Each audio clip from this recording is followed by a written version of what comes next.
Heaven Officials Blessing Chapter 43 to Chapter 59. Shi Qingxian said, "There's no way? That's impossible." He held the flame in one hand, the other hand groped on the wall, as if he wanted to find out if there was any mechanism on it. He used a few techniques to break the illusion, but the wall did not move. He was at his wit's end and said, "Should I penetrate it?" Xiaolian said, "That would cause too much of a commotion, the entire Paradise Workshop would be alarmed."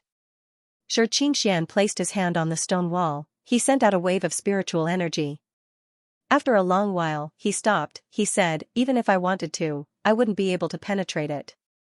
This wall is probably at least 10 feet thick." However, Xiaolian had clearly seen the Crescent Moon emissary enter this place with his own eyes. It couldn't be that he was sneaky, just to enter a dead end like this to meditate. There must be other methods inside, so the two of them looked around carefully. Not long after, Xiaolian said, "Lord Windmaster, look at the ground, there seems to be something there." He pointed to the ground, and Shi Qingxian immediately lowered his palm. The two of them squatted down together. The ground of this tunnel was paved with countless square bricks, each square brick was the size of a small door. And in front of this stone wall, the square brick they were stepping on had a picture drawn on it.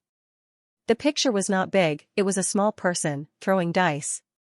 Shi Qingxian raised his head and said, "Could it be that this is the same as the method to open the door above, that we have to throw the correct number to open this stone wall?" Xiaolian nodded slightly and said, "It seems like that's the case. However, I didn't come in with the Crescent Moon emissary, so I don't know how many points are needed to clear this place." Shi Qingxian said, "We're already here, it's not practical to go back and investigate.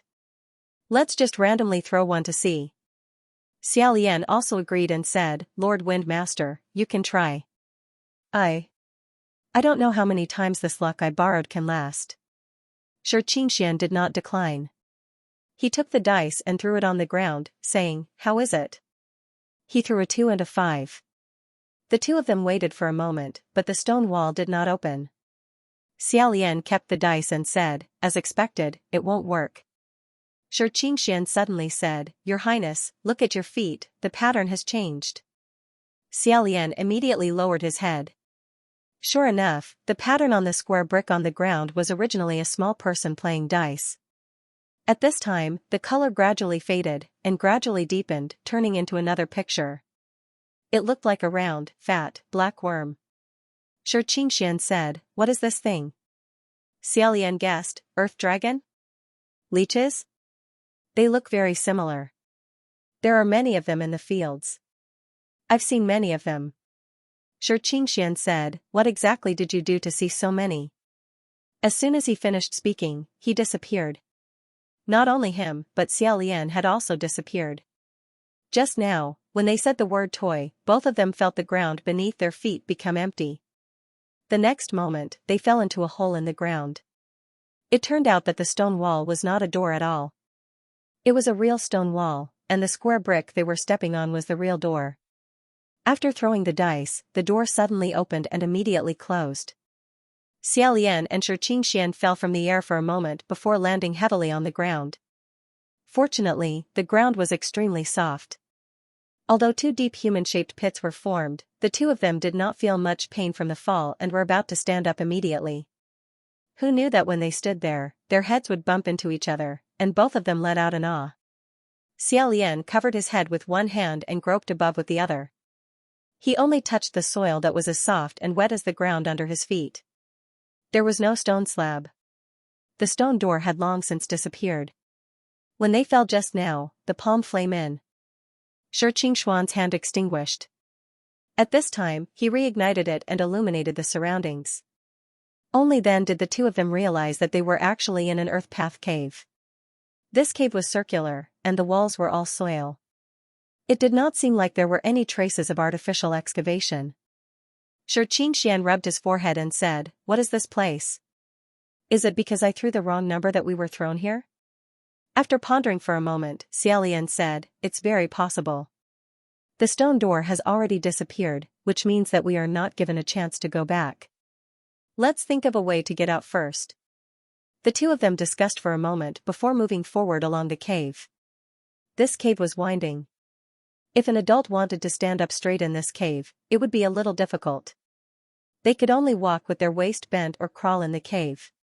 Their speed was slow and it was quite tiring. Moreover, the air in this cave was humid and warm. The soil was also difficult to deal with.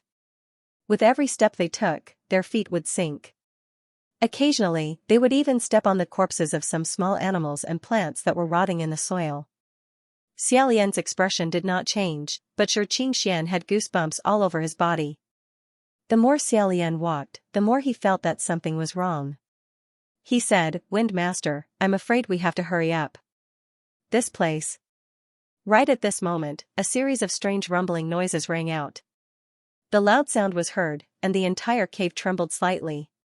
The scattered soil above was shaken until it fell to the ground. The two of them looked at each other. Without saying a word, they quickly ran in the opposite direction of the loud sound. However, the loud sound and the tremors were rampaging.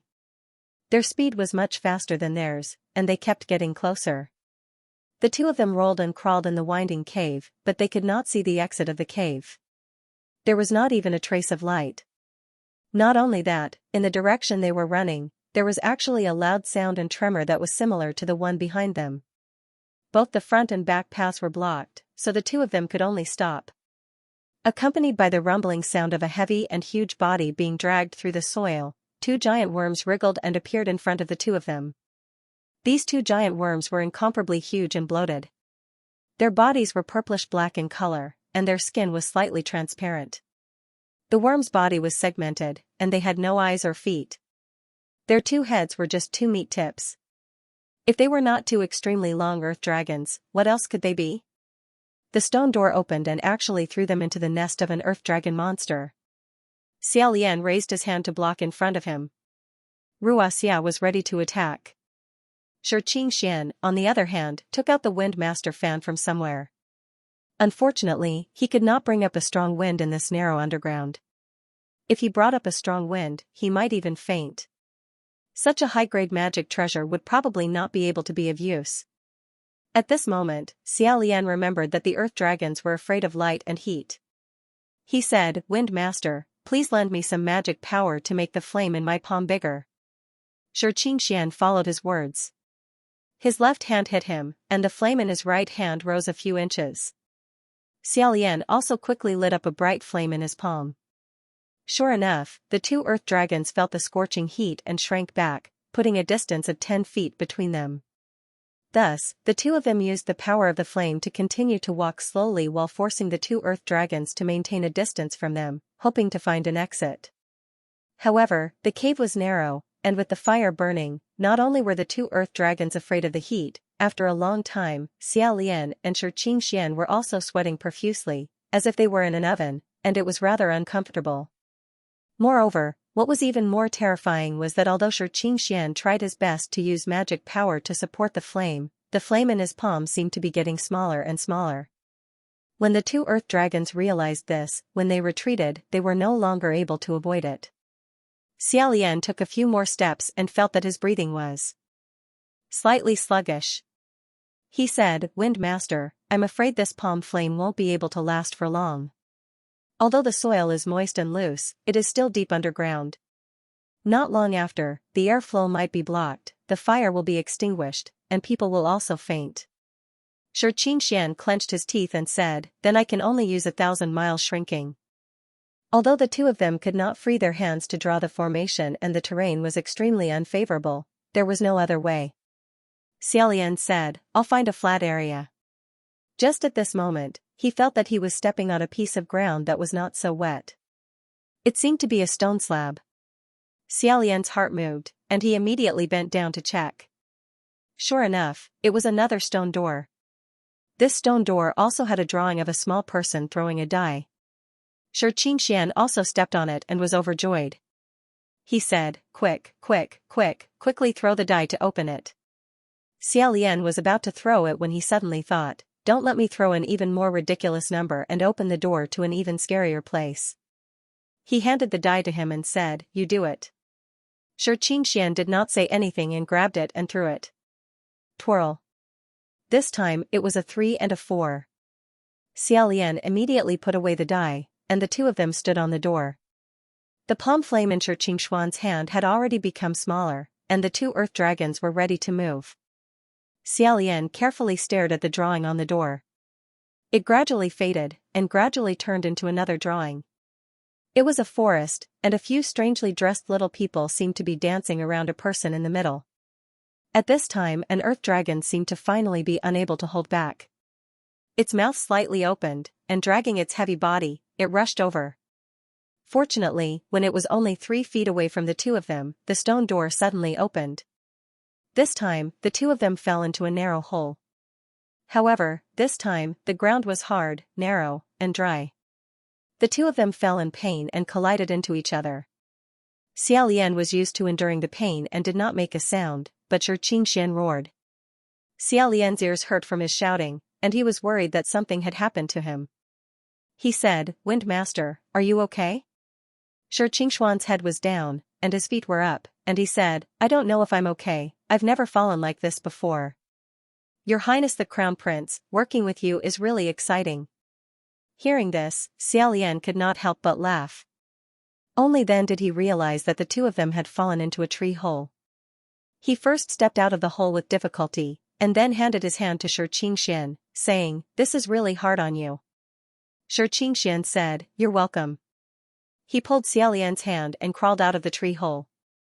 His face was covered in dirt, and his clothes were already tattered. When he came out, he was dazzled by the sunlight outside, and he put up a shelf to shade his eyebrows.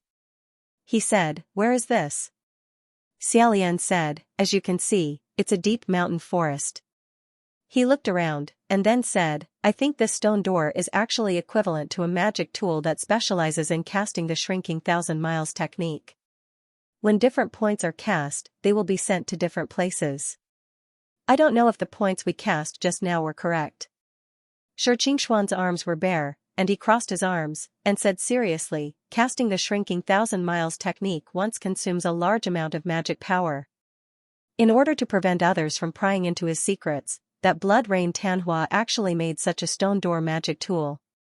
It can be seen that his magic power is strong, and his scheming is deep." Although his expression was serious, with such a barefooted and battered appearance, he really could not be serious. On the contrary, it was funny. Xia Lian held back his laughter with difficulty, but in his heart, the expression of Hua Cheng's slightly curled lips appeared. He shook his head, and thought, rather than saying that he's scheming, it's better to say that he's just mischievous.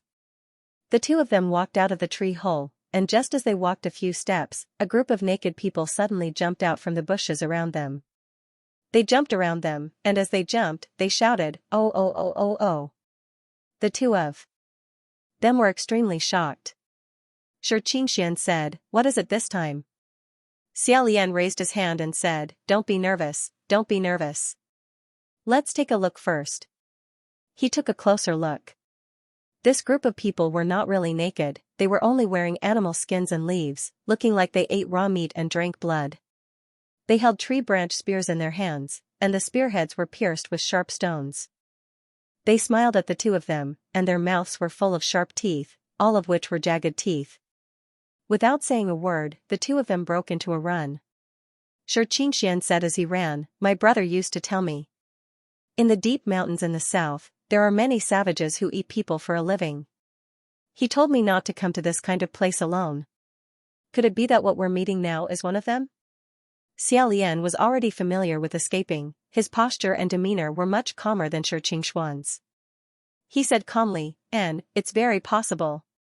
In short, let's find the door first, let's see if there are any more stone doors."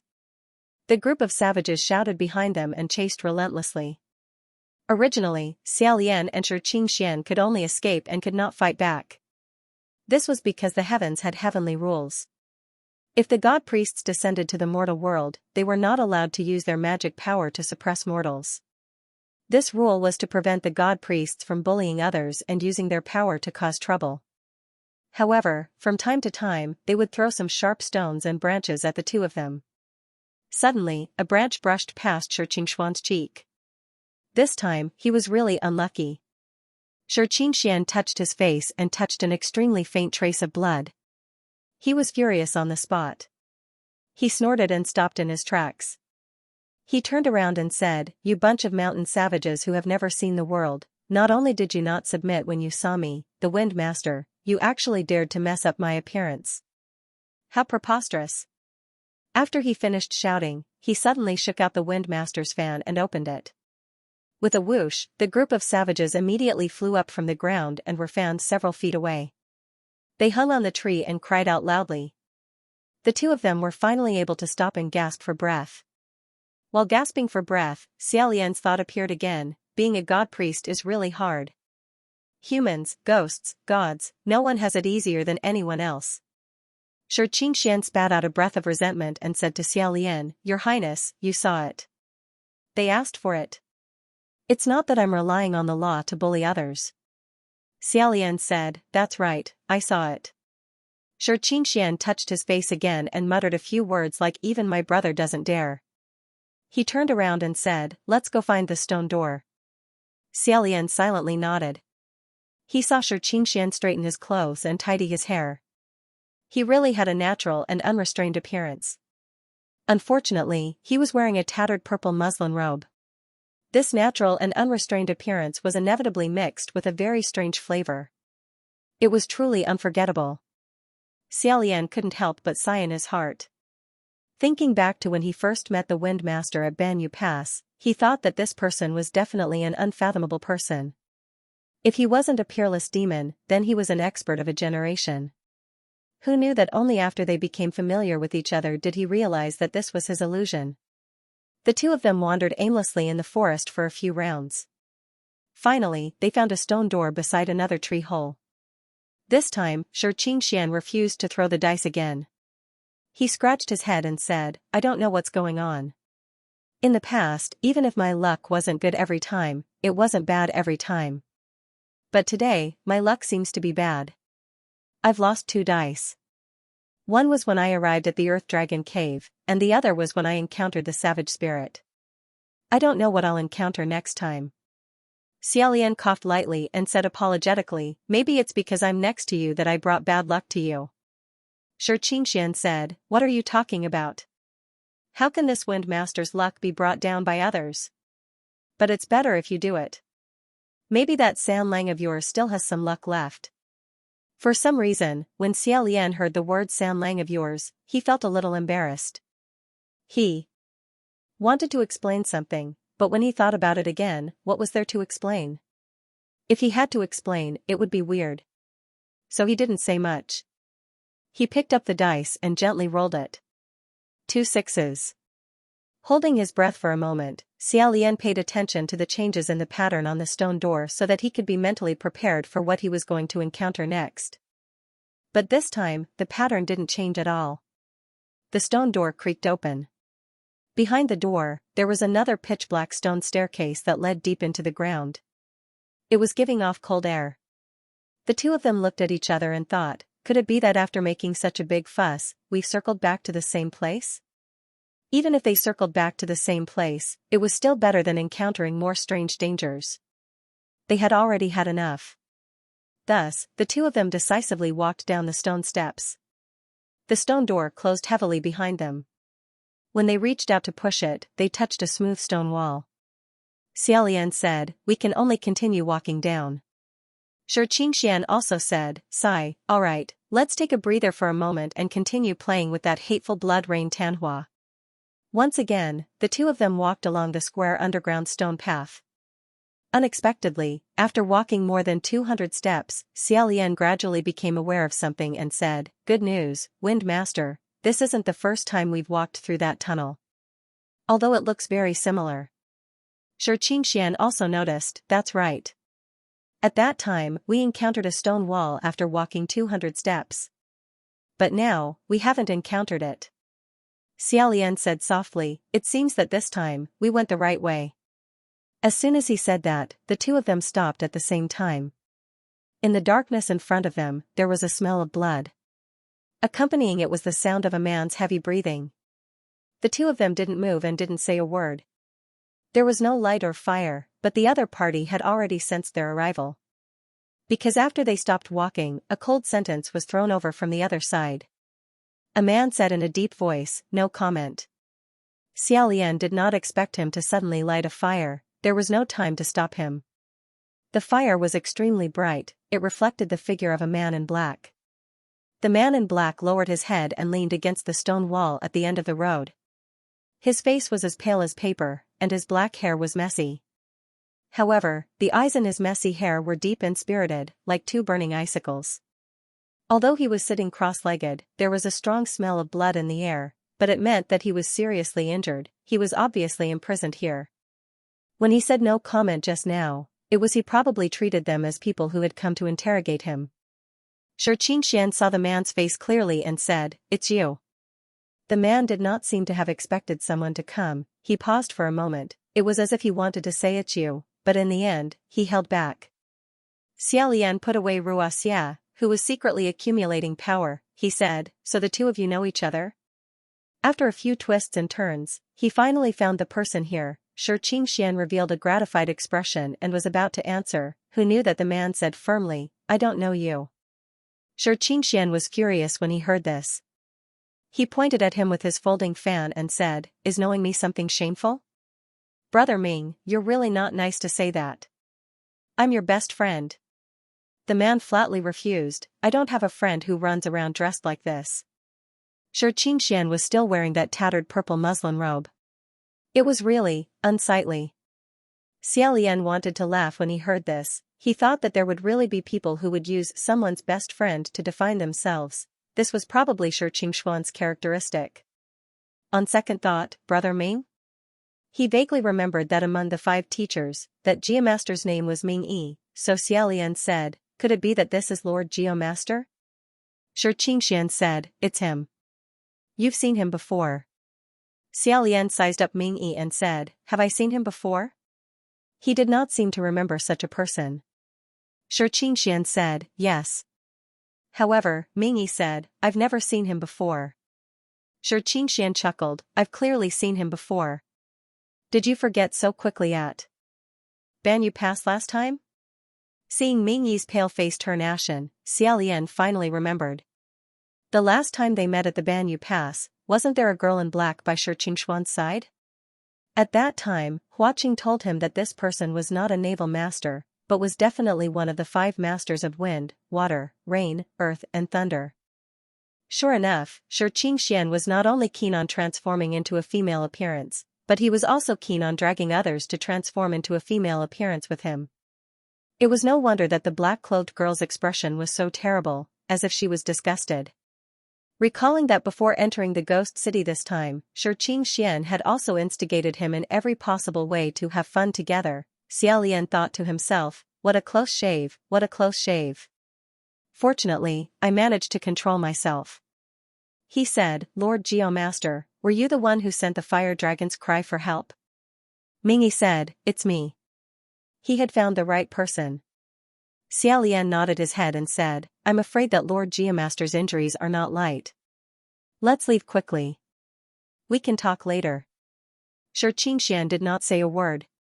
He squatted down and carried Ming Yi on his back, saying, "All right, let's go." The 3 of them returned the way they came. As they walked, Shi Qingxian said, "My brother, didn't you say that you were very good at fighting? When we separated at Banyu Pass, you were still fine. How did you end up like this in just a few days? How did you provoke the blood rain Tanhua?" His tone had a hint of schadenfreude. Xia Lian thought to himself, this way of talking that's not afraid of being beaten, as expected of a good friend. However, Ming Yi seemed to be unable to bear listening to Shi Qingxian speak anymore. 3 words burst out, "You shut up." However, Xia Lian also wanted to know the answer to this question. Thus, he asked in a different way, "Lord Geomaster, why did Hua Qing make things difficult for you?" Ming Yi did not tell him to shut up, but he did not answer either. Xia Lian turned his head to look. Shi Qingxian had actually closed his eyes. It seemed that after being trapped underground for several days, his injuries were rather heavy. Suddenly seeing reinforcements, he felt relieved and could finally rest for a moment. Since he was not in a hurry, he did not wake him up. The 3 of them ran up the stairs. Xia Lian took out his die and threw it again. In the darkness, he did not know how many he had thrown. Then, he heard a light caw sound in front of him. A crack opened, and light shone through this crack. Xiao Lian pushed the door open. In his heart, he was thinking, I wonder if I can make it in time to bring Lang Ying away. Unexpectedly, when he stepped out, he stepped on empty air. When his foot stepped on empty air, Xiao Lian immediately said, don't come out. He somersaulted in the air and landed on something hard. Just as he let out a sigh of relief, he thought that fortunately, he did not fall into some mountain of blades or sea of flames. When he raised his head again, he felt that a mountain of blades or sea of flames might be a little better. He saw Hua Chang's abnormally handsome face right in front of him. His eyebrows were raised as he looked at him. This time, when the stone door opened and he stepped on empty air, he actually fell directly onto Hua Chang's body. The place where they landed was actually that armory. At this moment, Hua Chang was sitting on the main seat of this armory. He was leisurely wiping his curved blade, Misfortune. Even if someone suddenly fell from the sky and landed on his leg, he only moved his hand away and stopped wiping. He was not very surprised. He looked at Xiao Lian calmly, as if waiting for him to give an explanation. Of course, Xiao Lian could not give an explanation. He could only lie on his leg and bite the bullet to look at him. Suddenly, from the corner of his eye, he saw someone at the side. He turned around and saw that it was Lang Ying. The bandaged youth was sitting on the ground. He was extremely terrified. He even held his head with both hands and stared at the two of them. Why was Lang Ying here too? From the looks of it, Hua Chang seemed to be interrogating him about something. In the blink of an eye, Xiao Lian saw Fang Shiqingxuan's white boot step out halfway. In a moment of desperation, he grabbed Hua Chang's shoulders and said, sorry for the offense. With that said, he pounced on Hua Chang. With this pounce, he pushed Hua Chang 10 feet away. He even rolled a few times on the ground. After rolling, he suddenly stood up. Shi Qingxian had already jumped down with Mingyi on his back. He landed safely at the place where Hua Chang was originally sitting. Xiao Lian braced himself and turned his face. Hua Chang was still looking at him. He did not express anything, but one of his eyebrows was raised even higher. Xiao Lian immediately jumped up and retreated a few feet. As he retreated, he said, sorry. Lang Ying looked at Hua Chang as if she was extremely afraid. She pounced behind Xiao Lian and hid. Xiao Lian protected him and said, San Lang, let me explain. Hua Chang said, yes, I'm waiting.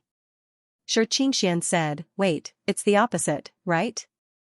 He should be the one explaining to you. The disappearance of the heavenly officials this time was all his doing. Your Highness, be careful. This was the situation that Xiao Lian did not want to face the most. He stared at Hua Chang and said, San Lang, I don't know what kind of misunderstanding Master Geomaster has with you. Why don't we settle this peacefully? The best situation would be for Hua Chang to let them leave safely now. Although the Geomaster was injured, his life was not in danger. He did not lose an arm or a leg. If he stopped here, it would not worsen the situation. If Hua Chang let them go now, when he returned to the heavenly court to report, Xiao Lian wanted to try to beg Jun Wu to let them go. Unexpectedly, Hua Chang said, Geomaster? What Geomaster? He paused and said, oh, are you talking about the one on Master Feng's back? That's just a useless subordinate of mine. Hearing this, Xiao Lian and Shi Qingxian were both startled. Shi Qingxian said, this is clearly the heavenly officials that I sent to the heavenly court. Why do you insist on calling a deer a horse? Hua Chang smiled and said, then, I don't know why the esteemed heavenly officials of the heavenly court would hide their identity and condescend to be a ghost emissary here. Following the arc of the misfortune, Hua Chang continued, if that person is really the Geomaster, then he is really patient. He acted for 10 years. In these 10 years, although I occasionally felt that something was wrong with him, I never had any evidence. If I didn't go to the Banyu Pass and bump into him traveling with Master Feng, I really wouldn't have full confidence. In that instant, Xiao Lian's mind raced. So that's how it is. It turned out that the reason why the Geomaster disappeared and was trapped was because he had concealed his true identity since 10 years ago and became a ghost emissary under Hua Chang. To put it bluntly, he was a spy. Although Hua Chang occasionally felt that this subordinate was strange, because there was no evidence, he still kept him for observation. And not long ago, the Geomaster's identity as a spy was exposed by Hua Qing. A few days ago, during the trip to Banyu Pass, Hua Qing saw the Geomaster who traveled with Master Feng. Although the Geomaster was instigated by Master Feng to change into a woman's appearance, Hua Qing still saw through this fake skin and discovered that this girl in black was the ghost emissary he suspected. He locked her identity as one of the 5 masters. After the matter of Banyu Pass, Hua Qing left Puqi Temple, probably to find him to settle the score. It was probably when she was being chased by Hua Qing that Mingyi cast a spell to ask for help in an extremely critical situation. Then, Junwu found Xiao Lian and asked him to make this trip. The heavenly officials were not good at working in the heavenly court, but they disguised themselves and hid in the ghost realm for decades. This was really a scandal. Regardless of these schemes, if Mingyi was left here to continue to be imprisoned and tortured, and he was really beaten to death, the grudge between the heavens and the earth would be huge. At that time, wouldn't the situation become even more chaotic? When that day came, no one would be able to remain unscathed. After thinking about it, Xiao Lian could only say, I understand. This matter is our fault. However, San Lang, I still hope that you can give us a way out today. Hua Qing stared at him for a moment, then said in a calm voice, Your Highness, actually, it's better if you don't get too involved in some things. Suddenly, at the side, Shi Qingxian said, Wind, come. As soon as he waved his fan, a gust of wind immediately blew in the armory. The many weapons on the 4 shelves faintly trembled, buzzing non-stop. Xiao Lian said, Master Feng? We haven't made a move yet. Shi Qingxian said, From what I see, none of you will take the initiative to make a move. Why don't I be the bad guy? Wind, wind, wind, wind, come. With a loud caw-caw sound, Xiao Lian felt dust falling from the top of his head. Looking up, he saw that the roof had actually been pushed up by the wind, creating a huge crack. There were no doors or windows in the armory, so Shi Qingxian didn't intend to attack. He actually wanted to directly pry open the roof and fly out. In the gust of wind, Hua Qing's black hair and red clothes also fluttered in the wind, but he didn't move. He smiled and said, You have a fan. What a coincidence, I also have one. As he said this, he casually took a fan from the weapon compartment at the side. The fan was small and exquisite.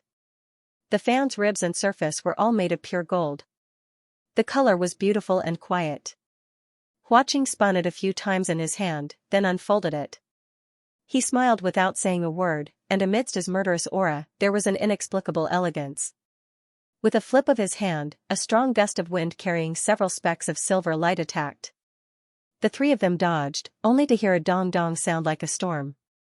When they turned around to look, there were actually rows and rows of gold leaf nailed to the ground. These gold leaf pieces were slender, nailed into the ground by about an inch. It could be seen how sharp they were and how fierce their strength was. Every weapon in this armory was a magic weapon. Just casually taking one out had such a strong destructive power. Hua Qing flipped his hand again, and another gust of gold powder appeared. The wind from Shi Qingxuan's fan was strong, but the stronger it was, the more dangerous the situation was. This armory was just a hall, and the area was limited. A portion of the strong wind brought about by the Windmaster's fan would bounce back and fly around the room. Hundreds and thousands of pieces of gold leaf were carried by the wind and flew around them. Xiao Lian was worried that the gold leaf would hurt people, so he protected Lang Ying and said, Windmaster, please stop first. The gold leaf had already brushed past Shi Qingxian and Mingyi several times. Shi Qingxian also wanted to stop, but the roof was pushed up by the wind, revealing a gap. If he stopped now, the roof would fall down, and all his previous efforts would be wasted. Right at this moment, the gold leaf that was dancing around them suddenly flew upwards. With a series of clanking sounds, a person broke the roof and jumped down from above, accompanied by waves of broken wood and falling rocks. As soon as he landed, that person said in a clear voice, Windmaster, I'm sorry, I still can't stay still. Shi Qingxian was overjoyed and said, Qianqiu, you came at the right time. This young man carried a heavy sword on his shoulder. The blade of the sword was as wide as an adult man's palm. It was Lang Qianqiu. His heavy sword was golden, but upon closer inspection, it was not a golden sword. It was just that because the body of the sword had absorbed the sharp and thin gold leaf, with such a dense layer, it seemed as if the huge sword was made of gold. The iron used to forge Lang Qianqiu's heavy sword was very rare. It was taken from the heart of a magnetic mountain, and it had a strange ability to absorb metal. As long as the magic power contained in the magic tool did not exceed a certain limit, he could hold the hilt of the sword and activate his mind, and he could absorb all the metal magic tools of others, melting and absorbing them. Sure enough, not long after, the layer of gold leaf was completely absorbed by the heavy sword, and the layer of gold disappeared without a trace. Seeing this, Huaqing laughed out loud, kept the gold leaf fan, and casually threw it to the back, saying, "The Heaven Realm's god official is actually so poor and has no vision, unwilling to let go of gold after seeing it." If he was talking about Xia Lian, he would only pretend not to hear it. But he was talking about Lang Qianqiu. He was a royal noble, and he treated money and treasures like dirt. Hearing the enemy ridicule him like this, even though he knew it was malicious, he was still very angry. He raised the heavy sword and slashed towards Huaqing. Huaqing held the curved blade in his hand, and with one hand holding a few silver flowers, he calmly raised the blade to meet the attack. Lang Qianqiu used all his strength in this slash. He was a newborn calf that was not afraid of tigers, but Xia Lian had long seen the difference in strength between the two of them. If this sword of his really slashed down, he would definitely die. Even if Shi Qingxian, who did not use a sword, could not see the specific difference, he was still shocked, and shouted, "Qianqiu, don't take it head-on." But, the arrow was on the bowstring, it was a matter of life and death, how could it be stopped with a shout? Who knew, just as the blade and the sword were about to collide, an extremely dazzling white light exploded in the arsenal. The white light was extremely huge, it almost covered the entire arsenal, and everyone's vision was temporarily blurred. What they could see was only a dazzling white. But because Xia Lian was already prepared, he could barely see. His right hand condensed all the mana that he borrowed from Shi Qingxian, turned it into a flame, and struck out in one direction. An empty corner of the armory suddenly burst into flames. Immediately after, Xia Lian threw out Ruo Xia, and tied himself, Shi Qingxian, Ming Yi, Lang Qianqiu, and Lang Ying together, and shouted, "Wind Master, raise the wind and go up." Although Shi Qingxian still could not open his eyes, he still did as he was told. He raised his fan and waved it fiercely, a tornado rose from the ground, and finally broke through the roof that was on the verge of collapsing. Ruo Xia tied up the 5 of them and flew straight up into the sky. In mid-air, the few of them finally regained their vision. Shi Qingxian saw that there was a fire surging into the sky tens of feet below, thick smoke billowed. It was actually the arsenal that was on fire. He was afraid that Huaqing would catch up again, so he fanned with a backhand. This time, he was really fanning the flames. The violent wind brought about a huge increase in the fire in an instant, the flames leaping to the other houses, and more than half of the Extreme Happiness Square was burned red. With great difficulty, Xia Lian caught Shi Qingxian, who was fanning with all his might, and said, "Wind Master, don't fan anymore. If you fan anymore, it'll all be burned." Shi Qingxian was caught by him, and said, all right, I won't fan anymore, I won't fan anymore, Your Highness Crown Prince, let go of me. Your hand strength is too strong." Only after Wind Master stopped the wind did Xia Lian let go of him, and looked down. In this sea of red flames, Xia Lian still saw that scarlet figure.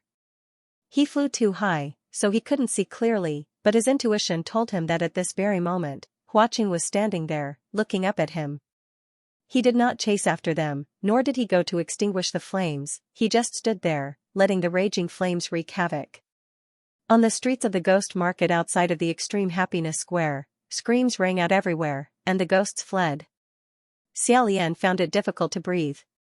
His voice was hoarse as he muttered, "I just wanted to start a little fire, to drag it out a little.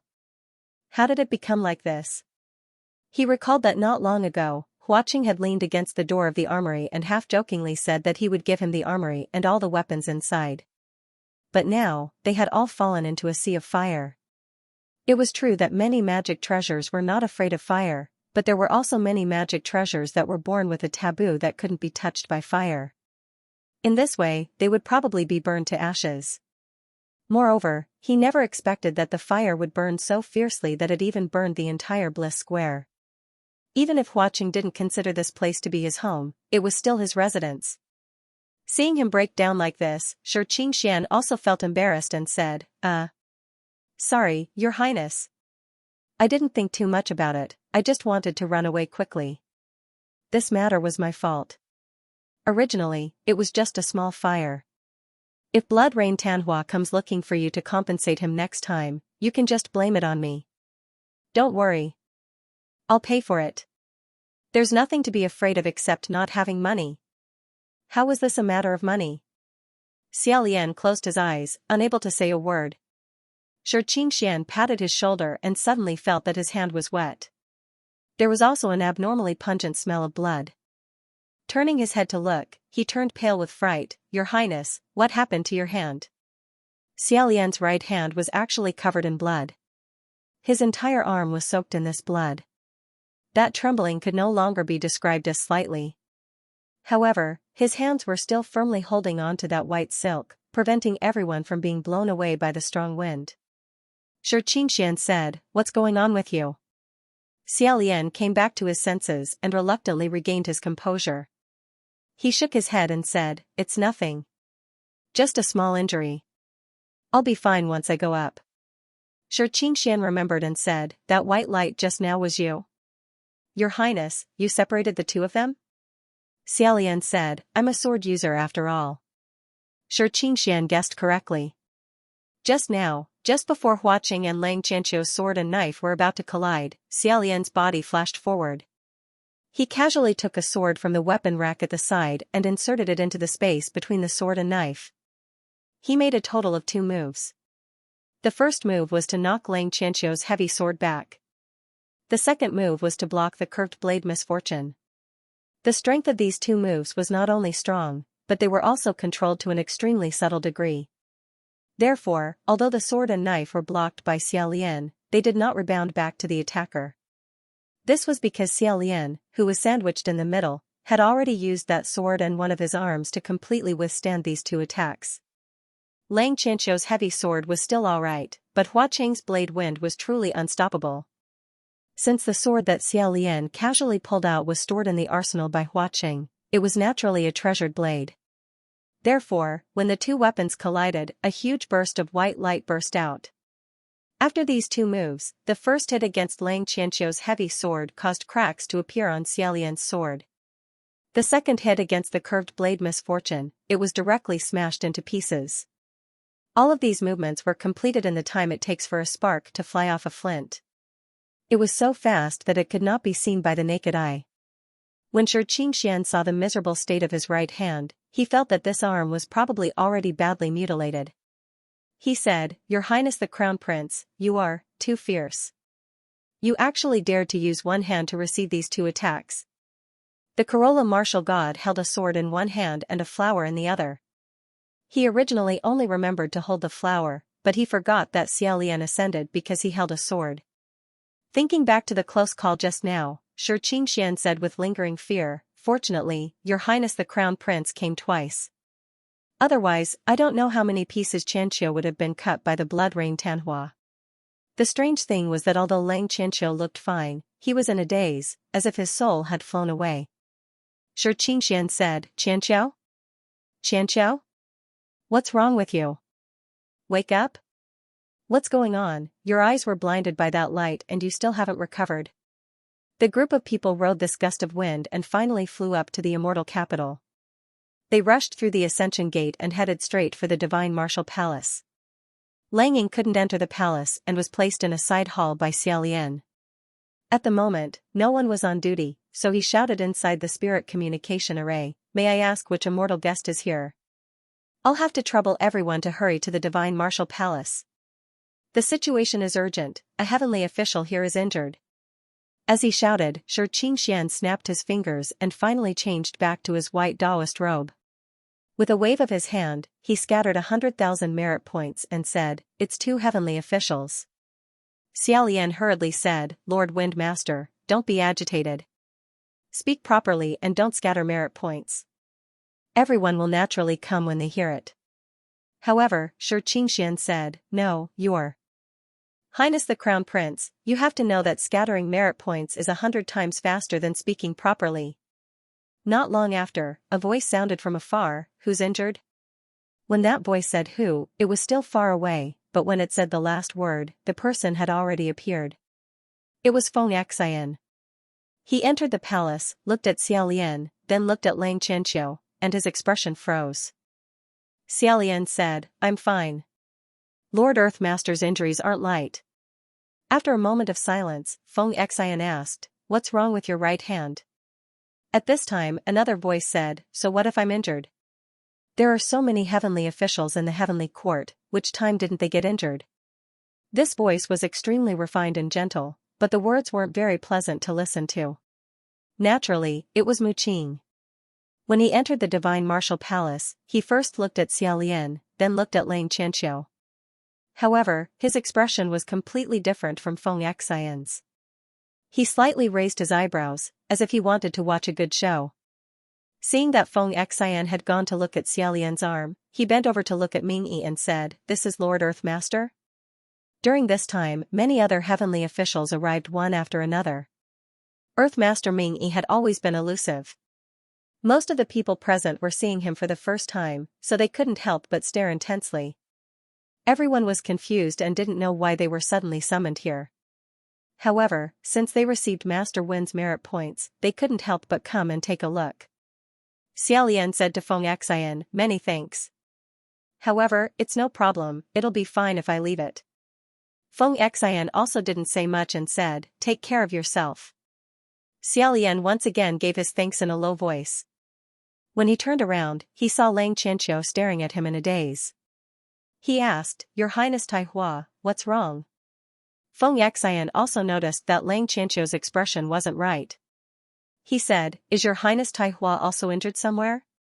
Xia Lian said, "I don't think so. Let me see." As he said this, he extended his hand and probed the space between Lang Qianqiu's eyebrows. Who knew that Lang Qianqiu's eyes and hands were sharp, and he grabbed his wrist.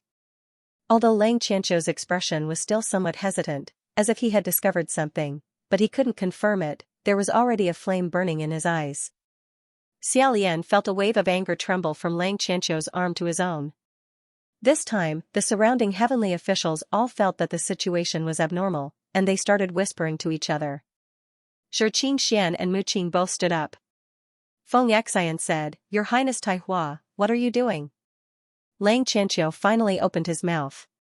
He only said 2 words, but when he heard them, Xia Lian's heart sank to the bottom. He clenched his teeth and said, "State teacher?" Xia Lian's pupils slightly contracted. Some of the surrounding heavenly officials were confused, and they quietly asked around, "What state teacher? Who is the state teacher?" Some of the more meticulous ones immediately figured it out. Lang Qianqiu was the crown prince of Yong and country, and the state teacher of Yong and country from the same generation as him was the other of the Demon Dao dual teachers, state teacher Feng Xian. No one knew what this person's identity was or where she came from. And at this moment, Lang Qianqiu grabbed Xia Lian and called him state teacher. Didn't this mean that Xia Lian was the demon Dao that brought disaster to the country, state teacher Feng Xian? However, Xia Lian was the crown prince of Xianlu country, and Xianlu country was destroyed by Yong'an country. How could he become the state teacher of Yong'an country? His Highness Tai Hua was famous for being cheerful in the heavenly court. He always had no schemes, and he never made things difficult for others. Moreover, he had never shown this kind of expression before, one that seemed sad and angry, one that seemed like hatred and hatred. Lang Qianqiu firmly grabbed onto Xia Lian, his chest rapidly rising and falling. With great difficulty, he said, I clearly personally killed you, personally sealed you into the coffin, you. State teacher, you really have remarkable abilities." Feng Xian stood closest to the two of them, he looked at Xia Lian, the shock on his face could not be hidden. Mu Qing's gaze trembled, and there was a faint excitement in his suppressed shock. Shi Qingxian put down Ming Yi and said, "Qianqiu, do you have some misunderstanding? If His Highness the Crown Prince is that Grand Preceptor Feng Xian, why did you only recognize him now?" At this moment, a man at the side said, "Qingxian, this is what you don't know. That legendary Grand Preceptor Feng Xian has always been aloof, mysterious and cold, He has never shown his true appearance to others and has always worn a silver mask. His Highness Tai Hua should have never seen his true appearance before. The person who spoke crossed his arms, standing far away at the side. It was Pei Ming. Shi Qingxian was unhappy when he saw him. He flicked his horsetail whisk and said, "Since that's the case, it means that no one has ever seen what Grand Preceptor Feng Xian looks like. Why does General Pei have to sound like you're already sure that Her Highness Xian Lu is Grand Preceptor Feng Xian?" When he and Xia Lian moved, they were full of strangeness. It made people laugh, and once they arrived at the heavenly court, they changed their appearance and were very proud. Their every move was very attention to their image. At this moment, a snow-white figure walked out from the back of the hall. The moment he arrived, everyone felt at ease. The few priests who were originally chatting in the hall hurriedly stood in their positions. They bowed and said, "Emperor."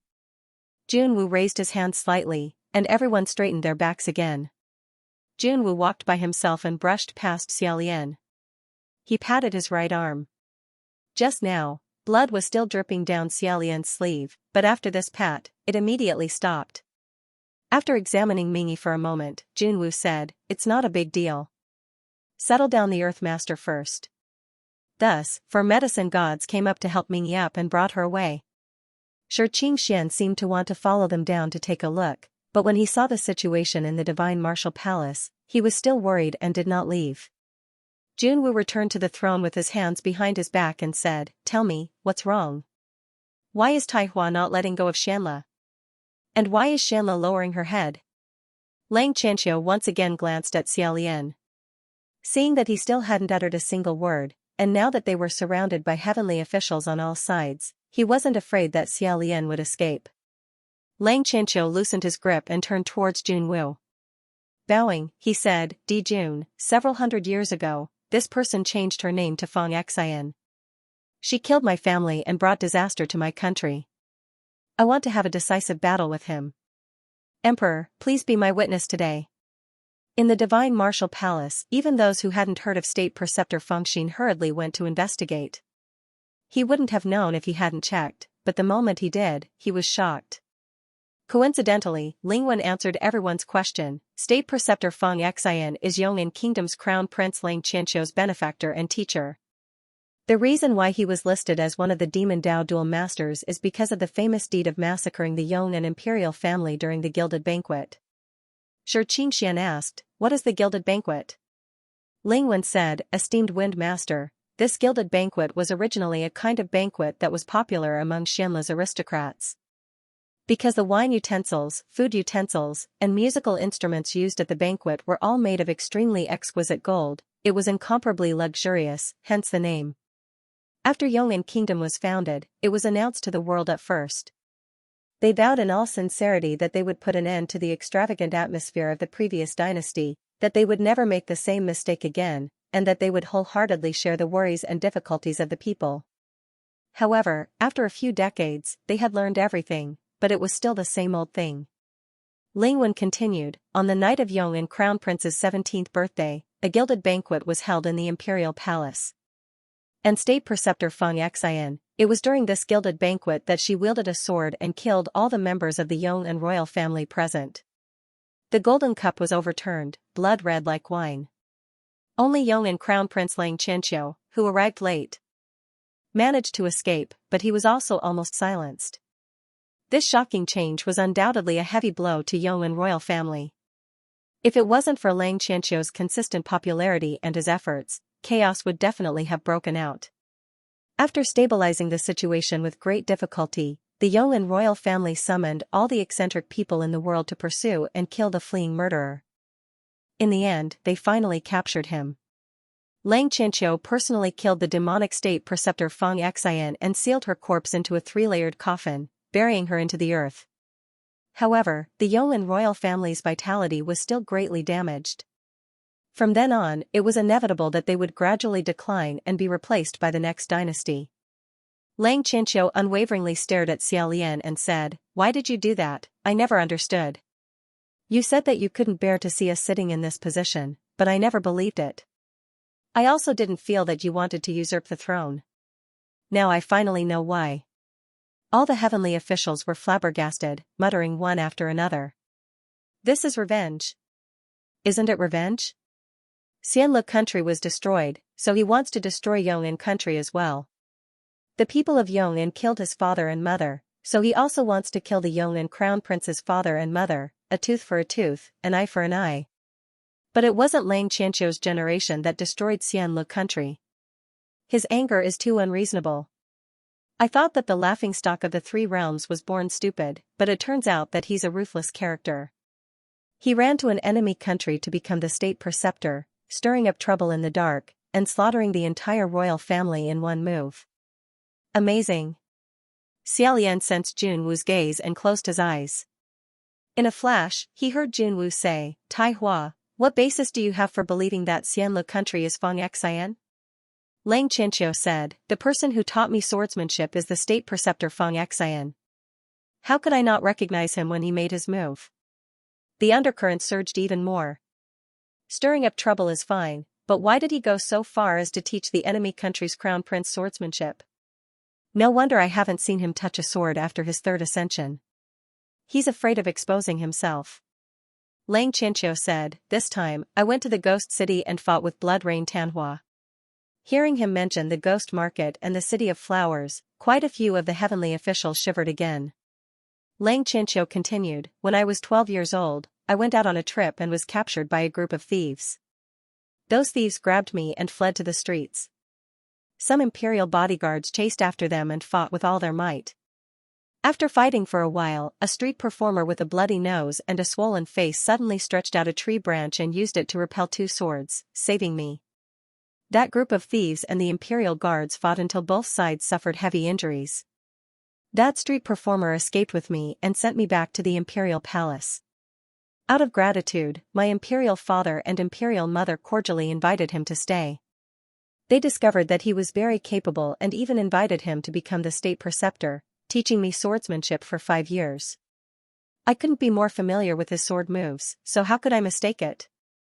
Mu Qing said softly, "Your Highness Tai Hua, you said that you saw an afterimage, but other than you, it seems that no one else saw this afterimage. That's only your side of the story."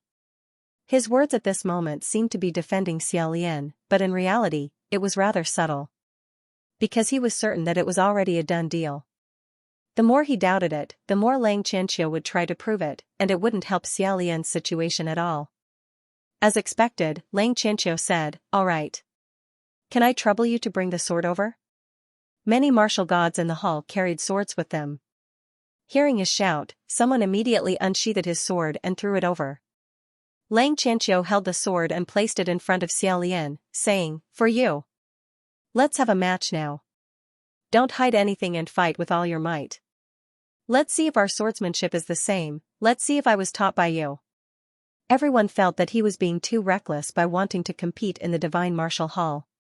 However, thinking of the bloodbath at the gilded banquet, His Highness the Crown Prince's entire family was killed, they could understand his excitement. Shi Qingxian was still worried about Xia Lian's injury, and said, "Qianqiu, His Highness the Crown Prince's right hand became like this to help you block Hua Cheng's blade. How can he compete with you?" Hearing this, Lang Qianqiu suddenly stretched out his left palm and heavily struck his right arm.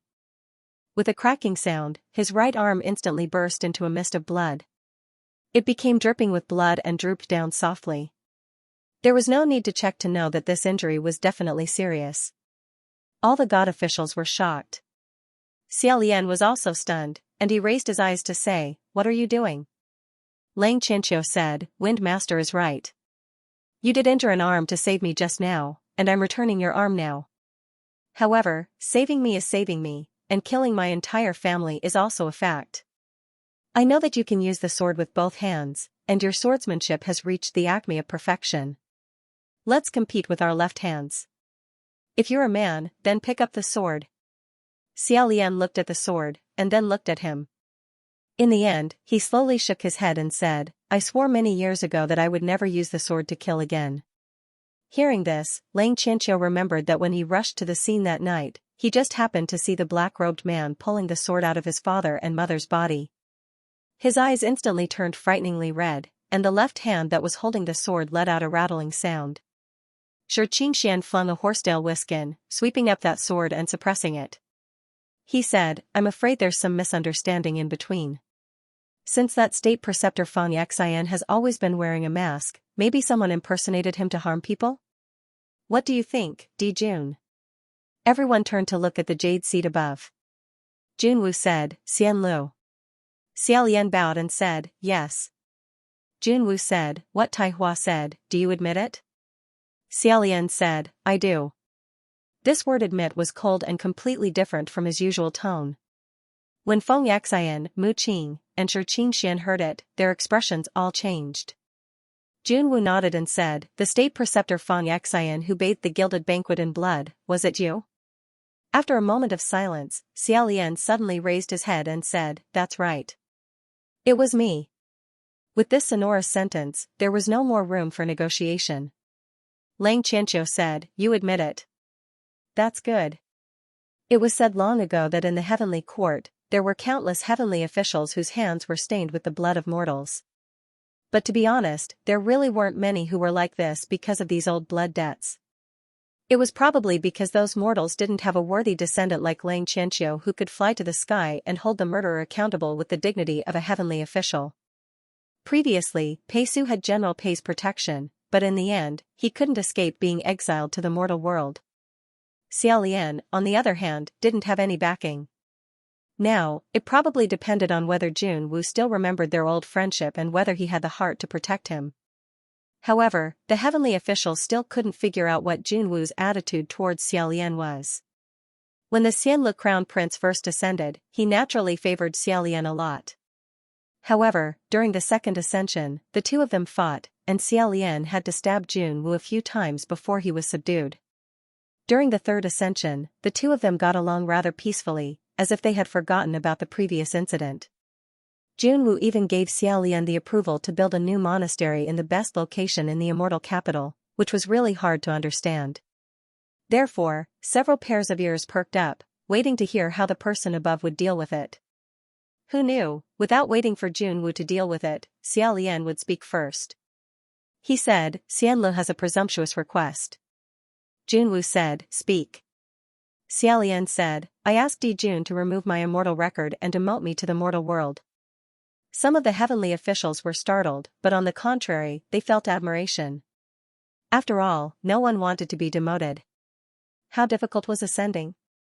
After painstakingly climbing to such a high place, and then suddenly falling down, they regretted it to death. They dared to directly ask Junwu to demote them, but in any case, they couldn't do it.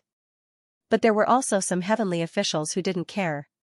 After all, they had already caused trouble to this point. Advancing as retreating might be better than refusing to admit it to death. Moreover, Xiao Lian had already been demoted twice, so demoting him a third time wasn't a big deal to him. After being demoted a few times, he should have gotten used to it. Lang Qianqiu said, you don't need to demote yourself. You ascended because of your ability. I just want to have a decisive battle with you. Xiao Lian said, I don't want to fight with you. Lang Qianqiu said, why? It's not like you haven't fought with me before. Regardless of life or death, this battle will end here. His words were light and casual. But it caused a slight gasp in the surroundings. Many priests thought to themselves, you are a lousy god who doesn't even have any magic power, how can you have the nerve to tell Lang Qianqiu, a dignified Eastern martial god, that you will definitely die if you fight me? Isn't that too arrogant?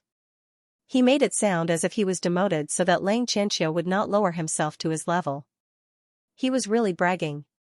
However, Lang Qianqiu did not feel that his words were exaggerated at all. He said, I said, life and death don't matter. I don't need you to let me. Xiao Lian ignored him and said to Junwu, please demote me to the lower realms, Emperor. Shi Qingxian suddenly raised his hand and said, wait. I still have something to say. Junwu said, Master Feng, speak.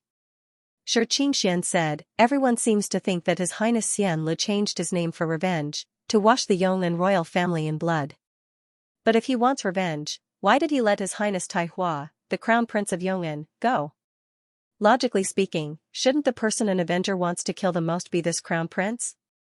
It was not that no one had thought of this, but they felt that there was no need to take the initiative to speak. Now that Master Feng took the lead and spoke, a few people nodded. Shi Qingxian continued, although I haven't known His Highness for long, I saw with my own eyes that he faced the scimitar head-on to save His Highness Tai Hua.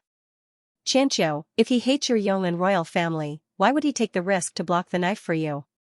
When they heard that he faced the scimitar head-on, Feng Xian and Mu Qing's expressions turned cold. A small voice muttered, maybe it's because he feels guilty. Shi Qingxian immediately added loudly, that's an ominous evil weapon, the blade of curse. So. I think this matter is suspicious. Pei Ming said, I really envy His Highness Crown Prince for being able to get Master Feng to vouch for him. He speaks righteously. Our little Pei doesn't have this blessing. Shi Qingxian said, General Pei, don't confuse me. How can little Pei's matter be the same?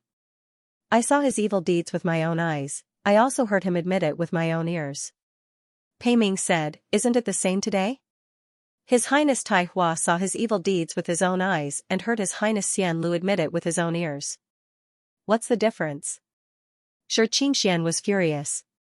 Just as he was about to argue with him again, Xia Lian grabbed him and said, Wind Master, thank you very much, I owe you a favor. But there's no need. Shi Qingxian did not know how to refute Pei Ming. He pointed at him and held his breath. At this time, Junwu finally spoke. He calmly said, everyone, please calm down. His voice wasn't very loud and clear, it was very calm. However, every Divine Martial Hall official heard it clearly and hurriedly stood up straight. After the hall quietened down, Junwu said, Tai Hua, you have always been somewhat impulsive. You can't just rush in when you encounter a problem.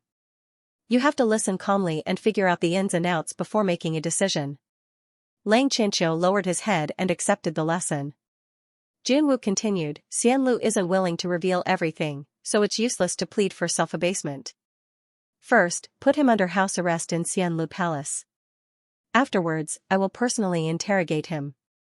Before that, the two of you shouldn't see each other. This result was unexpected. Junwu actually protected Xia Lian, the laughingstock of the three realms who had no incense, no believers, and no merit. Lang Qianqiu was the martial god who oversaw the East. He might be dissatisfied because of this, and that would really be a losing deal. But even so, he still wanted to protect him. Could it be that Xia Lian was very appreciated by Junwu?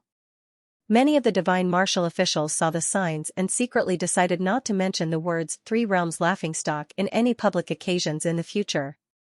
Shi Qingxian heaved a sigh of relief and praised the emperor for being wise. Lang Qianqiu stared at Xia Lian and said, whatever the emperor wants to ask, feel free to interrogate him. But no matter what the final result is, I will still have to fight with him. After saying that, he bowed to Junwu and turned to leave the hall. Junwu waved his hand and a few divine martial officials gathered and brought Xia Lian away. When passing by Shi Qingxian, Xia Lian said to him in a low voice, Wind Master, thank you very much. But if you really want to help me, you don't have to speak up for me anymore. Can I ask you for two things?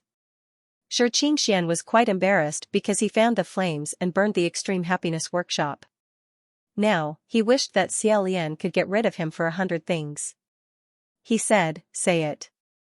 Xia Lian said, the youngster I brought up is in the side hall. I'll have to trouble you to take care of him. Shi Qingxian said, it's a small matter. What's the second thing? Xia Lian said, if General Pei still wants to find trouble with Half Moon in the future, I hope that Wind Master can lend a helping hand. Shi Qingxian said, that's for sure. I won't let Pei Ming succeed. Where is she? Xia Lian said, I hid her in a pickle jar in Puqi Temple. If you have time, please take her out and blow on her. Xia Lian said goodbye to Wind Master and the two divine martial officials brought him to the front of Xianlu Palace.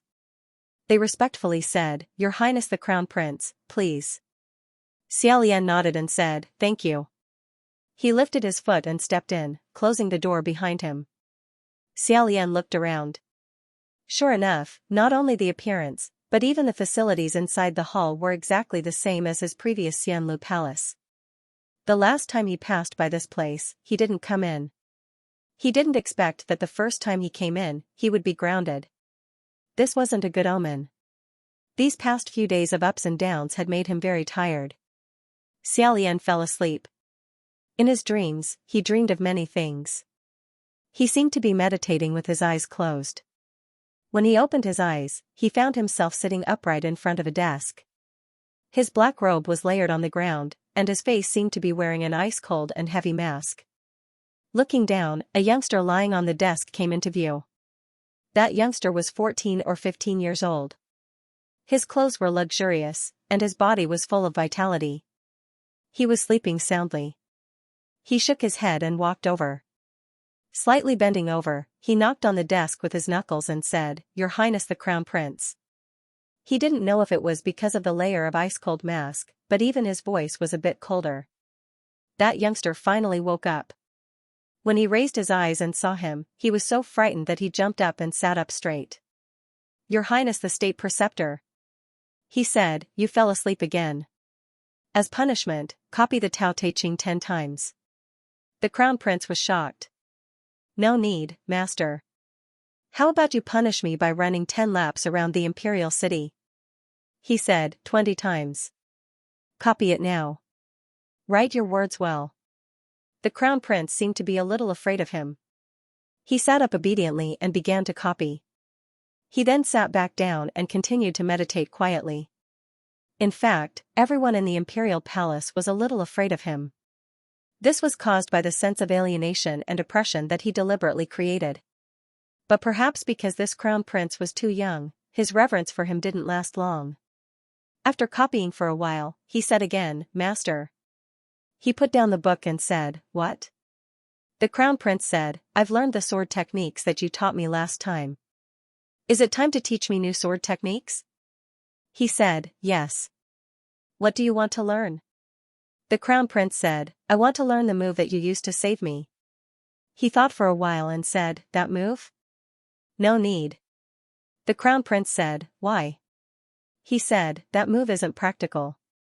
At least, it isn't suitable for you." The Crown Prince didn't understand. "Isn't it very useful? One sword too. Reduce the strength of 2 swords. You used that move to save me." It was normal that the Crown Prince didn't understand. He said, "Your Highness the Crown Prince, let me ask you a question." "Ask." He said, "In the past, there were 2 people who were so hungry that their eyes were bloodshot. They wanted to steal each other's food, so they fought each other. At this time, a 3rd person came. He wanted the 2 of them to stop fighting.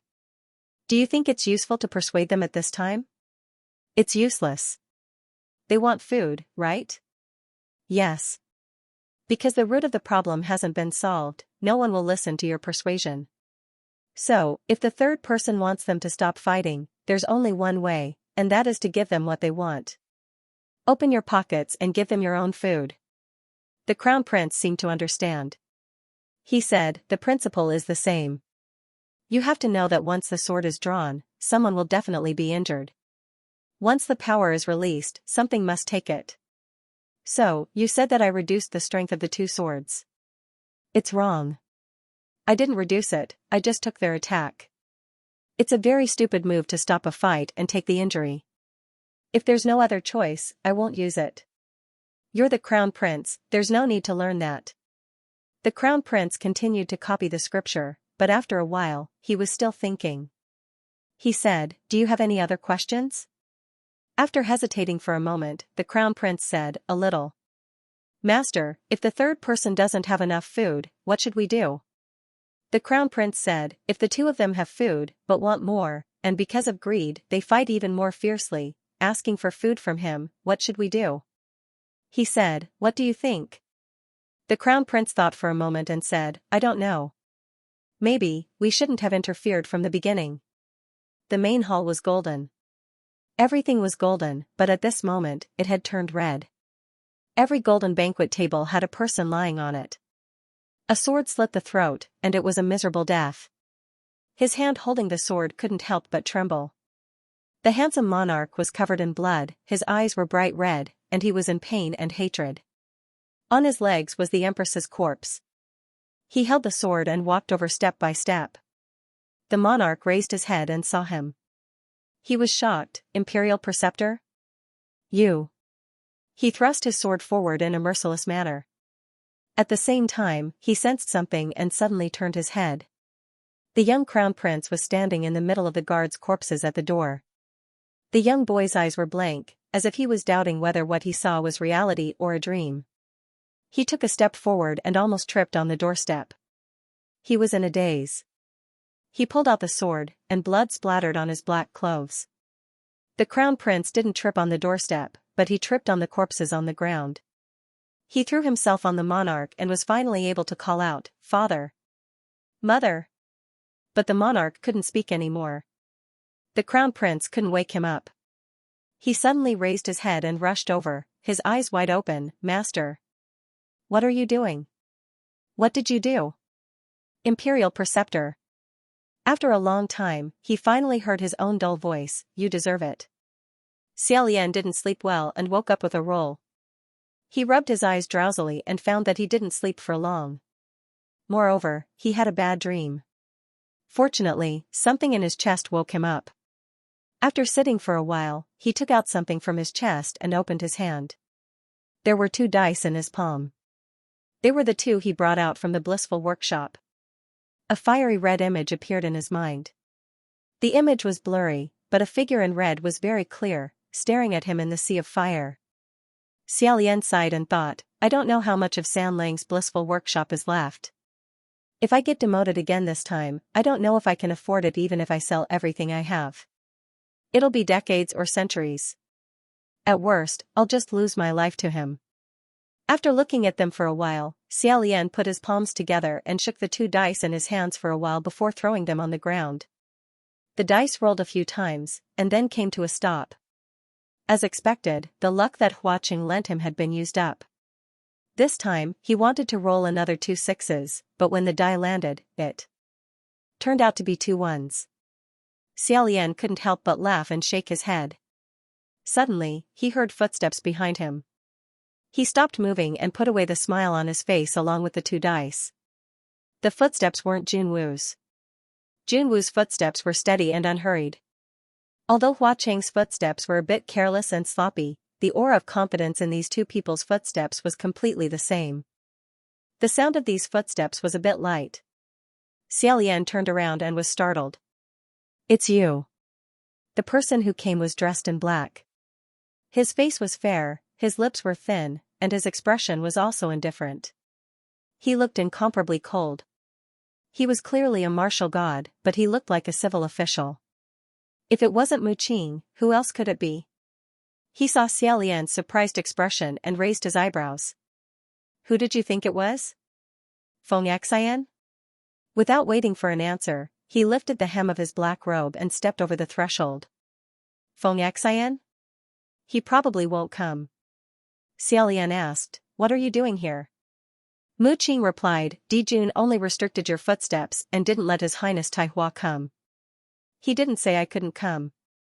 He didn't answer Xia Lian's question. If he didn't answer, then he didn't answer. Originally, Xia Lian wasn't curious, so he didn't pursue the matter. Mu Qing looked around this brand new Xianlu palace before his gaze fell on Xia Lian. After sizing him up for a moment, he suddenly tossed something to him. A cyan shadow flashed through the air. Xia Lian caught it with his left hand.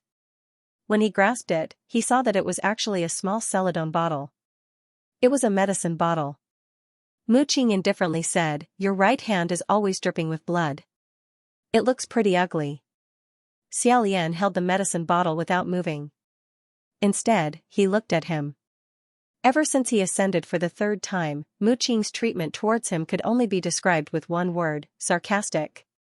It was as if he was waiting for Xia Lian to be kicked down for the 3rd time so that he could make sarcastic remarks. However, at this moment, when Xia Lian was really about to be kicked down for the 3rd time, Mu Qing suddenly became amiable and even specially gave him medicine. This sudden change in attitude made Xia Lian feel unaccustomed. Seeing that Xia Lian didn't move, Mu Qing faintly smiled and said, if you want to use it, then don't use it. In any case, no one will give it to you anymore. This smile wasn't a fake one. Xia Lian could see that Mu Qing was in a really good mood at this moment. Although Xia Lian didn't feel any pain in his right hand, there was no need to keep it injured like this. Junwoo had previously patted his right hand as an emergency treatment, so it was better to have medicine. Thus, he opened the small Celadone bottle and absent-mindedly poured the medicine onto his right arm. What poured out of the bottle wasn't medicinal powder or pills, but a burst of light cyan smoke. This smoke slowly flowed and wrapped around his right arm. The smell was fragrant and cool. It was really a good thing. Mu Qing suddenly asked, "Is what Lang Qianqiu said true? Did you really kill the royal family of Yong'an country?" Xiao Lian looked up at him. Even though Mu Qing had been very patient, Xiao Lian could still see a trace of uncontrollable excitement in the depths of his eyes. He seemed to be very interested in the details of Xiao Lian's bloodbath at the gilded banquet. He asked again, "How did you kill them?" At this time, heavy footsteps came from behind them. The two of them turned their heads. This time, the visitor was unexpectedly Feng Xian. As soon as he entered, he saw Mu Qing standing in the main hall with a smile on his face beside Xiao Lian. He frowned and vigilantly asked, "What are you doing here?" Xiao Lian raised the small Celadone bottle in his hand. Mu Qing restrained his smile. He had just told Xiao Lian that Feng Xian wouldn't come, but Feng Xian had come immediately. Of course it wasn't funny. He said, "This isn't your hall. If you can come, why can't I?" Feng Xian ignored him and turned to Xiao Lian. Before he could open his mouth, Xiao Lian said, "If the two of you are here to ask the same question, then I will answer both. There's no need to doubt me. Everything I said in the Divine Martial Hall today was not false." Feng Xian's face paled slightly. Mu Qing couldn't bear to see him like this. He said, "All right, keep it to yourself. Now that things have come to this, who are you putting on such a pained face for?" Feng Xian's sharp gaze swept over him. He said, "I'm not putting on a show for you. Get out." Mu Qing said, "You have the qualifications to tell me to get out. You talk about how loyal you are, but how many years have you endured? Didn't you still run away by yourself?" The veins on Feng Xian's forehead bulged. Xiao Lian had a premonition that the conversation was developing in a bad direction. He raised his hand and said, "Stop. Stop." How could Mu Qing have the temperament to stop? He sneered and said, "If word gets out, everyone will say that you're a righteous person who can't bear to see your old master degenerate. You just have to find a nice-sounding excuse to whitewash it. To put it bluntly, aren't you just unwilling to waste your time with a cripple?" Feng Xian swung his fist and said, "What the hell do you know?" With a bang, Mu Qing's fist landed squarely on his face. He was a standard pretty boy. After being greeted by such a thunderous punch, it was as if a persimmon had been smashed in his face. Blood flowed profusely. However, he was very strong-willed. He didn't even grunt. Without another word, he also returned a punch. After the two of them ascended, they both had their own talismans and weapons. However, when they were angered, they had to fight each other with their fists and legs. Feng Xian and Mu Qing's martial prowess was on par 800 years ago. Even after 800 years, they were still evenly matched. Every punch landed on flesh, creating a cacophony of sounds. Feng Xian said angrily, "Do you think everyone doesn't know about your filthy thoughts? You can't wait for him to do bad things, and you'll be happy." Mu Qing said, "I know you've always looked down on me." I'm dying of laughter. Look at yourself. What right do you have to look down on me? The pot calling the kettle black. Lang Qianqiu and Xiao Lian hadn't started fighting yet, but Feng Xian and Mu Qing had already started fighting. The two of them had accumulated grievances for a long time. They fought each other, cursing each other. They didn't even listen to each other's curses, so who would listen to Xiao Lian? Xiao Lian still remembered that when the three of them were young, Mu Qing spoke softly and didn't even yell at anyone. If Feng Xian wanted to hit someone, it would be Xiao Lian who told him to. He would hit when he told him to. Now, it was no longer the case. Xiao Lian dragged his arm and rushed to the door. He wanted to call a few heavenly officials to stop the fight. Unexpectedly, before he could step out of the main hall, he heard a loud bang in front of him. Feng Xian and Mu Qing were also startled by this loud bang. They both stopped fighting and focused their attention in the direction of the sound. The main door of the Celestial Music Palace had been kicked open. Outside the main door wasn't the wide and open divine Marshall Street of the celestial capital. Instead, it was a stretch of deathly darkness. Silver light flashed chaotically. Without time to think, Xiaolian's first reaction was to use his hand to block. Ruoxia was wrapped around his wrist. In a critical situation, it would automatically face the attack. However, those silver butterflies didn't attack him at all. Instead, they went around him. They pounced towards the two people who were wrestling behind him. Feng Xian and Mu Qing had already suffered greatly from these dead spirit butterflies. They knew how powerful they were. How could they be careless? Almost instantly, they raised their hands and shouted, "Shield, open!" Tens of thousands of silver butterflies pounced towards them. They flapped their wings like a gust of wind.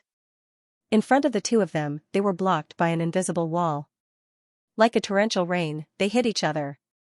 An intense white light appeared. It was as if sparks were shooting everywhere. As it turned out, they had opened up two magic shields in front of them. However, even if these dead spirit butterflies were blocked by the magic shields, they were unstoppable and endless. Like moths flying into a flame, they were crazy to the extreme. Even if they opened their magic shields, the two of them were faintly pushed back by this rain of butterflies. A moment of carelessness gave them the upper hand. If they didn't open their shields, the dead spirit butterflies would get close. If they opened their shields, they wouldn't be able to take out their weapons. Feng Xian and Mu Qing both secretly complained. They clenched their teeth and endured. Feng Xian glanced at Xiaolian standing in front with his head lowered. He immediately shouted, "Your Highness, be careful. Don't stand there. Quickly go behind the shields." Unexpectedly, when Xiaolian turned around, he was completely unharmed. He frowned and said, "Ah?" The two of them stared at him. They almost spat out a mouthful of blood on the spot. They saw Xiaolian holding a dead spirit butterfly in his palm. His expression was still a bit confused. Just now, when that violent gust of butterfly wind blew past, one of them flew especially slowly. It couldn't keep up with the large group and floated a few times in front of Xiaolian. Xiaolian saw that it seemed to be working extra hard. He kept feeling that this small silver butterfly would soon be unable to fly anymore. Thus, he couldn't help but reach out his palm and support it. The silver butterfly danced merrily on his palm and did not want to leave. Seeing this, the veins on Feng Xian's forehead bulged. He said, "Don't touch that thing with your hands." At this moment, Xiaolian's wrist suddenly tightened. Unexpectedly, someone had grabbed him and forcefully pulled. His entire body was pulled into the darkness behind the door. However, although he was in the dark, he did not feel the slightest bit uneasy or vigilant. This darkness seemed to be a layer of gentle armor. Not only was there no danger, but it also inexplicably made people feel at ease. Although the person behind the darkness had yet to appear, the silver butterfly had already arrived. How could he not know who it was? Mu Qing said in disbelief, "How dare you? You actually dare to come to the immortal capital and cause trouble? You're too arrogant." A voice laughed and said, "Likewise, isn't your heavenly court quite arrogant in my territory as well?" Even though Xiaolian had already guessed who the person who had grabbed him was, he was still shocked when he heard this familiar voice. Immediately after, Feng Xian heard, "Hua Qing, the celestial emperor is in the celestial capital. Put him down." Hua Qing scoffed, "That depends on whether you have the ability or not." As soon as he finished speaking, the door slammed shut. Xiaolian felt Hua Qing's hand gripping tightly onto him as he brought him along. His surroundings were pitch black, and he could only hear the tinkling of the silver chains on the black boots.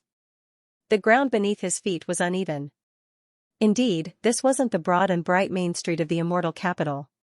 Instead, it was a desolate valley. Hua Qing must have used thousand li shrinking to connect the main gate of Xianlu Palace to this valley. However, it wasn't an easy task to connect a place in the immortal capital to another place using thousand li shrinking. At the very least, it was impossible for non-heavenly realm heavenly officials to do it. How did he do it? Xiaolian was about to speak when he suddenly heard a loud shout explode beside his ear, "Your Highness! Where are you?" This angry shout came from Feng Xian. Although the voice was beside his ear, the person wasn't in front of him. This shout came from within the spirit communication array. Xia Lian's eardrums began to ache from his shout. Many heavenly officials were also blasted out. Trembling with fear, they asked, "What's wrong, General Nanyang? Did something happen?" Mu Qing also entered the spirit communication array and said, "Something happened. Where is Ling Wen? Quickly report to the Celestial Emperor that Xia Lian has escaped."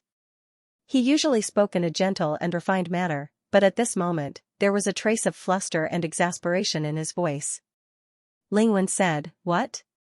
I'm going to Xianlu Palace to take a look." A heavenly official said in shock, "Third. His Highness the Crown Prince escaped?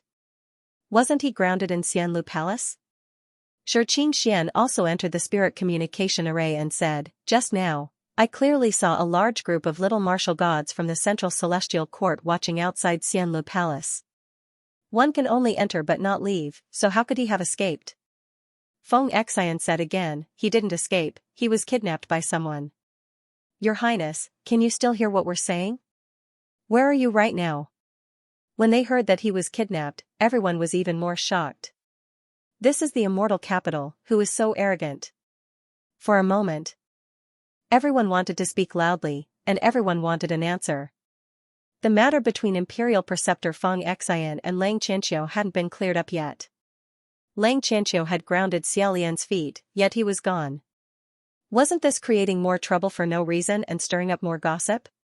No matter what, they had to quickly find him before anything else. Hence, Ling Wen went to check out the situation and check Xia Lian's current location. Feng Xian and Mu Qing shouted loudly inside the array, looking for martial god officials who could free themselves to come out and chase after him. Shi Qingxian scattered a few more waves of merit. Inside the spirit communication array, everyone was in a mess, and everyone was talking at once. It was so chaotic that Xia Lian couldn't get involved at all.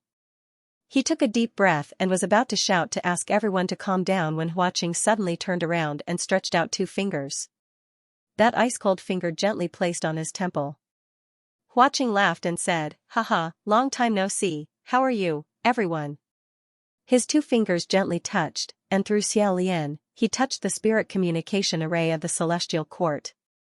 This calm and composed sentence was not only heard by Xia Lian beside him, but also by all the heavenly officials in the Celestial Court's spirit communication array. After they heard it, they instantly fell into a deathly silence. In everyone's heart, there was a silent roar. No wonder he was so arrogant, I was wondering who it was, so it was this person. Hua Qing said again, "I don't know if you guys missed me, but I didn't miss you guys at all." There were indeed many heavenly officials in the heaven realm who secretly missed him every day, but when they heard him say that he didn't miss them, they all silently chanted the heavenly official's blessing, thank you, please don't miss us in the future." At this time, Hua Qing laughed and said, "However, I've been very free lately. If there's someone who's also very free and wants to exchange pointers with me, I'll welcome that person." In this situation, the meaning of his words couldn't be more obvious. If any of you have the guts to chase after me, I'll go find this person next time and challenge him. If they accepted this challenge, they would lose without a doubt. If they didn't accept, they would lose all face. Wasn't this an undisguised threat? Just now, when they heard that Xia Lian actually ran away or was kidnapped, the spirit communication array was practically boiling. After all, it was a rare occurrence, so everyone was extremely concerned. There were even a few martial god officials who had taken the initiative to respond and were prepared to join in the chase. In the end, after Hua Qing said those 3 sentences, he instantly disappeared. If Junwu had sent down an order to send someone to chase after him, then there was nothing they could do. But right now, the matter had just happened, and it was a mess. Naturally, no one wanted to get involved. No one wanted to be remembered by Hua Qing. Thus, while pretending that they weren't there, they pricked up their ears and paid close attention to the development of the situation. At the same time, their hearts were in constant turmoil. This blood rain Tanhua was too unscrupulous. He actually came to the heavenly court to kidnap someone, and the person he kidnapped was the laughingstock of the 3 realms. Was there some deep hatred or something? The other side fell into silence. Only Feng Xian's angry shouts could be heard. On this side, Hua Qing removed those 2 fingers and said to Xia Lian, "Ignore them." Xiao Lian blurted out, San Lang. However, Hua Qing let go of his hand and said, this place isn't far from the immortal capital. Let's go quickly. His voice was low, and no emotion could be heard. His action of letting go of Xiao Lian's wrist was extremely fast, almost as if he had flung it away. Xiao Lian suddenly remembered the first time they met. When he tried to touch him, his hand was flung away. He was stunned on the spot. He originally wanted to ask Hua Qing why he suddenly appeared. Although he didn't think about it in detail, he had a vague feeling that maybe Hua Qing was here to save him. So when he shouted San Lang just now, he felt a little happy. However, when Hua Qing flung his hand away, Xia Lian suddenly reacted. Why did he feel that Hua Qing was here to save him? Let's not talk about whether or not Hua Qing would pay close attention to his movements. He had just recently burned down the blissful workshop and escaped from the ghost city. Wasn't it more likely that Hua Qing would come to hold him accountable and demand a debt? It was true that the Geomaster went undercover in the ghost realm and was captured by Hua Qing, imprisoned and interrogated. However, in this matter, the person who went undercover was in the wrong. As for Hua Qing, he snuck into the ghost city, dug 3 feet deep into the Extreme Happiness Workshop, and even set the place on fire. Although in the end, most of the Extreme Happiness Workshop was set on fire because Shi Qingxian brought wind and added fuel to the fire, he was still the one who started the fire in the armory. Otherwise, others might not even think of starting the fire. No matter what, he still had to bear the main responsibility. The two of them walked, one in front and one behind. The more Xiao Lian thought about it, the more apologetic he felt. The more he thought about it, the more ashamed he felt. He couldn't help but say, San Lang, I'm sorry. However, Hua Qing suddenly stopped in his tracks and said, why are you saying you're sorry? Xiao Lian also paused and said, I originally went to the ghost city to investigate the disappearance of the Geomaster. I didn't tell you the truth before. You treated me with great hospitality, but I burned down your Extreme Happiness Workshop. I really feel very apologetic in my heart. Hua Qing didn't say anything. Xiao Lian also knew that his very apologetic really didn't have much weight, so he felt even more ashamed. He coughed lightly and said, however, I reckon that I'll be demoted soon. After I come down, I'll definitely think of a way to apologize and see how I can. However, Hua Qing said, why do you want to apologize to me? His tone was a bit stiff, as if he couldn't bear to listen anymore. He suddenly turned around and said, did you forget that I injured your arm with my knife? I was the one who injured you, not you who injured me. Why do you want to apologize to me? Xiao Lian didn't feel any pain in his right hand at all. Now, he had almost completely forgotten that his hand had been injured. He stared blankly for a while before he remembered and said, you said my right hand? My right hand is fine, it will heal very soon. Furthermore, it was me who went up to face the attack that caused it to become like this. I can't blame you in the first place, right? Hua Qing fixed his gaze on him, the light in his left eye was unusually bright. And Xiao Lian suddenly felt that he seemed to be trembling. After a while, he discovered that it wasn't Hua Qing who was trembling, but the curved blade misfortune at Hua Qing's waist was trembling. Seeing this, Xiao Lian could not help but stretch out his hand, he wanted to touch it and said, what's wrong? However, Hua Qing turned his body slightly and avoided his hand. He even slapped the hilt of the saber fiercely and said, nothing. Ignore it. The blade of curse, the scimitar that caused the immortals and gods to tremble in fear, was hit by his palm. It trembled even more. At this moment, Xiao Lian heard Feng Xian say in the spirit communication array, why can Hua Qing use the 1,000-mile shrink in the immortal capital? How can this door be opened? Shi Qingxian said, General Nanyang. Me. I roughly know how to open it. Previously, when I was on official business with the Crown Prince, I suffered a lot from Hua Qing's trick. First, take 2 dice and throw them at the door. Open the door again and try. Xiao Lian remembered. Just now, didn't he accidentally throw 2 dice in the main hall for fun? The sorry state of him and Shi Qingxian running for their lives in front of the Earth Dragon Cave and the savage spirit was still vivid in his mind. If they really opened the door, he did not know how many dangers they would encounter. He hurriedly said, wait. Don't. Be careful. However, his voice did not enter the spirit communication array. It was probably because he did not have time to replenish his magic power in time in the immortal capital. Now, his magic power was exhausted. He could only listen and not say anything. And even if he could say it, it was probably too late.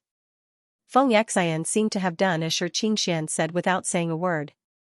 How did he know? Because in the next moment, Feng Xian broke through in the spirit communication array and started cursing. When he was agitated, he would curse. When he cursed, it was especially unpleasant to hear. In order to clear his ears, he would not repeat it here. All the priests were paying close attention to this matter. They hurriedly asked, "General, what's wrong?" Mu Qing's voice was heard. He was also extremely stunned. What is this place? It seemed that he had also entered the door with Feng Xian. Shi Qingxian said, "Be careful. The number of points you throw is different, so the place you go to is different." How many did you throw? Mu Qing said, "He threw 4. From Feng Xian's curses, Xia Lian could sense a trace of panic and fear that was difficult to detect. He was worried that they had encountered an extremely dangerous situation. His voice couldn't pass through the spirit communication array, but he remembered that the master of this spell was right in front of him. He couldn't care about anything else and hurriedly asked, "San Lang, what did you see when you opened the door after rolling 4? Hua Qing replied, "Random. Whichever place the dice player thinks is the scariest will open the door and lead you to that place." Just as he finished speaking, he heard Mu Qing say coldly, "Who asked you to rush to throw it? Throw out a female bath." "Let me do it." When he heard female bath, Xia Lian covered his face. Feng Xian was used to keeping a respectful distance from women. The mere mention of them was like a scourge or a ferocious beast. To him, the women's bathing hall was indeed the most terrifying place in the world.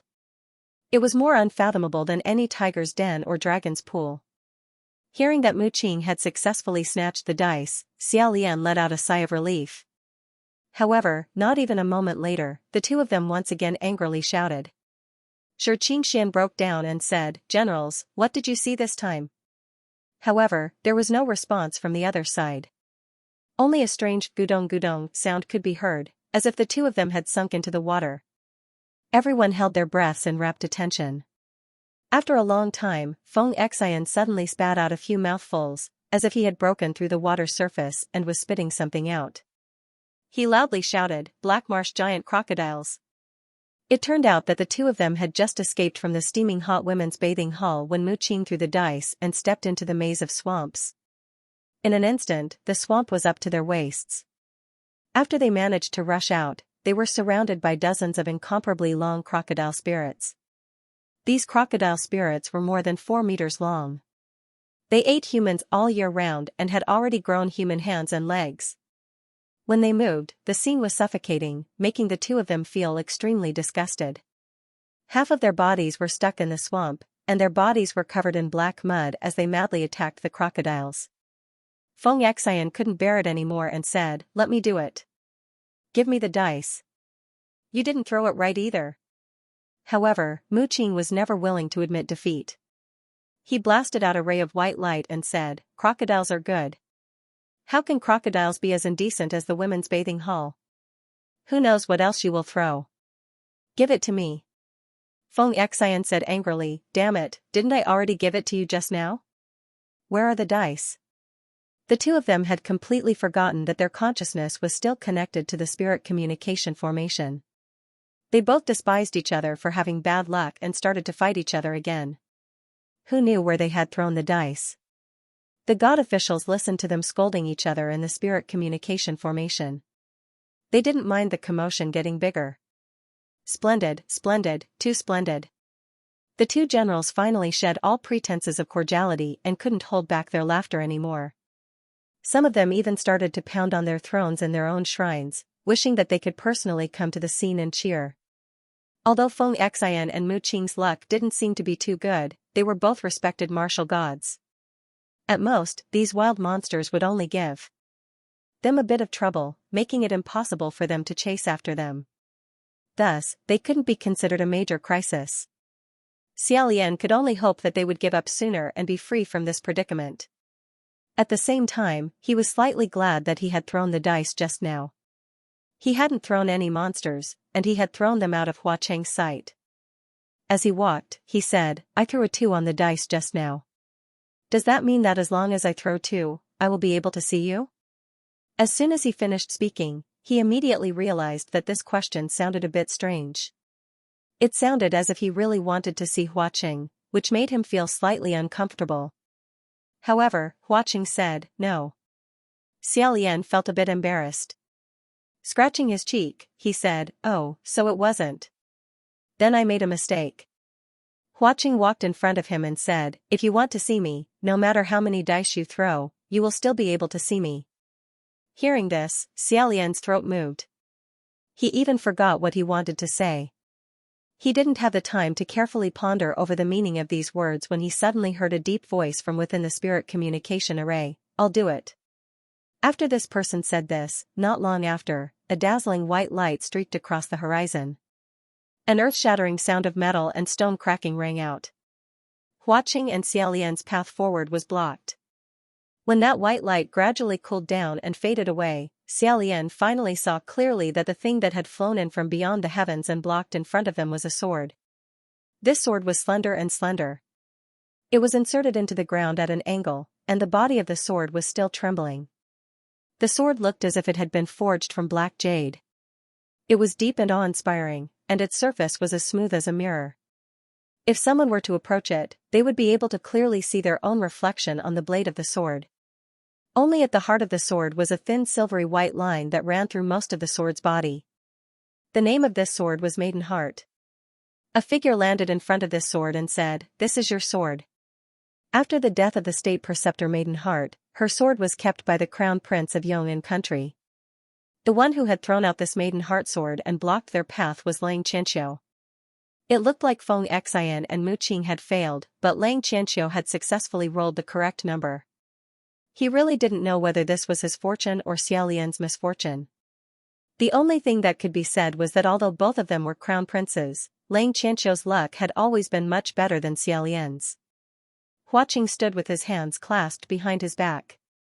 His expression did not change, but his body moved slightly. The moment he moved, Xia Lian immediately raised his hand to stop him. In a low voice, he said, let me. In the middle of the valley, Lang Qianqiu blocked the way, dragging his heavy sword as he said, I only want to fight you with all my strength. No matter what the result is, even if I kill you, I don't need you to repay anything. I don't need you to ask the emperor for a demotion. My swordsmanship was taught by you, so you might be able to defeat me. Why aren't you willing to fight me? Even without Lang Qianqiu saying it, Xia Lian knew that he would naturally do his best. However, if he went all out, Xia Lian would have no choice but to face him seriously. Xia Lian didn't want to see any result like this. However, if Lang Qianqiu didn't fight him, he definitely wouldn't give up. After a long time, Xia Lian slowly nodded and said, fine. He walked a few steps and arrived in front of the sword. Pulling it out of the rubble, he softly said, you asked for this. After several hundred years, the maiden's heart had finally returned to its master's hands. It let out a low hum on Xia Lian's hand. Not far away, Hua Cheng's eyes were also stimulated by the incessant hum of the sword. With the long sword in his hand, Xia Lian waved it, the tip of the sword slanting towards the ground. He coldly said, no matter what the result of this battle is, don't regret it. Lang Qianqiu loudly said, I definitely won't regret it. His scalp felt like it was about to explode. With both hands gripping the hilt of the heavy sword, he focused all his attention and held his breath. His gaze tightly locked onto the black jade-like edge of the maiden's heart. He didn't dare to be careless in the slightest. Xia Lian shook the blade of the sword and rushed forward like an arrow. Lang Qianqiu's gaze sharpened. Just as he was about to face the attack, his 4 limbs suddenly stiffened. It was as if he had been tied up by something and fell heavily to the ground. When he looked down, he discovered that he really had been tied up. He didn't know when, but a snow-white piece of silk had already coiled around his body countless times like a poisonous snake. Lang Qianqiu had been taught swordsmanship by the state preceptor since he was young, so he held a deep reverence for the state preceptor. Even when blood flowed like a river during the gilded banquet, this reverence hadn't diminished in the slightest. Therefore, when Xia Lian gripped his sword, Lang Qianqiu had wholeheartedly focused on all of his opponent's movements. He didn't notice that there was actually a piece of white silk that had long since sneakily circled around behind him. Taking advantage of the moment, he used all his strength to face the attack. It suddenly launched a sneak attack. How could there be such a shameful thing? Seeing Rua Xia succeed, Xia Lian's tense expression and mood relaxed in an instant. He immediately threw away his maiden's heart and let out a long sigh of relief. In his heart, he thought, that was dangerous, that was really dangerous. Lang Qianqiu lay on the ground and struggled endlessly. Who would have thought that this white silk was extremely evil? The more he struggled, the tighter it became. He angrily said, "State Preceptor, what are you doing? Quickly release me, we will fight to the death." Xia Lian wiped the sweat off his forehead and said, "Just a moment ago, we were fighting to the death. Right now, what's wrapped around your body is one of my transcendent artifacts. You have already lost." Lang Qianqiu said, "How can this be counted? When I said to fight to the death, it was obviously to use a sword to fight to the death. If you're a man, then use a sword. What's the point of using white silk to mount a sneak attack? How despicable." He truly felt that the sword was the ancestor of all weapons, so he didn't think too much about it. However, it sounded like he was discriminating against male heavenly officials who used white silk as a transcendent artifact. However, let alone scolding Xia Lian for not being a man, he had already worn women's clothing. Every time he opened his mouth, he would say that he was impotent, so why would he care about this? Xia Lian squatted down beside him and said, "This is because you didn't think things through in advance. You didn't say that you had to use a sword, so you let me take advantage of a loophole. Who are you going to complain to?" Pausing for a moment, he earnestly said, "Yes, I launched a sneak attack." "So what if it was a sneak attack?" "I succeeded." "Yes, I'm despicable." "So what if I'm despicable?" "I won." "If your opponent wasn't me, but someone else, you would already be dead by now." Standing not far away from the two of them, Hua Qing silently laughed. He crossed his arms and looked elsewhere. On the other hand, Lang Qianqiu was stunned. When this person was still the state preceptor of Yong'an Kingdom, his teachings had always been about being open and aboveboard, advancing courageously, and going all out. He never would have thought that one day, he would actually hear from his former teacher, "Yes, I launched a sneak attack." "So what if it was a sneak attack?" "I succeeded." "Yes, I'm despicable." "So what if I'm despicable?" "I won." Seeing that he was about to leave, Lang Qianqiu immediately said, "Stop right there." Xia Lian really did stop. Lang Qianqiu gritted his teeth. "You have to give me an explanation." Xia Lian asked, "What explanation do you want?" Lang Qianqiu said, "The gratitude and grudges of the previous generation, the hatred of the country and the enmity of the family. You hate Yong'an, it's not that I can't understand. But..." He choked for a long time before he could speak again. His voice trembled as he said, "But the state preceptor, my father and mother, the empress and I. To the remnant citizens of Xianlu country. Isn't it good? I am good friends with many people from Xianlu. I did everything I could to protect them." Everything he said was true. After the destruction of Xianlu, many of the remnant citizens of the old country had never forgotten their identity. Even if Yong'an established a country and began to rule, this group of people and their descendants still called themselves the people of Xianlu. They often clashed with the citizens of Xian dynasty. The first few generations of the Eternal Peace royal family used strong policies to suppress them, brutally killing many of the Xianlu survivors who resisted stubbornly. On the other hand, there were also many Xianlu players who formed alliances. He planned to assassinate the nobles of Yangon City and succeeded several times. Just like that, the enmity grew deeper and deeper. But when it came to Lang Qianqiu and his parents' generation, they adopted a completely different and gentle attitude towards the remnant citizens of the previous dynasty. They had always strived to integrate the citizens of the new dynasty and the remnant citizens of the old dynasty. They had even considered making a descendant of the Xianlu imperial family a king, something as absurd as that. All of this was to show their sincerity and treat them with courtesy. Lang Qianqiu himself had never been prejudiced against the people of Xianlu because of the hatred of his predecessors. Back then, Grand Preceptor Fang Yaxian was extremely mysterious. She had never revealed her identity, so no one knew which side the murderer of the Gilded Banquet belonged to. However, the enmity between Yong'an and Xianlu was too deep. Regardless of which side was in trouble, they would firmly believe that the other side was the mastermind behind the scenes. The Yong'an royal family and the courtiers who had luckily escaped this calamity all believed that the power of Xianli's remnant citizens was manipulating this matter from behind the scenes. Thus, there were many people who proposed using this as a reason to completely wipe out the remnant citizens of Xianlu in Yong'an country. However, all these suggestions were vetoed by Lang Qianqiu. His determination had protected the lives of countless innocent Xianlu citizens, preventing them from suffering an unexpected calamity and being inexplicably massacred. However, now that he thought about it, he felt wronged because he had done well in the past. It wasn't that he didn't think it was worth it, but that he felt wronged. Doing the right thing would never be worth it. However, it was clear that one had shown kindness, but did not receive the corresponding kindness from others. It was inevitable that one would feel wronged. Lang Qianqiu's eyes were red as he questioned, "Imperial tutor, where did I not do well enough? What did my parents do wrong? Why must you treat me like this?" The more he thought about it, the more unwilling he became. Under Ruoxia's restraint, he struggled to raise his upper body and said, "Don't you think you should give us an explanation?" Xiaolian said, "I can't give it to you." His answer was very straightforward, causing Lang Qianqiu to choke back his anger.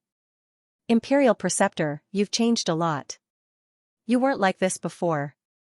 Xiaolian's knuckles rubbed the tip of his eyebrows as he said, "I remember telling you a long time ago that you shouldn't arbitrarily erect a sacred and inviolable monument in your heart. I'm not who you think I am. In the end, you're the one who will be disappointed." Lang Qianqiu lay back on the ground and muttered, "The you of the past and the you now, which is the real you?" "I don't know anymore." Xiaolian said, "It's all me. However, in the past, you were only 17 years old. Now that you've grown up, the things I've taught you are naturally different." Lang Qianqiu shut his mouth. Suddenly, he said, "Is it because your 17 years old was a hurdle, so you want to turn my 17 years old into a hurdle as well?" Xiaolian didn't say anything. Seeing that he didn't answer, Lang Qianqiu's anger bubbled up. Holding his breath, he roared, "If that's what you have in mind, then I won't go along with your wishes." Hearing this, Xiaolian's eyes slightly widened. Lang Qianqiu couldn't stand up, but his eyes were bright like stars. His voice was sonorous, as if there were white flames burning in his eyes. He seemed to be acting out of spite, but also like he was declaring war. In a stern voice, he said, "If you want me to be like you and become filled with resentment, then I won't. If you want me to be like you and abandon myself to despair, then I definitely won't. Definitely not. No matter how you treat me, I definitely won't become like you." These bold and visionary words caused Xiaolian's entire person to be dumbfounded. After a long while, he finally let out a snort and laughed out loud. Lang Qianqiu's eyes were brimming with hot tears. Filled with hot blood, he was roaring at the top of his lungs, but this laughter had pierced through him. Immediately, he felt a burst of shock and anger. On the other hand, Xiaolian laughed as he clapped. The more he laughed, the more unbridled he became. In a loud voice, he said, "Good." He already couldn't remember when was the last time he laughed so heartily. With great difficulty, he stopped laughing. Rubbing his eyes, he nodded and said, "Good. Remember what you've said today. You definitely won't become like me." All this time, Huaqing had his arms crossed as he coldly watched from the sidelines. Just as Xiaolian finished speaking, a burst of red smoke suddenly exploded in front of him. Caught off guard by this explosion, Xiaolian was startled. Thinking that Lang Qianqiu had used some strange move, he hastily dodged and focused his attention to guard against it. However, although this explosion was loud, it didn't seem to have any destructive power. It was just that when the smoke dispersed, the place where Lang Qianqiu was originally lying had disappeared without a trace. All that was left was a roly-poly doll that stood in its original spot, swaying left and right. This roly-poly doll's head and body were both smooth and round, like a large gourd. It had long eyebrows and black eyes, a tiger's head and tiger's brain, and a charmingly naive appearance. At this moment, it was glaring angrily at Xia Lian. On its back was a broad-bladed greatsword, and it looked extremely impressive. It was exactly the appearance of Lang Qianqiu, but it had turned into a big toy that a child couldn't bear to part with. Xia Lian's smile disappeared and he said, "Qianqiu?" Without the person tied up, Rua Xia whizzed back around his wrist. Hua Qing leisurely walked over and flicked the roly-poly doll. He sneered and said, "This person really looks stupid no matter what form he takes."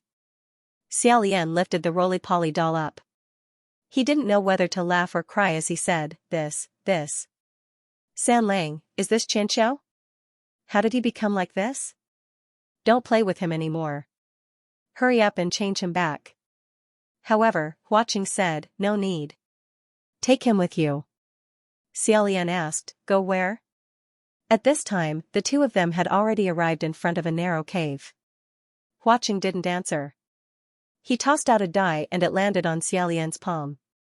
Lowering his head to glance at it, he took the lead and entered the cave. Turning a person into a roly-poly doll, this spell was truly very naughty. It was extremely in line with Hua Qing's style, but it was also very difficult to dispel. In any case, Xia Lian couldn't dispel it, and he didn't dare guarantee that the other heavenly officials would be able to dispel it. Thus, he could only take the Qianqiu roly-poly doll in his hand and chase after Hua Qing. Suddenly, he remembered that he had tossed his heart onto the ground. He hurriedly turned back to retrieve his sword and slung it over his back. Then, he followed Hua Qing inside. He wanted Hua Qing to dispel the spell, but Hua Qing declined to comment. The two of them walked in the cave for a short while. The narrow entrance of the cave grew wider and wider, and the sound of footsteps echoed throughout the spacious cave. In front of them, they could faintly hear the light of fire and singing. When Xia Lian had been looking for the Extreme Happiness Workshop in the Ghost City, he had also heard a burst of singing. However, the singing of the eccentric girls from the Extreme Happiness Workshop was like a gentle whisper, enchanting people's hearts. However, this burst of singing was like a group of demons dancing chaotically. It was chaotic and unpleasant to listen to. The two couldn't be mentioned in the same breath. Xia Lian couldn't help but ask, "San Lang, what is this place?" Hua Qing softly said, "Shu." Originally, Xia Lian's voice was already very soft when he asked the question, but when he heard this sound, he practically held his breath. Soon, he discovered why he needed to be quiet. In front of them, several balls of faint green flames floated over. When these balls of flames floated closer, he could clearly see that they were actually a few little demons dressed in green. Each of these little demons had a ball of light on top of their heads. From head to toe, they looked like big green candles. There was nowhere to hide in this cave passage, so it was a narrow path to meet. Xia Lian turned his hand to grab the heart on his back. However, he immediately remembered that he should use Ruoxi, so he put his hand down. Unexpectedly, those few little demons only swept a glance at them and then ignored them. They continued to whisper to each other as they walked forward. It wasn't like they didn't see them. Rather, it was like they saw them, but didn't find it strange at all. Xia Lian looked at Hua Qing. Standing beside him, where was that exceptionally handsome and charming red-clothed ghost king? It was clearly also a pale little demon with a green flame on top of his head. As it turned out, at some point, Hua Qing had already changed the two of them into fake skins. When Xia Lian thought about how at this moment, he definitely also had a green lamp on top of his head, he couldn't help but rub his head and say, "Why bother? Why bother with such a strange appearance?" Although he didn't say it clearly, Hua Qing clearly understood what he meant. Green ghost Qi Rong? I've already said that his taste is low. All of the little demons under him have to dress up like this. He didn't expect that Hua Qing would actually bring him to Green Ghost Qi Rong's territory. In the past, when he heard Heaven Realm and Ghost Realm mention Green Ghost Qi Rong, they would always ridicule him for having low taste. Xia Lian didn't really understand why, but now that he knew that all of the little demons under him had to dress up like this, he finally understood a little. Just listening to the sentence, "green lamp roaming in the night," there was a bit of treacherous elegance. However, if it was just this simple and crude literal meaning of green and lamp roaming in the night, then it was still a bit different from what he originally imagined. Xiaolian asked, "Didn't you already clean out his immortal's cave a long time ago?" Huaqing replied, "I did clean it out, but he escaped. After escaping, he spent 50 years building a new nest." Xiaolian put Lang Qianqiu's roly-poly toy into his bosom. Looking around to make sure there was no one around, he whispered, "San Lang, did you come here to find Green Ghost? Why don't you first remove Qianqiu's spell and let him go first, then I'll accompany you." However, Huaqing's tone didn't allow for refusal as he said, "No, you bring him along. I want Lang Qianqiu to see someone." Xiaolian felt strange in his heart. Looking at Huaqing's reaction, it was clear that he didn't think highly of Lang Qianqiu. Why would he specifically want him to see someone? Right now, he was stuck between a rock and a hard place, so he couldn't say much. After a while, the two of them finally walked out of the cave. Caves were dug out in all directions of this mountain. The caves were connected to the tunnels, and the tunnels were connected to the caves. At every cave entrance, there were demons and ghosts with green lamps on their heads going in and out. It was like a huge beehive of ants. If Xiaolian walked alone, he definitely wouldn't be able to remember the way after walking for a while. However, Huaqing acted as if he was in his own home. Without the slightest hesitation, he shuttled back and forth between the caves with extreme ease, as if he was very familiar with the route. The two of them were wearing the skin of the green flame little demon. Seeing that no one was blocking their way, Xiaolian let out a sigh of relief.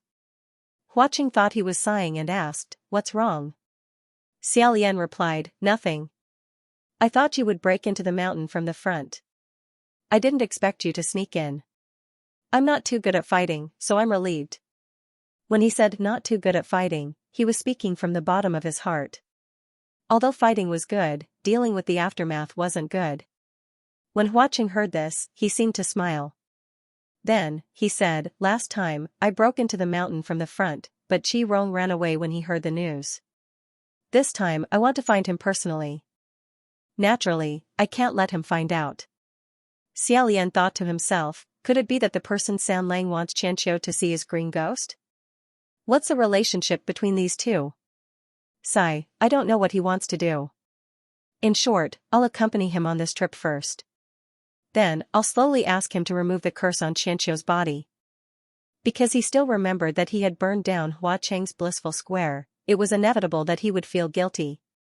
Just as he was thinking, he heard Huaqing speak again, "This trash can't do anything, but his vigilance is very high.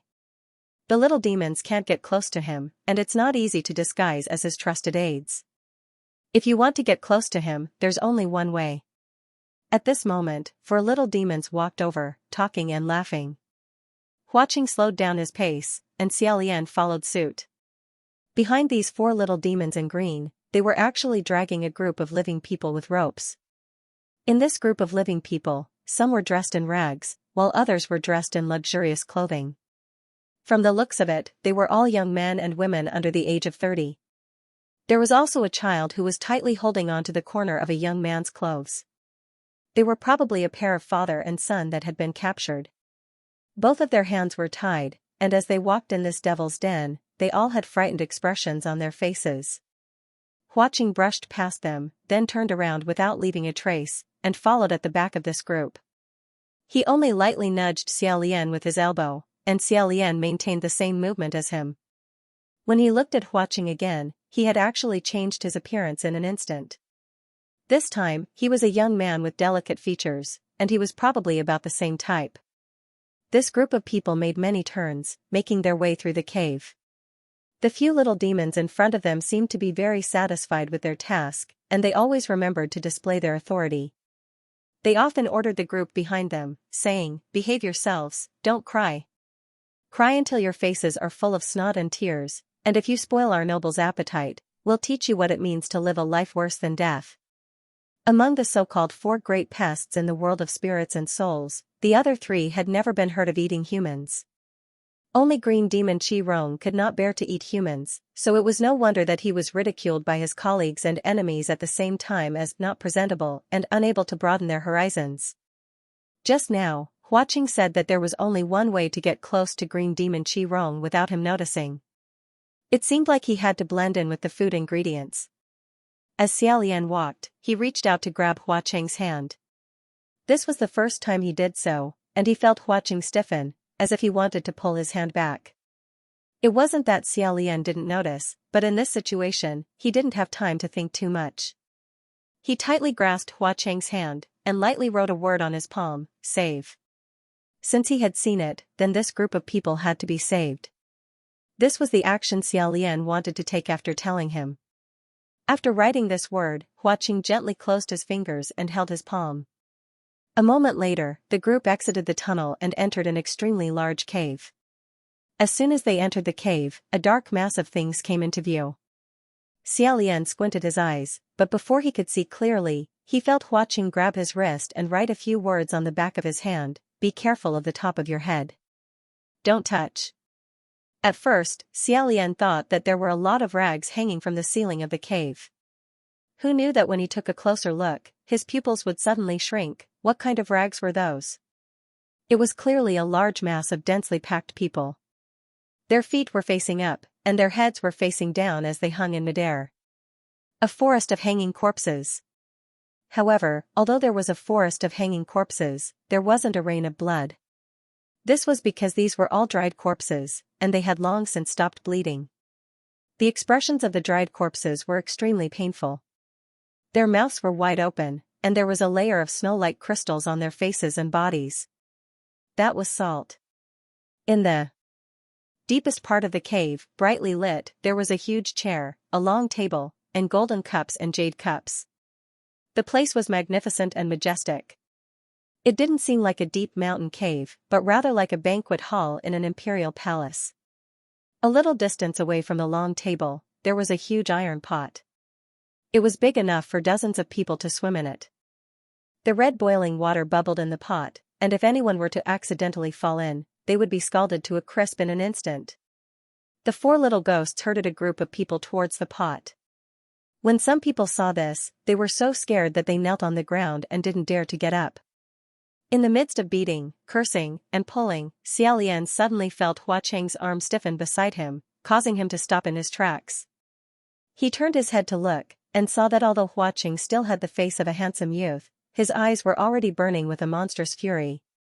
Although Huaqing was always smiling, Xiaolian was very clear that his emotions had always been hidden very well and deeply. Xiaolian had never seen his eyes reveal such violent anger. He followed Huaqing's line of sight, and in the next moment, his breathing seemed to stop. He saw that in front of that gorgeous huge chair, there was a person kneeling.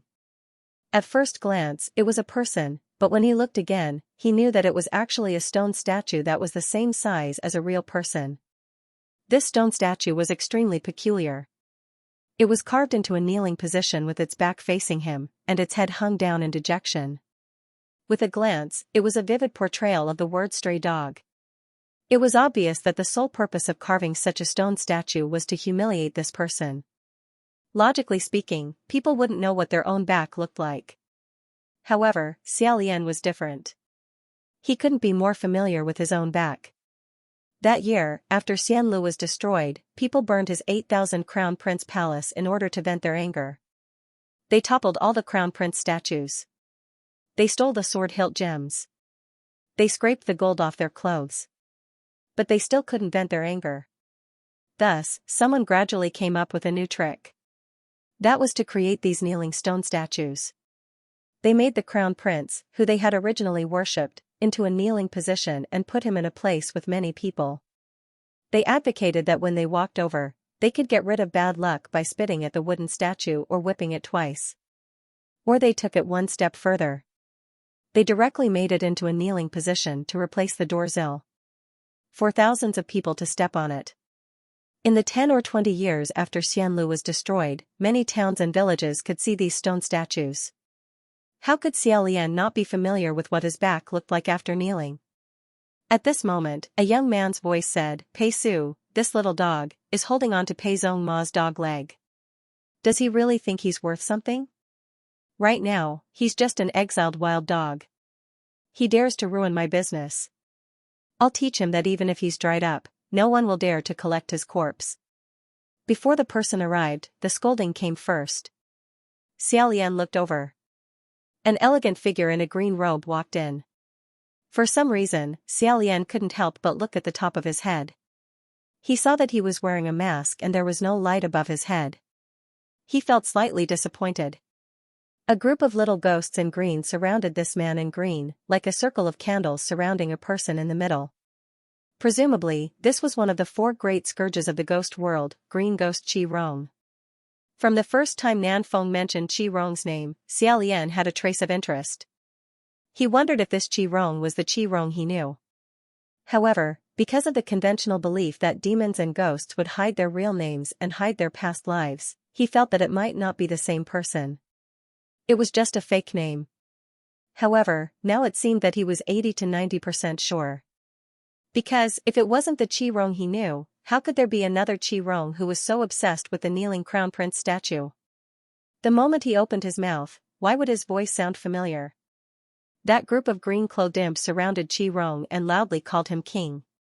They were all talking at once, and Xiao Lian roughly understood what they were saying. It turned out that this Qi Rong had sent a few of his trusted subordinates to the Ghost City. They failed to cause trouble and were destroyed by the Flower City. Thus, he prepared to fight again. Who knew that before the second round was released, they would meet the exiled Pei Su. Although Pei Su had been banished to the mortal world, he was once a heavenly magistrate and had nothing better to do. When he met them, he casually cleaned them up. Then, he turned them into ashes. In such a short period of time, Qi Rong had lost 2 groups of his trusted subordinates. When he heard the news, he flew into a rage and cursed, like ancestor, like descendant. Pei Ming is a dog with ulcers on his lower body. We should chop off his and Pei Su's rotten *SS and hang it in front of their temple. Whoever worships them will end up like them. As Xiao Lian listened, he really had the urge to cover his ears. They were both cursing people. When Feng Xian was agitated, he also cursed unbearably. But no matter how bad his curses were, it was obvious that he was just being hot-blooded and had no real intention of cursing. However, Qi Rong's curses were different. No one doubted that in his heart, he really hoped that the person he cursed would die as dirty and despicable as the way he cursed. He didn't hesitate to attack the person's lower body. It was simply despicable. The group of green-clothed imps echoed loudly. Qi Rong probably thought of the capable subordinates he had promoted and said, "It's a pity that such a strong and good woman like Xian Ji was caught by this shameless Pei family's second dog. She suffered great injustice and can't be rescued even now." When Xiao Lian heard this, he didn't dare to agree. Even if Xian Ji was pitiful, it wasn't like they were saying it as if it was all General Pei's fault. After all, she had taken the initiative to kidnap and kill the dozens of brides. It was true that she was strong, but good women were debatable. Previously, he scolded Xiao Pei for ascending by hugging General Pei's thigh. Xiao Lian didn't dare to agree with this. After so many years, there was one thing he dared to say: those with ability might not be able to ascend. But those who ascended definitely had their ability. If one didn't have the ability, no matter how much they begged others to help them, they wouldn't be able to pass the heavenly punishment. At most, they would be able to make do with a heavenly official. Although Xiao Lian and Pei Su didn't interact much, he could see that Xiao Pei's martial arts were slightly above Lang Qianqiu's. However, having great ability didn't equate to having a high status. Luck was also one of the factors. Otherwise, Pei Su would have built his own palace long ago. However, Qi Rong didn't consider these. He cursed loudly, as if there was no one in the world that he didn't want to curse to death. He scolded Pei Ming for being a rotten stud, Xiao Pei hugging his thigh, Jun Wu for being a hypocrite, Ling Wen for being a B***TCH, Lang Qianqiu for being an idiot, Quan Yizhen for being a piece of **T, Navy for being a black-hearted person, Wind for being a B***TCH. He probably didn't know that Shi Qingxian was actually a man. If he hadn't heard it with his own ears, Xiao Lian simply couldn't imagine how a person could have so much resentment. In the end, he cursed Hua Qing and that low-profile Blackwater's Chen Zhou for daring to look down on him. They were merely 2 peerless people. One day, he would make them kneel before him. Because he couldn't imagine such an unrealistic fantasy scene, Xiao Lian should have been angry, but unfortunately, he only felt that it was funny. He couldn't help but glance at Hua Qing. Hua Qing himself didn't have much of a reaction. His eyes were still fixed on the kneeling stone statue. Finally, thankfully, Qi Rong seemed to be satisfied with his scolding. He changed the topic and said, "How's the matter I asked you guys to do? Did Quan Yizhen and Pei Zhongma start fighting?" As he spoke, he slumped backwards and sat on the luxurious bench. He lifted his feet and placed his boots on the shoulders of the stone statue. He was actually using the stone statue as a stepping stone. Xia Lian had been holding on to Hua Qing's arm. When he felt Hua Qing take a step forward, he quickly pulled him back. However, he felt that it wasn't enough to just pull him back, so he wrote another word on his palm, "Think." Hua Qing recognized this word. He first lowered his head and looked at Xia Lian. Xia Lian's eyes were filled with gratitude for his good intentions. Then, he lightly shook his head and wrote "Listen" and "Tian" on his palm. Listening to Qi Rong's words, it seemed that he had sent people to do something related to the two heavenly officials in the heavenly court. Moreover, it wasn't anything good. Xia Lian had to listen to it. As for the statue being used as a stepping stone, Xia Lian naturally didn't think much of it. In any case, it was just a piece of stone. It wasn't really him.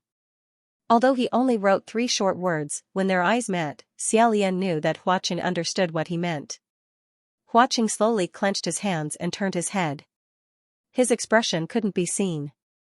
A green-clothed imp said, "According to my king's words, we have already spread the news that Pei Ming wants to support Pei Su to become the Western martial god. Now that this matter is getting bigger and bigger, we can use this as an excuse to disguise ourselves as Jiaying Palace's followers and smash more than 100 Mingguan temples in the north." Ha ha ha. You don't know, but many of our followers are really stupid. When they saw us smashing, they followed suit.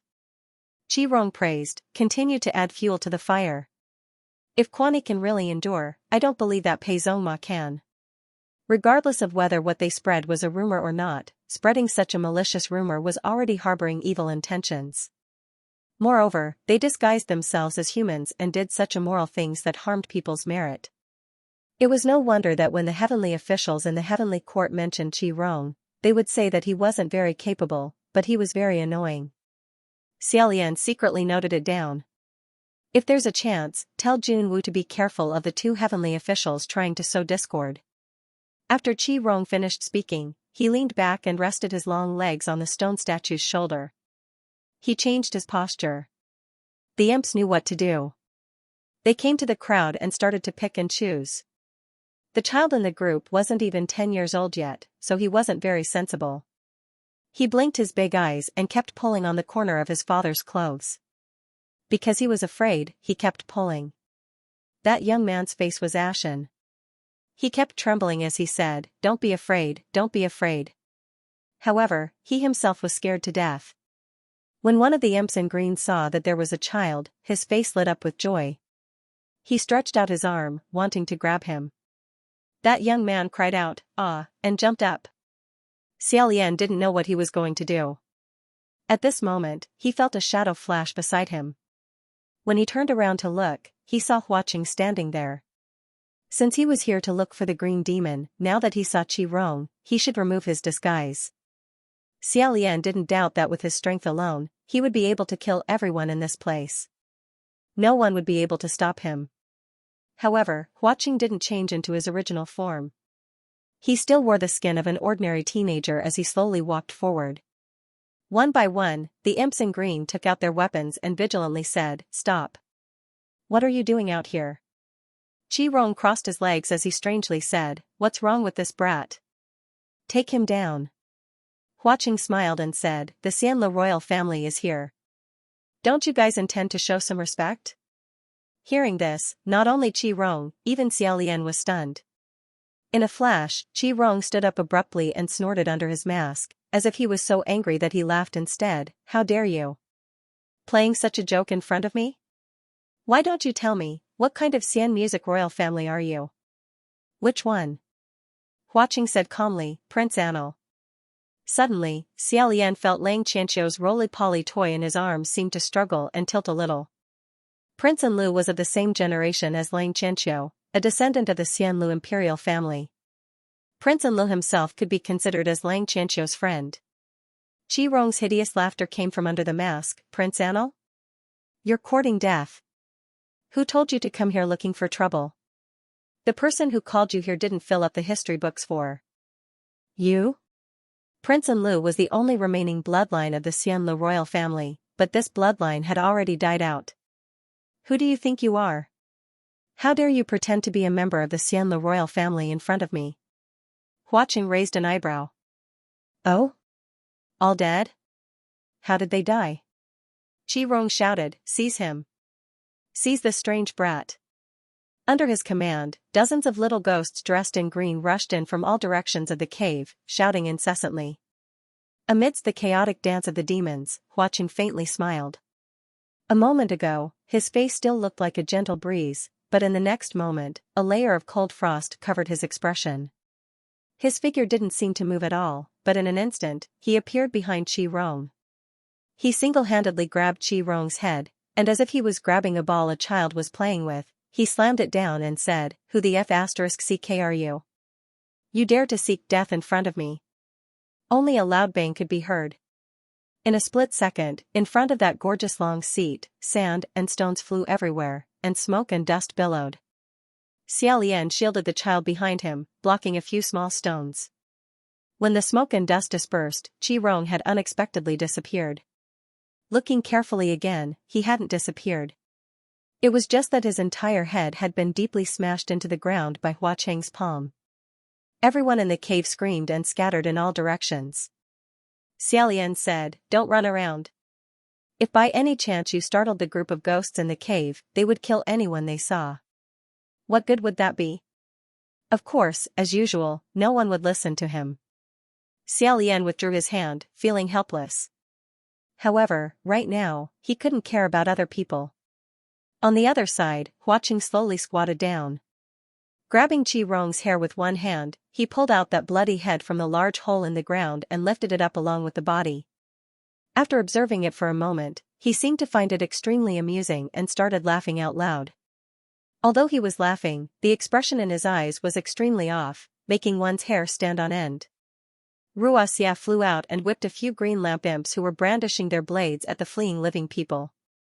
Xia Lian turned his head and instinctively felt that something was wrong. San Lang? San Lang. A few cracks appeared on the mask on Qi Rong's face, and pieces of it fell off. He spat out a mouthful of blood and shouted, "Someone come. Quickly stop him. Everyone come over and stop him for me." Just a moment ago, Huaqing was still violently beating him to death. Yet now, he seemed to be in a very leisurely and carefree mood as he chatted with him about all sorts of trivial things. Grinning, he said, "Don't you know? There are some things in this world that can't be stopped. For example, the sun sets in the west. For example, an elephant tramples an ant to death. For example, I want your dog life." When he said the last sentence, the malevolence on his face was completely revealed. Lifting Qi Rong's entire body in his hand, he suddenly smashed it down again. Another loud noise rang out. Qi Rong's body fell to the ground, turning into a puddle that was worse than mud. Then, with a light crack, the mask on his face shattered, revealing half of his face. No matter who looked at this half of his face, they would discover an astonishing fact. Xia Lian's gaze returned to him. They gazed at each other for a moment. Xia Lian said, "Qi Rong, it seems like you've lived a wonderful life all these years." As soon as he finished speaking, Huaqing removed the disguise he had given him. Qi Rong's eyes widened when he saw the three intruders finally reveal their true appearances. Lang Qianqiu was stunned. "Cousin?" Although he had heard Qi Rong say our Xianlu, he had already guessed that green ghost was from Xianlu country. However, he didn't expect that he and Xia Lian would have such a relationship. Qi Rong stared at Xia Lian's face. Slowly sweeping his gaze up and down, it was a strange, novel, and greedy gaze. However, when his gaze fell on the fragrant heart sword on Xia Lian's back, he suddenly stopped. Suddenly, he burst into laughter. I see. My heart is yours, you are the heart.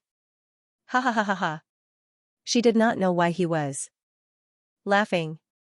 However, Lang Qianqiu felt extremely uncomfortable and said angrily, "What's so funny?" Qi Rong fiercely said, "I am laughing at my good cousin." "None of your business." "I am sorry for saying that your excellency's stupidity spanned 100 years. I apologize. You are a great teacher who produces a great disciple. Look at your master's behavior. How smart can you be?" He turned towards Xia Lian. "You ran to Yongnan to become the state preceptor. In the end, you were stabbed to death by your disciple. Wasn't it exciting? Isn't it funny? You deserve it, don't you? You're really shameless." When he said the word offend, Hua Cheng's palm struck down like a thunderbolt. Qi Rong was originally very resistant to beatings, but when he saw Xia Lian appear, he inexplicably became 10 times more excited. His face was smashed into the ground, but he still stubbornly shouted, "Bastard! Despicable! What a bitch!" Every time he spoke, Hua Cheng would add another palm strike to the back of his head. The scene was extremely bloody. Xia Lian intercepted Hua Cheng's hand before it could fall and said, "San Lang, let it go." Hua Cheng snapped, "Why should I let it go?" Xia Lian said, "It's nothing, you don't have to worry about it. This person is just sick. He's very difficult to deal with, so I'll handle him. Just ignore him." He gently patted Hua Cheng's shoulder.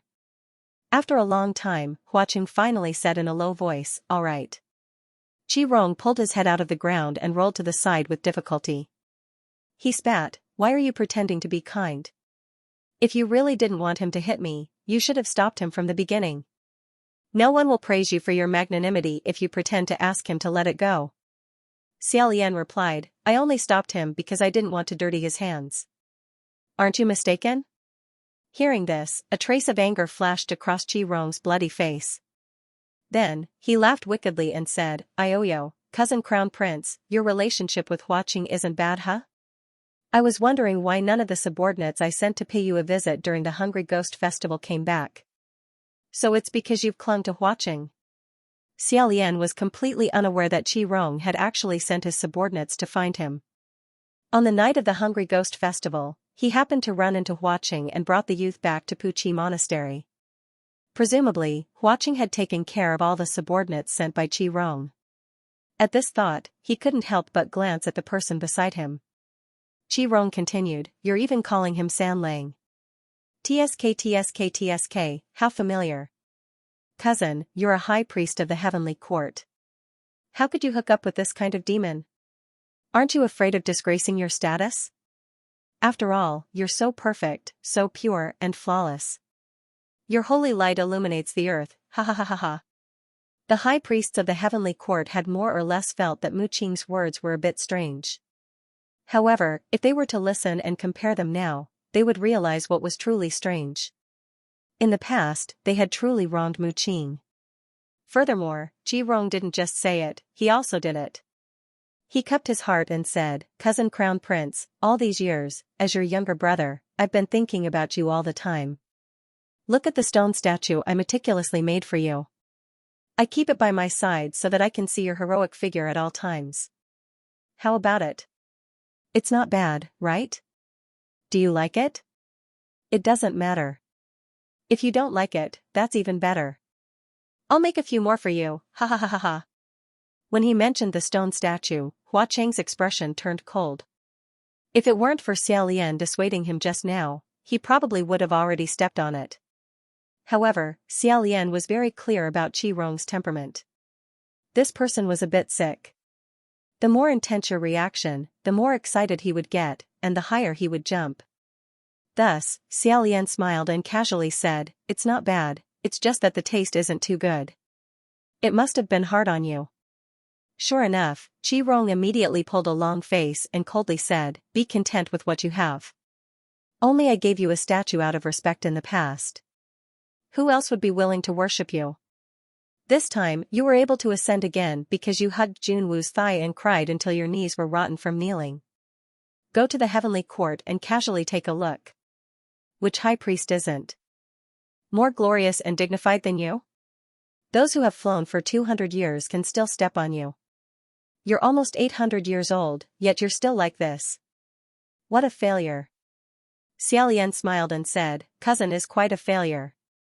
Unlike cousin, who's only 800 years old, you're already fierce. Xia Lian was all too clear on how to deal with him. At the side, Huaqing snorted and laughed. Qi Rong's face really turned green. He swept his eyes over the few people for a while before suddenly saying, looking at this posture, you wouldn't be begging Huaqing to come and mess with me today and help you vent your anger, right? Xia Lian stared blankly. Thinking about this posture, he actually felt that he couldn't refute it. Qi Rong said, look at you guys. As soon as he heard me say that you're not good, wow, he's this angry. Could it be that he was touched by the holy light on top of your head and became blinded? Ioyo, I've discovered it. He seems to have been blind all along. Ha ha ha. Before he could finish speaking, his vision suddenly darkened. His cheeks were in severe pain and blood crazily sprayed out. He had actually been punched again. However, this punch wasn't from Huaqing. It was from Xia Lian. Xia Lian's attack was surprisingly fast. He coldly said, I've never hit you before, but that doesn't mean I'll never hit you again. This punch was ruthless. After a long while, Qi Rong was finally able to speak. Lying on the ground like a mangy dog, he pounded the ground and laughed out loud. Cousin Crown Prince, you hit me, you actually hit me. Heavens, our noble, kind, compassionate, helpful Crown Prince who can't even bear to trample an ant to death, gave me an expression. He even hit me, he actually hit me. This is bad, this is bad. He was unreasonably excited, to the point that he was acting like a lunatic. Lang Qianqiu had never seen a person with such strange words and actions. After watching his one-man show, he was completely stunned. He muttered, Is this person crazy? Xia Lian was used to this and didn't find it strange. He said, you heard it. This person is crazy and his mind isn't normal. His words can't be trusted. At this moment, Qi Rong's laughter suddenly stopped. His expression suddenly became stern as he sneered, don't be in a hurry to tell others that I'm crazy. Let me ask you, how did Prince Enlil die? This question was asked by Huaqing just now, but now it was him asking Xia Lian. Lang Qianqiu suddenly became concerned. Xia Lian's heart tightened and he didn't answer immediately. Qi Rong slowly climbed up and sat against the kneeling statue. He said, after Enlil died, I cut open his stomach to take a look. His internal organs were all shattered by the extremely sharp sword energy. That's why he didn't have any external injuries, but he kept coughing and vomiting blood. This kind of method is impossible for an ordinary swordsman. I originally thought that the thief Yong'an hired some strange necromancer to disguise Enlil's death. Now that I think about it, there's another person who would also do this kind of thing. This person, of course, is my fair and just good cousin. After all, our crown prince is a pure and holy peerless Tianshan snow lotus. Huaqing stomped down and Qi Rong screamed in pain. Lang Qianqiu only felt that his head was about to explode. He held his head with bloodshot eyes and said, shut up. What do you understand? Who is the murderer? What happened at the gilded banquet? What's going on with Prince Enlil? What's going on? Qi Rong said, Lang Qianqiu, why can't you understand? I can almost understand everything. It seems that you really don't understand your master's virtue at all. Come, let me dissect my good cousin for you. This former crown prince of Xianlu country ran to your Yong'an to become the state preceptor and taught you sword techniques for 5 years. After he said a few words, Xia Lian's long sword shook. Before he could step forward, Lang Qianqiu's heavy sword blocked his way and said, let him finish. Xia Lian said, you already know he's a madman, yet you still listen to his nonsense. Fang Xian swung her sword down. The blade of the sword was clearly extremely slender, yet it shook Lang Qianqiu so much that he almost couldn't hold on to that huge heavy sword. Who knew that at this moment, a curved silver blade would lightly and skillfully pick up the tip of his sword, deflecting it. Xia Lian was startled and said, San Lang. Qi Rong saw that Xia Lian clearly didn't want him to say more. He didn't want Lang Qianqiu to listen more, so he purposely wanted to do the opposite. Seizing the opportunity, he said, Prince Enlil is a good man of our Xianlu country. He listens to my words and pretends to be on good terms with you. Then, he wiped out the dog lives of your Yong and County's thieves at Gilded Palace. When your master saw this, and Lu escaped. Then, you rushed to Gilded Palace and ordered the entire country to arrest State Preceptor Feng Xian. This is what I said before, it's definitely true. Xiao Lian wanted to block his mouth several times, but he was stopped by Hua Qing. Xiao Lian said, San Lang. However, Hua Qing didn't say a word and just didn't let him go. The more Xiao Lian wanted to snatch it, the faster Qi Rong's mouth moved. But my cousin, the saint, saw Enlil kill people with his own eyes. He definitely thought, how can this be? This isn't right. Thus, he went to find Prince Enlil and wanted to teach him a lesson. But when he found him, he found out, oh my god, Enlil's plan was huge. It wasn't just to assassinate a few thieves. Since he couldn't teach him a lesson, he hardened his heart and personally killed off the only remaining bloodline of the royal family. In the end, you caught your master and nailed him to death in his coffin. My cousin's magnificent career as a state preceptor finally ended. Cousin, am I right?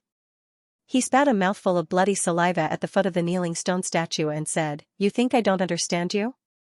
You just love to do this kind of thing. Ancestors above, look at what kind of good grandson you've given birth to. Not only did you cause the Xianli Xia clan to lose everything, you even cut off their bloodline in this world. Xiao Lian. You're a jinx, a god of plagues. Your birth is truly Xianli country's greatest misfortune. Why don't you die? Why do you still have the face to live in this world? Lang Qianqiu said, but I personally saw him use a sword to kill my imperial father. How do you explain this?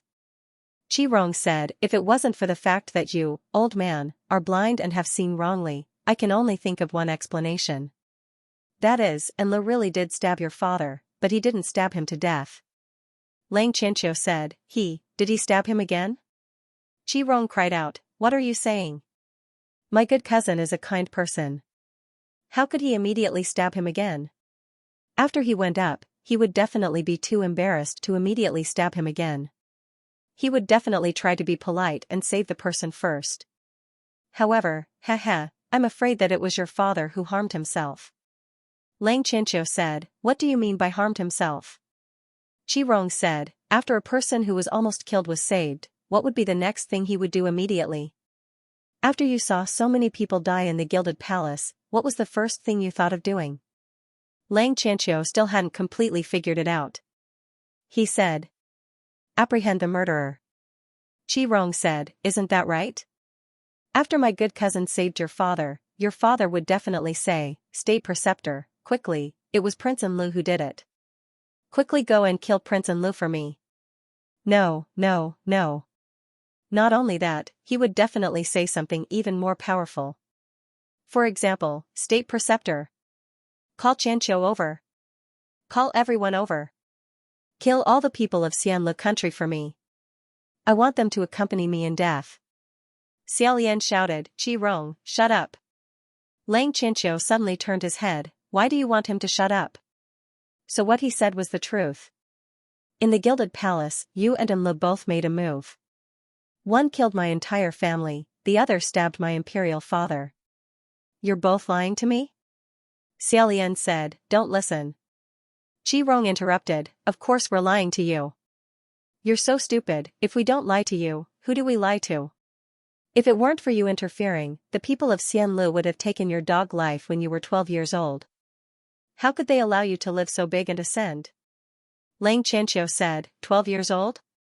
When he was 12 years old, a major event happened. He was kidnapped by a thief. He was saved by Xiao Lian. Lang Qianqiu said, the thief who broke into the palace that year was sent by the people of Xianlu? Qi Rong said, nonsense. Do you think an ordinary assassin could kidnap their crown prince in front of several hundred royal warriors? Wasn't it because I helped Enlil? Lang Qianqiu nodded, saying, help? Fine, I understand. So our friends are fake. You people of Xianlu don't care about our goodwill, your king Enlil have bad intentions, they're here to kill us. He then turned to Xiao Lian and said, so, what you said is also fake. Qi Rong pretended to be curious and said, come. Quickly let me hear what my saint cousin said to you. Lang Qianqiu didn't pay attention to him. He only said to Xia Lian, "You said that Yong'an and Xianlu were originally one country. The conflicts between the royal families have nothing to do with the common people. The common people on both sides were originally one family. In the hands of our generation, some changes can be made. As long as the common people are good, the surname of the royal family doesn't matter. The two sides can resolve their enmity and reunite, but it's all fake. It's all nonsense, bullshit, lies." Xia Lian didn't want to hear these kinds of words the most. He immediately said, "No. It's not fake. Think about it, in your hands, didn't it really change?" Lang Qianqiu stopped talking, his chest rising and falling. Xia Lian said, "Didn't you do very well? Later on, didn't Xianli's people integrate well with Yong'an's people? There were fewer and fewer disputes in the future, so how could it be fake?" After a moment of silence, Lang Qianqiu said tearfully, But what about my imperial father and imperial mother? The fusion of eternal peace and immortal music was originally their greatest wish, so they conferred the title of King of Peace and Happiness to the last member of your clan. Their wishes were fulfilled, but what happened to them? Qi Rongrua said, "You're just like my saint cousin back in the day when you cry when you encounter a problem. You're asking us for your parents, but I haven't even King asked your ancestors for my parents yet. What wish is a fusion of both sides, hence the title of Enlu? To put it nicely, Enlu is Enlu, Enlu is Enlu, Enlu is Enlu. Do you think I can't see that this is the meaning of your Yong'an dogs wanting to step on the heads of Xianlu people for a lifetime?" Xia Lian angrily said, "Qi Rong, stop acting up." Lang Qianqiu, on the other hand, was crying as he glared at Qi Rong. "Were you the one behind the killing of my kin? Are you also involved in the gilded banquet?" Qi Rong giggled and said, "Yes, I have a part, Enlu has a part, your master also has a part, and the three of us from Xianlu all have a part." Ha ha ha ha ha. Who would have thought that halfway through his laughter, Lang Qianqiu's heavy sword would suddenly chop down? Qi Rong cried out as his entire body was cut into two halves. This scene was extremely bloody.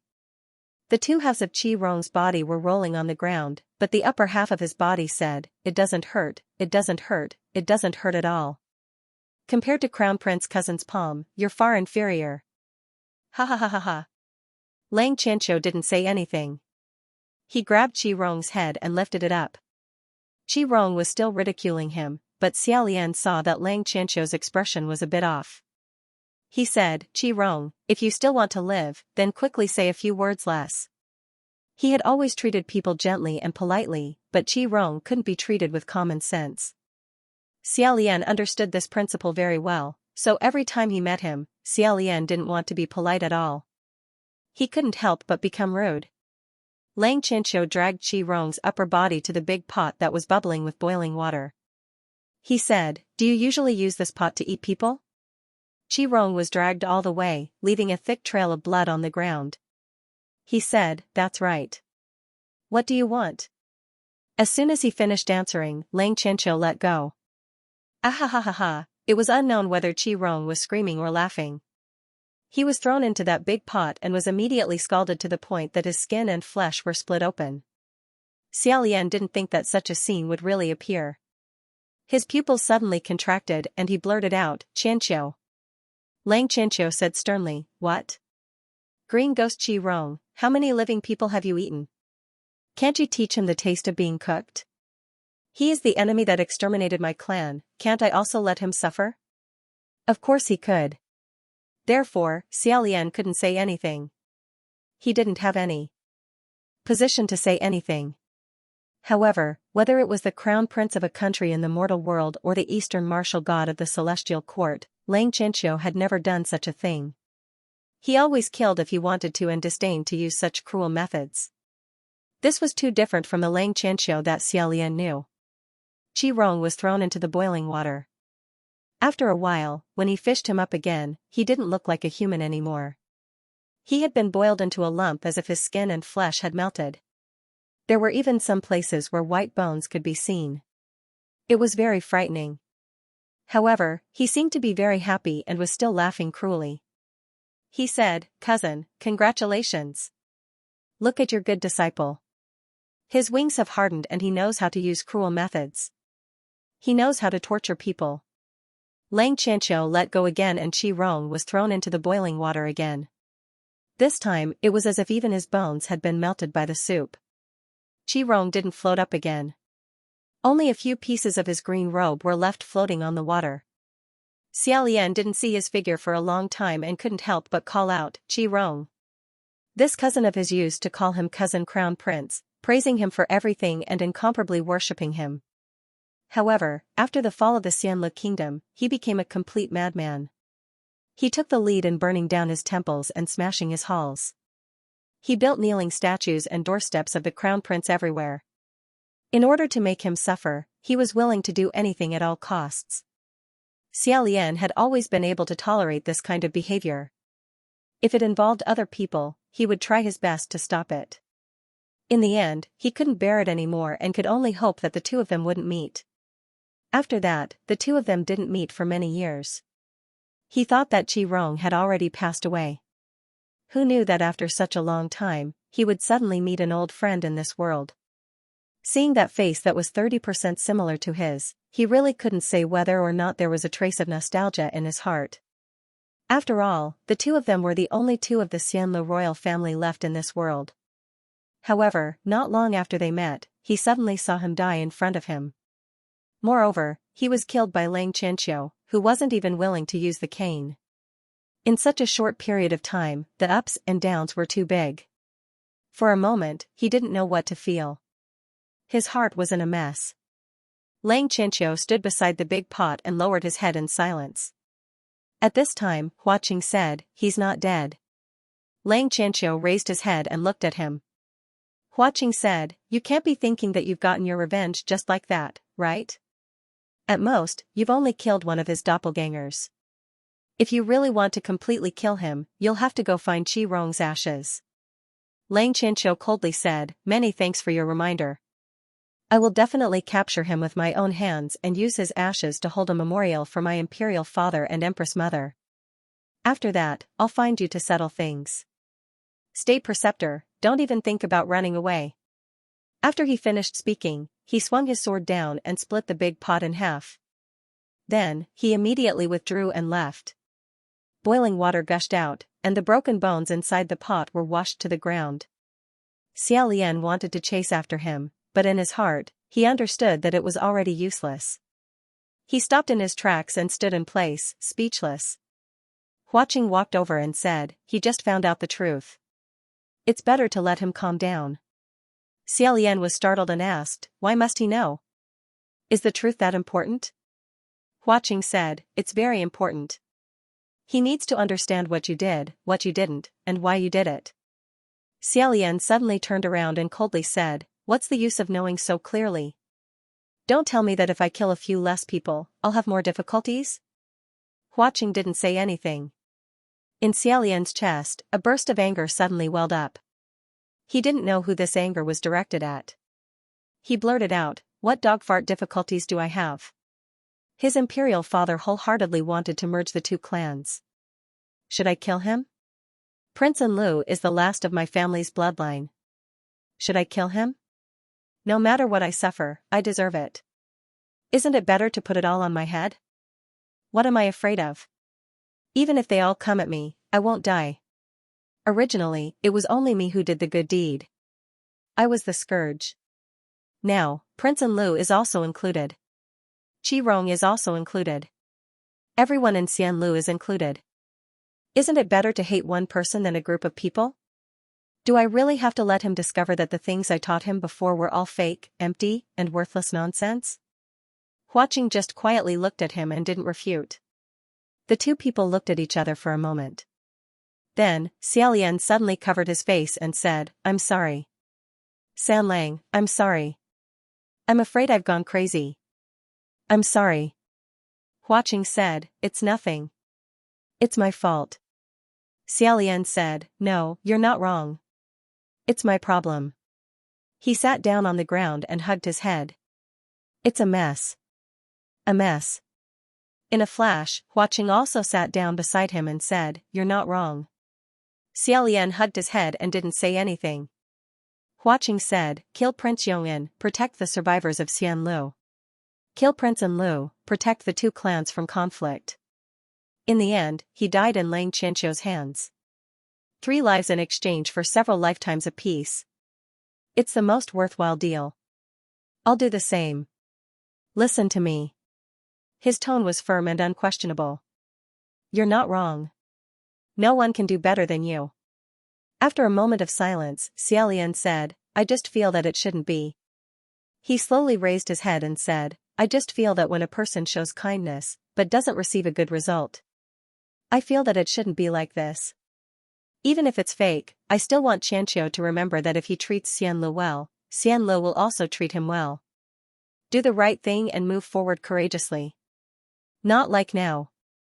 He feels that everything I told him, everything he believed before, was all fake, lies, deceitful. It's all F***king nonsense. He raised his right hand and looked at it. I've suffered enough, so I don't want others to suffer again. Hua Chen quietly listened. Xiaolian felt that he had just said some vulgar words and said, I'm sorry. But look at the things in this world, it's so funny. The previous generations of Yong'an didn't have a good death even if they did something wrong. But when it came to Lang Qianqiu's parents, they wholeheartedly wanted to do something good, do something big, but they ended up like this. The king of Yong'an respected him as the state teacher. For the past 5 years, he had always respected him. Even at the last moment of his life, he still carried with him the trust he had for Xiaolian. Xiaolian stared straight ahead and softly said, I really can't forget the expression on his face when I stabbed him with my sword. Hua Chen calmly said, forget it. That's the fault of Qi Rong and Prince Anil. Xiaolian shook his head and buried his head between his knees. He wearily said, everything was fine. Lang Qianqiu's father ascended the throne and changed the trend of suppressing the remnant people of Xianlu. The people of Xianlu and the people of Yong'an had coexisted peacefully for several decades. Seeing that there was a turning point, a sign of integration, a hope to stay away from disputes, Prince Anil chose this time to wash the gilded banquet with blood. On the night he found Prince Anil during his escape, he originally wanted to warn him not to cause trouble in the future. Who knew that after learning his true identity, the only descendant of his family excitedly pulled him back and asked him to join in the great cause of revenge and restoration of the country. His eyes were fanatical, and his voice was impassioned, making people's hair stand on end. He vowed to wash the gilded banquet first, then destroy Lang Qianqiu, and turn Yong'an upside down. Even if this broke the two groups of people who had already begun to show goodwill to each other, even if all the remnant people of Xianlu were sacrificed, as long as they could drag the Yong'an royal family and the people of Yong'an to hell, they wouldn't hesitate. However, killing him was killing him. Even if he had a more dignified reason, even if he was forced to do so, the fact was that he had personally killed a wise monarch who sincerely wanted to accommodate dissidents, as well as the last bloodline of his family left in this world. Xiaolian turned his head, looking at the dejected kneeling stone statue not far away. He said, Qi Rong is right about one thing. I'm quite a failure. Hua Chen calmly said, you even believe the words of trash like Qi Rong. Other than being unkillable and running fast, what else does he have? For more than 800 years, he can't even make it to the top. Even if I beat him, my hands would be dirty. The corner of Xiaolian's mouth twitched. He thought, unkillable and running fast, wasn't he the same? Didn't he also muddle along for more than 800 years, but he could only muddle along like this? Originally, when he saw Lang Qianqiu ascend as the Eastern martial god, he became a heavenly official in the heavenly court and was still the same as before. He still went straight to the point, he would still doze off during the boring meetings, and he was still quite gratified. However, from this moment onwards, he didn't know how Lang Qianqiu would change in the future. He went to chase after Qi Rong, and after he caught up, how would he settle things with him when he returned? Xiaolian stood up and slowly walked to the side of the stone statue. He turned to the front of the stone statue. That face was exactly the same as his, except that it was carved into a crying expression. Its face was full of tears. It cried until its facial features were distorted and extremely ugly. After staring for a while, Xiaolian sighed softly. He placed his hand on its head and poured a force down. When he removed his hand again, 2 cracks quietly climbed up the stone statue's cheeks. Then, this crying face shattered. The stone statue collapsed and turned into countless small stones that fell to the ground, unable to be pieced together again. When Xia Lian turned around again, he had already returned to his usual gentle and calm face. He rubbed the space between his eyebrows and said, "I'm afraid there are still a lot of living people hidden in Qi Rong's lair. I'll go look for them and let them all out." Hua Qing also stood up and said, "Let's go." During the chaos just now, the green lamp imps in Qi Rong's lair fled in all directions. Those who didn't escape hid in the dark, not daring to come out. The two of them searched around and casually caught a few unlucky imps. They forced them to lead the way and found several caves used to store fresh ingredients. After a rough count, the number of living people that Qi Rong had caught to eat was no less than 300. They were either nearby villagers or passing travelers. As the two of them walked, they opened the prison doors and released the prisoners. While doing these things, Xia Lian's mood slightly calmed down. In addition, he also had some free time now, so he chatted with Hua Qing for a bit. After thinking for a bit, he said, "Oh right, San Lang, there's something I still want to ask you." Hua Qing asked, "What is it?" Xia Lian asked, "How did you know that Qi Rong was the one behind the Gilded Palace incident?" Even if he didn't know why Hua Qing brought him and Lang Qianqiu to the Green Demon's lair, he knew now.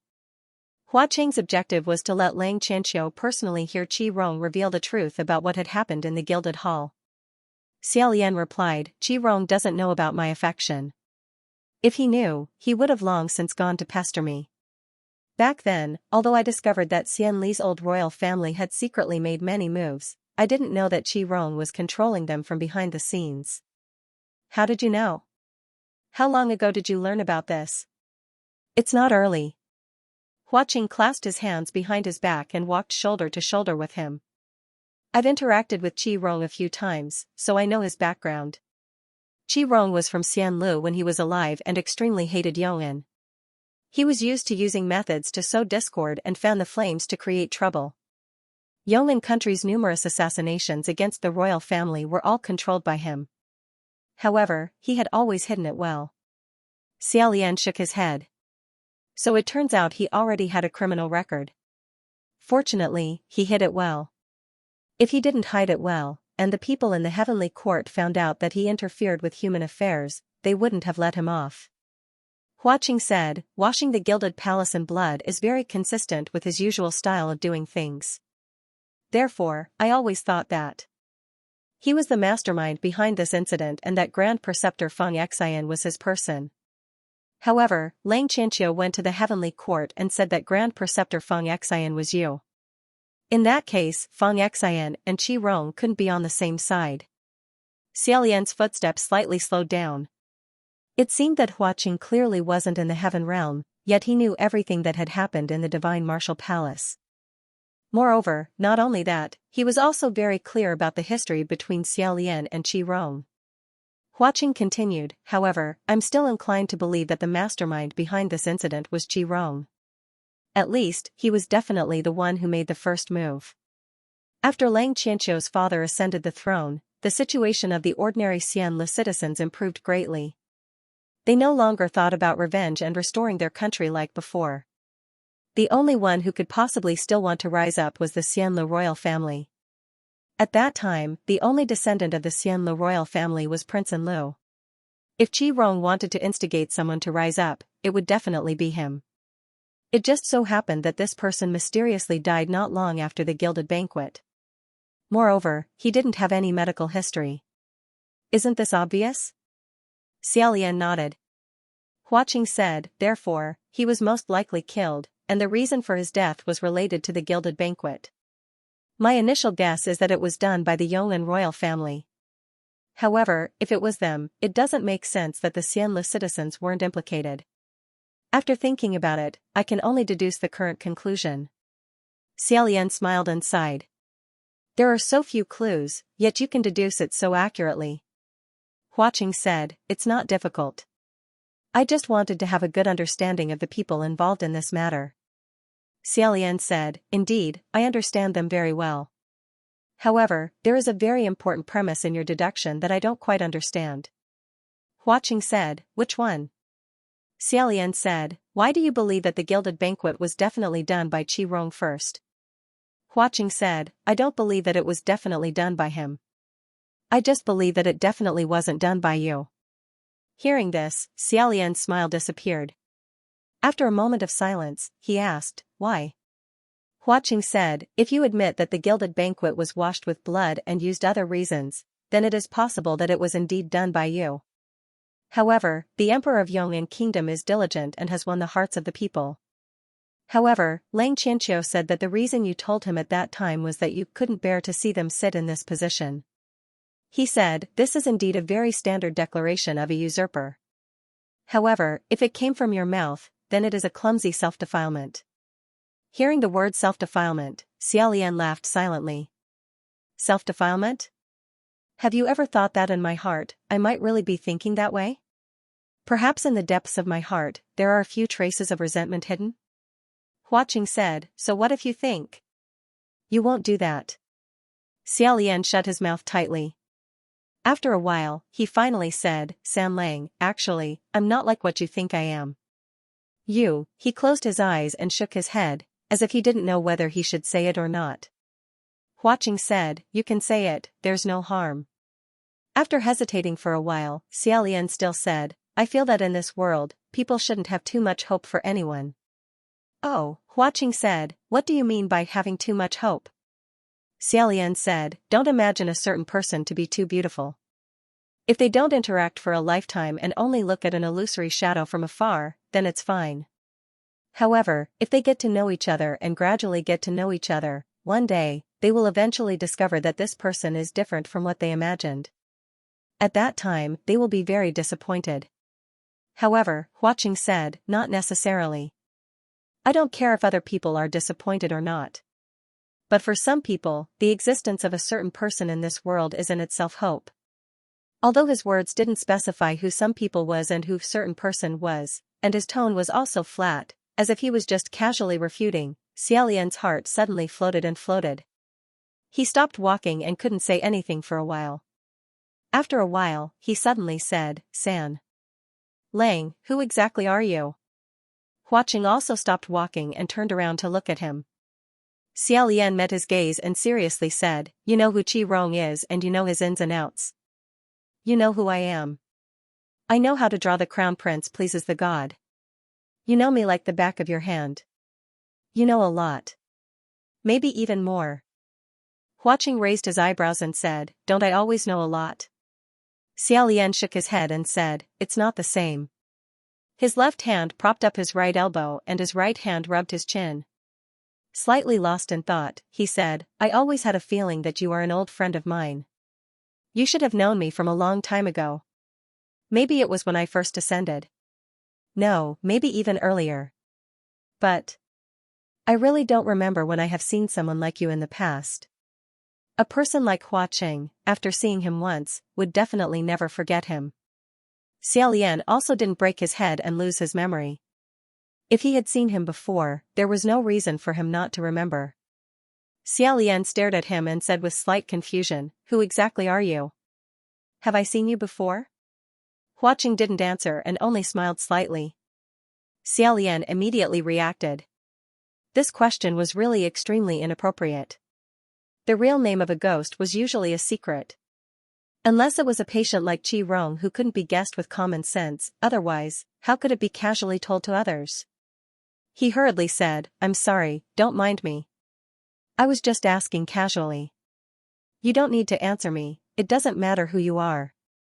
At this moment, Huaqing's eyes slightly narrowed. Xiaolian sensed something and looked back. He only heard a commotion coming from a cave not far behind them. A clear female voice said, I told you, transforming into a female not only makes your mana stronger, even your luck is better. You still don't want to. How about it, did you see that? This time you bet correctly. It was Shi Qingshuan's voice. Xiaolian blurted out, Master Feng. Sure enough, a white-cloaked female priest ran out of the cave. When she saw Xiaolian, her eyes lit up and she said, I found it, His Highness the Crown Prince is here. However, immediately after, she saw Huaqing behind Xiaolian and her expression changed. She jumped back and held the Master Feng's fan horizontally in front of her. Xiaolian didn't have time to speak. At this moment, a man's voice came from inside the cave. Did you find him? How is it?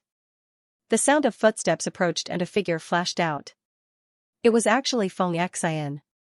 He held a black longbow in his left hand. When he saw Hua Qing, he immediately pulled the silver-white bowstring and entered a vigilant stance.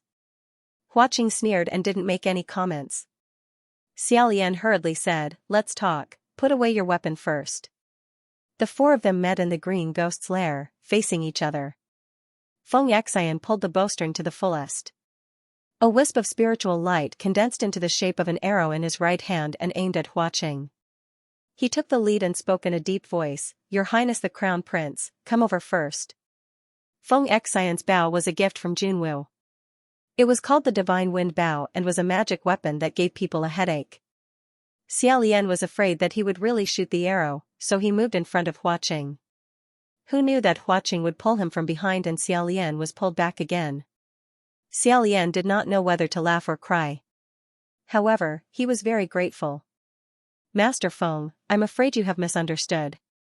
Actually, he wanted to explain that Hua Qing did not go to find him for the sake of the Paradise Workshop, but Shi Qingxian secretly gave him a look, as if telling him not to speak. Hua Qing did not refute and only said, "I haven't settled the matter of Junwo planting spies under me. What are you going to use to negotiate with me?" Xia Lian understood. Shi Qingxian could already tell that Hua Qing did not have any ill intentions. However, on the surface, he had to pretend that Hua Qing had barged into the immortal capital to pursue responsibility. This way, if the heavens said it, it would prevent people from saying that he had fled with ill intentions. Hua Qing also understood his intentions. He cooperated with him. However, Xia Lian was unwilling to do so. He said, "All right. Stop acting." He came to the immortal capital to save me. San Lang has good intentions. Why hide it? Shi Qingxian said, "I'm not acting anymore. I've already sent those 2 sentences to the spirit communication array. You don't understand. Good intentions will eventually turn into bad intentions. It's better to have bad intentions from the start." Hua Qing raised his eyebrows and said, "You understand." Shi Qingxian said proudly, "That's right. Otherwise, how can I survive in the heavenly courts?" General Nanyang. Put down the bow. However, Feng Xian still pulled the bowstring 70% and held his breath without saying a word. Shi Qingxian patted him and said, "Put it down. I'm familiar with you. I don't have any ill intentions." Feng Xian said in a deep voice, "Your Highness, the person beside you is Ju."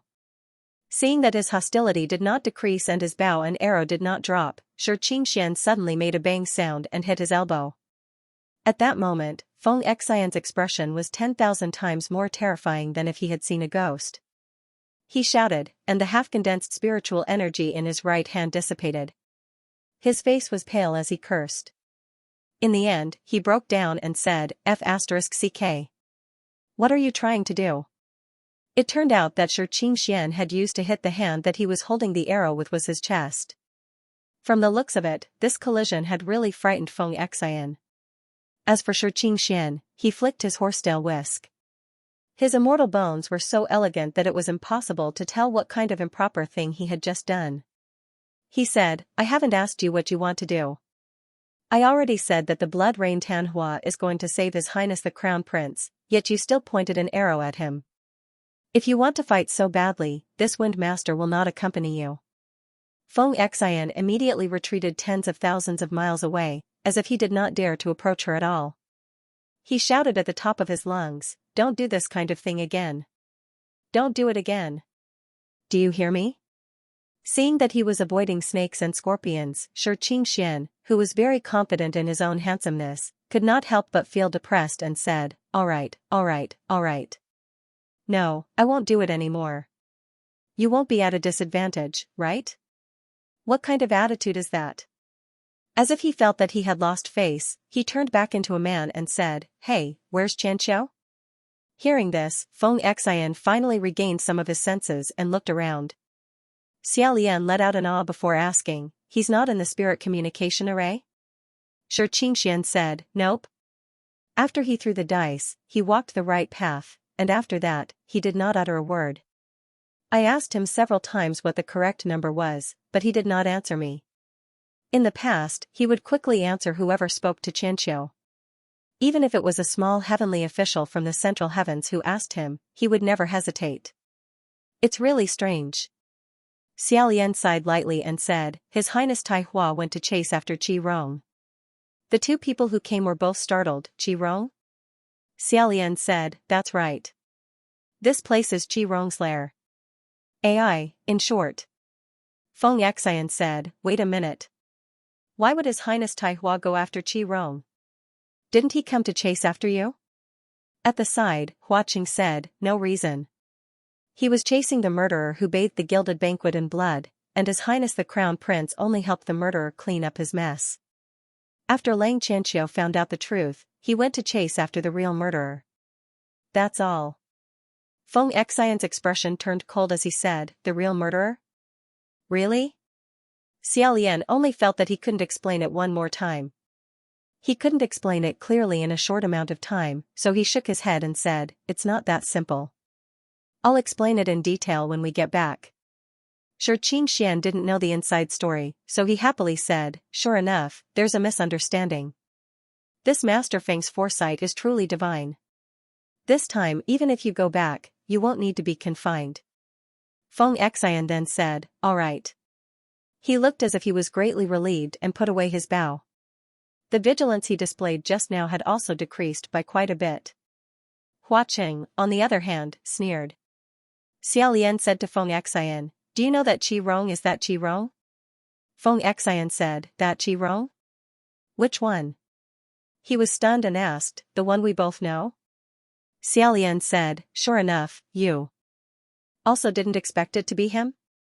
Feng Xian's face darkened and he said, No. I've never had any dealings with Qing Gui before, so I always thought it was a coincidence. How could there be a ghost with his real name swaggering through the streets? Isn't that sick? Just as he finished speaking, he immediately thought that Qi Rong really was sick. Immediately, he and Xia Lian looked at each other and remained silent. Long before the two of them had ascended, Feng Xian had already disliked Qi Rong. Qi Rong was the son of Xia Lian's mother, the younger sister of Xian Li's last empress.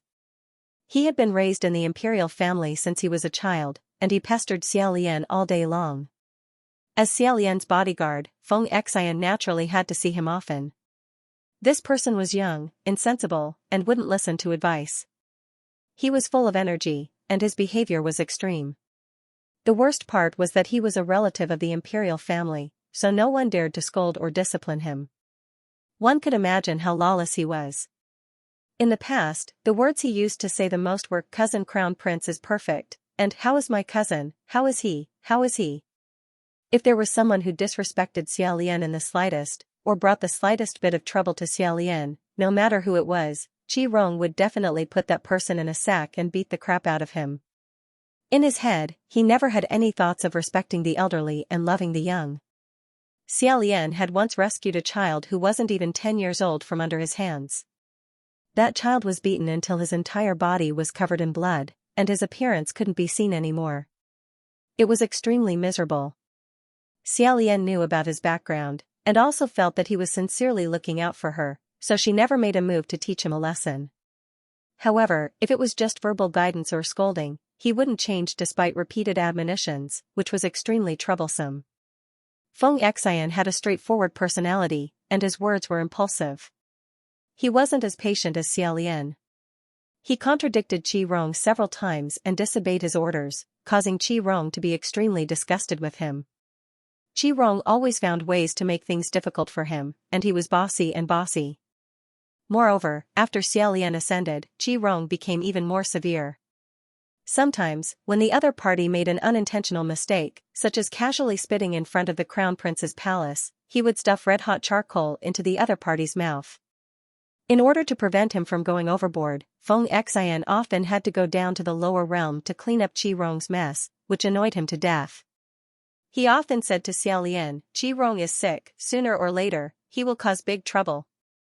Feng Xian said, if it's really him, then it wouldn't be strange for him to act like this.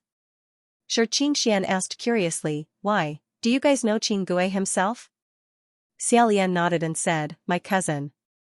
Shi Qingxian was shocked. He crossed his arms and said, impressive. Xia Lian said, he's really quite impressive. Shi Qingxian said, I'm not saying he's impressive, I'm saying you're impressive.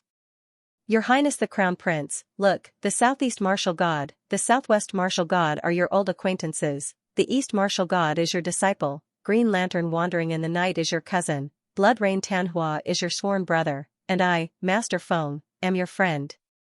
Isn't this impressive? Xia Lian faintly smiled. He thought to himself, Master Feng is like the wind. Once the wind comes out, the haze will be blown away. When Hua Qing and Feng Xian heard Blood Rain Tanhua is your sworn brother, their expressions didn't seem to approve of it. Hua Qing raised his eyebrows, while Feng Xian frowned and didn't say anything. After a moment, he said to Xia Lian, if there's nothing else, you should hurry back to Immortal Capital. After the ruckus just now, the rest of the heavenly officials don't know what happened and are still waiting up there. The Emperor's side should know by now. You have to give an explanation as to what exactly happened.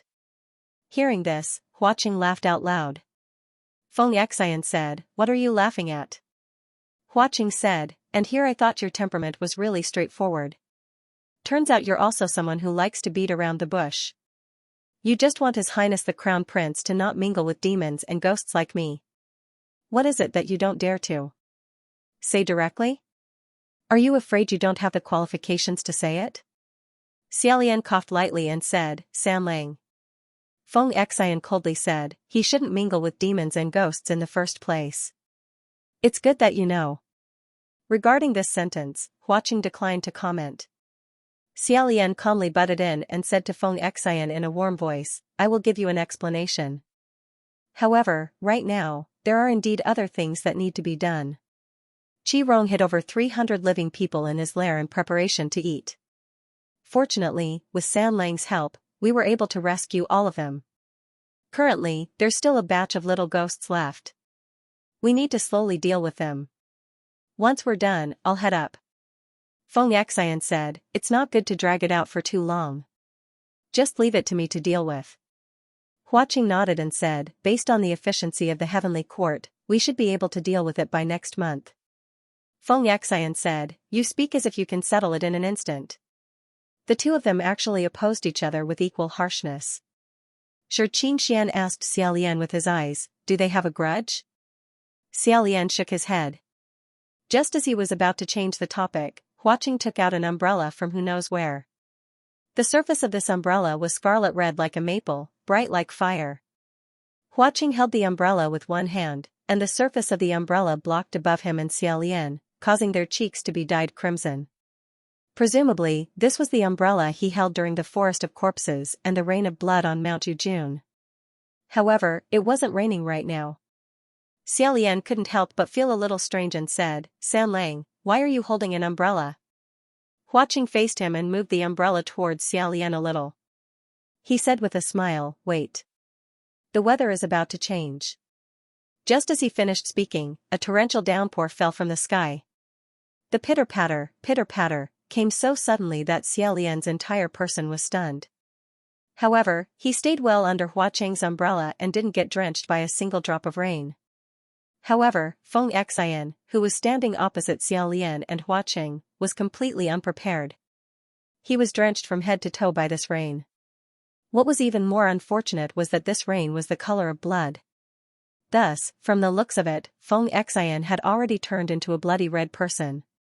From head to toe, only the whites of his eyes were white. Because Shi Qingxian happened to be standing in a cave, he didn't suffer.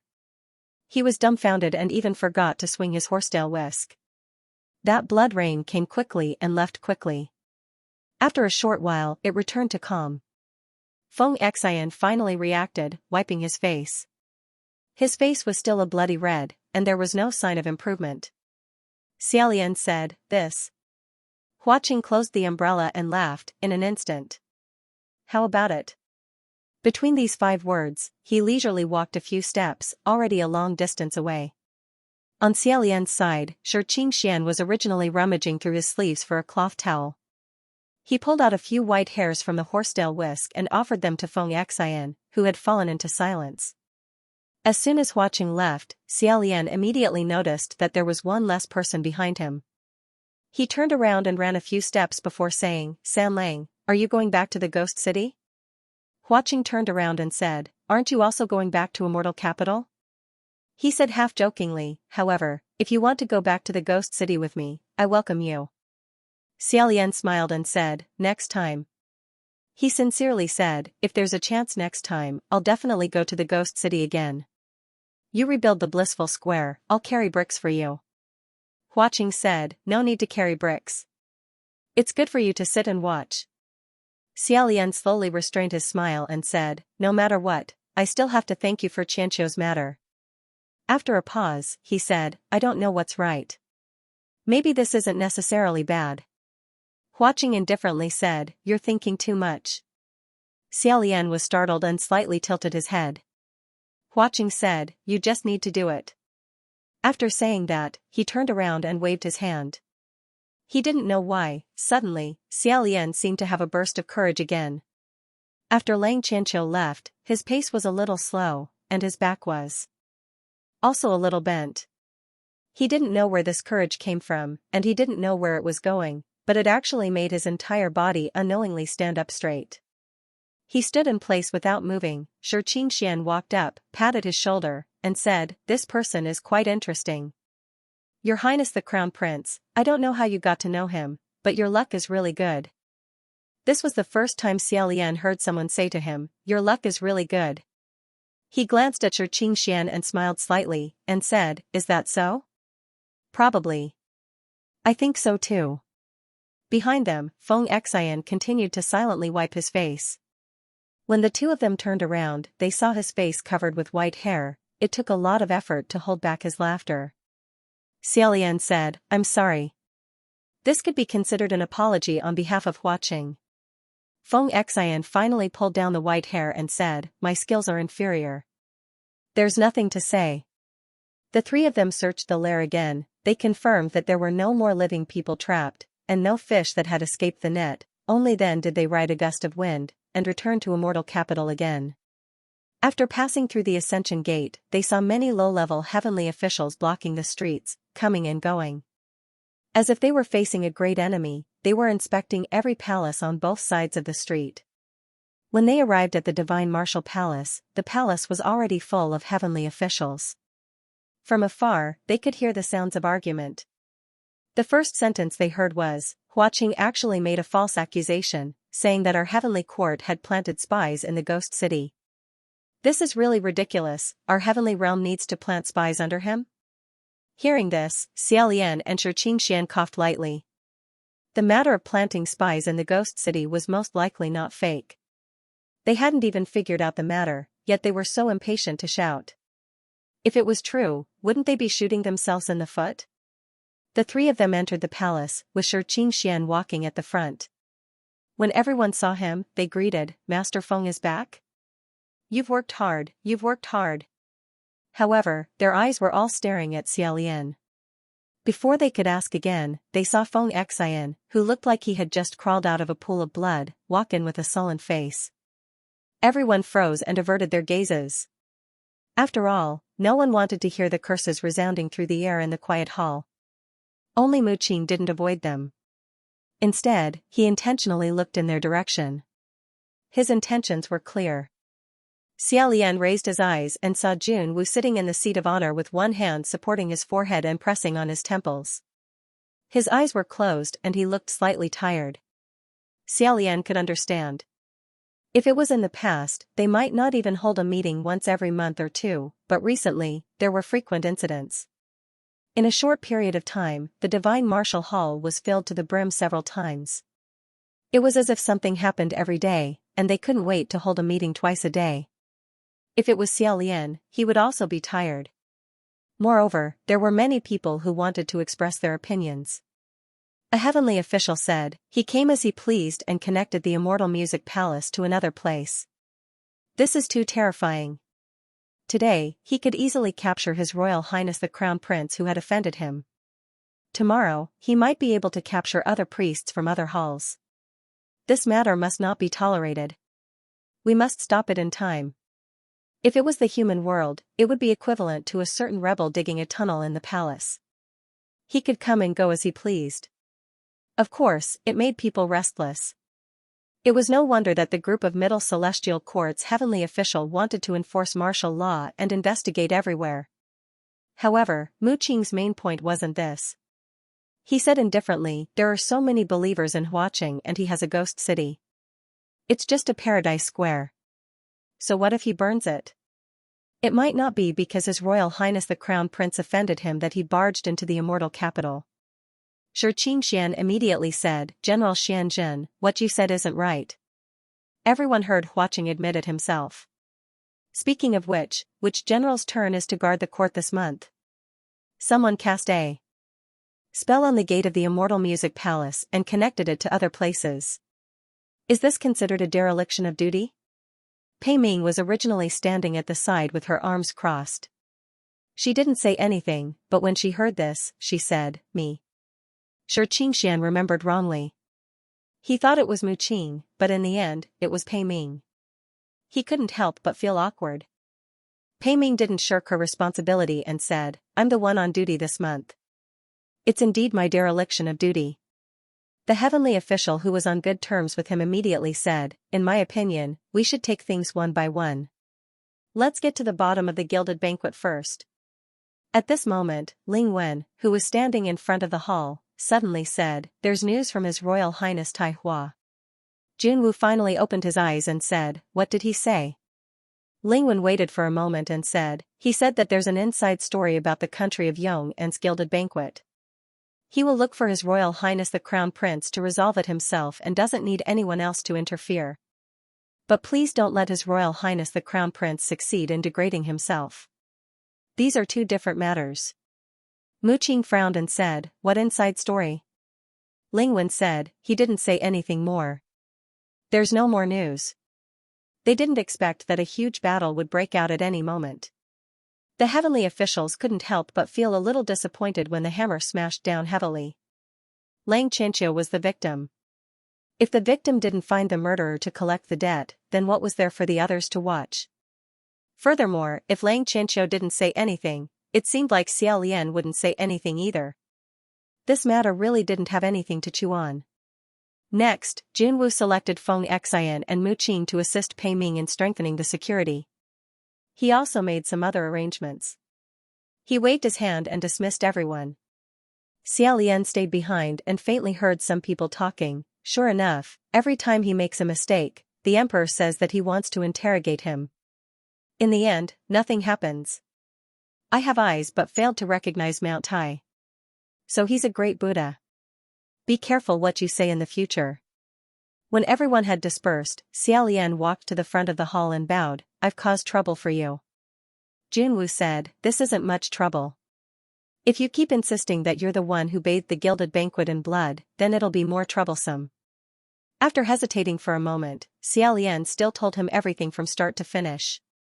After listening, Junwu commented, Xian Lu, what you've done is really strenuous and unrewarding. You're in the wrong. Xiao Lian lowered his head and said, I know. Junwu said, forget it. You've always been like this. Right now, Tai Hua's attention has been diverted to chase after Qing Gue. Once he catches up, he'll definitely come looking for you. Have you thought about how to deal with him? Xiao Lian said, I haven't thought about it yet. But right now, I'd better think about something else. Junwu smiled and said, what are you thinking about? Is there anything interesting that can make me happy? Xiao Lian said, was it you who sent the Geomaster to the ghost city? Junwu calmly said, yes. Xiao Lian asked, why is that? Junwu slowly said, because it was Huaqing who first placed his spy in the heaven realm.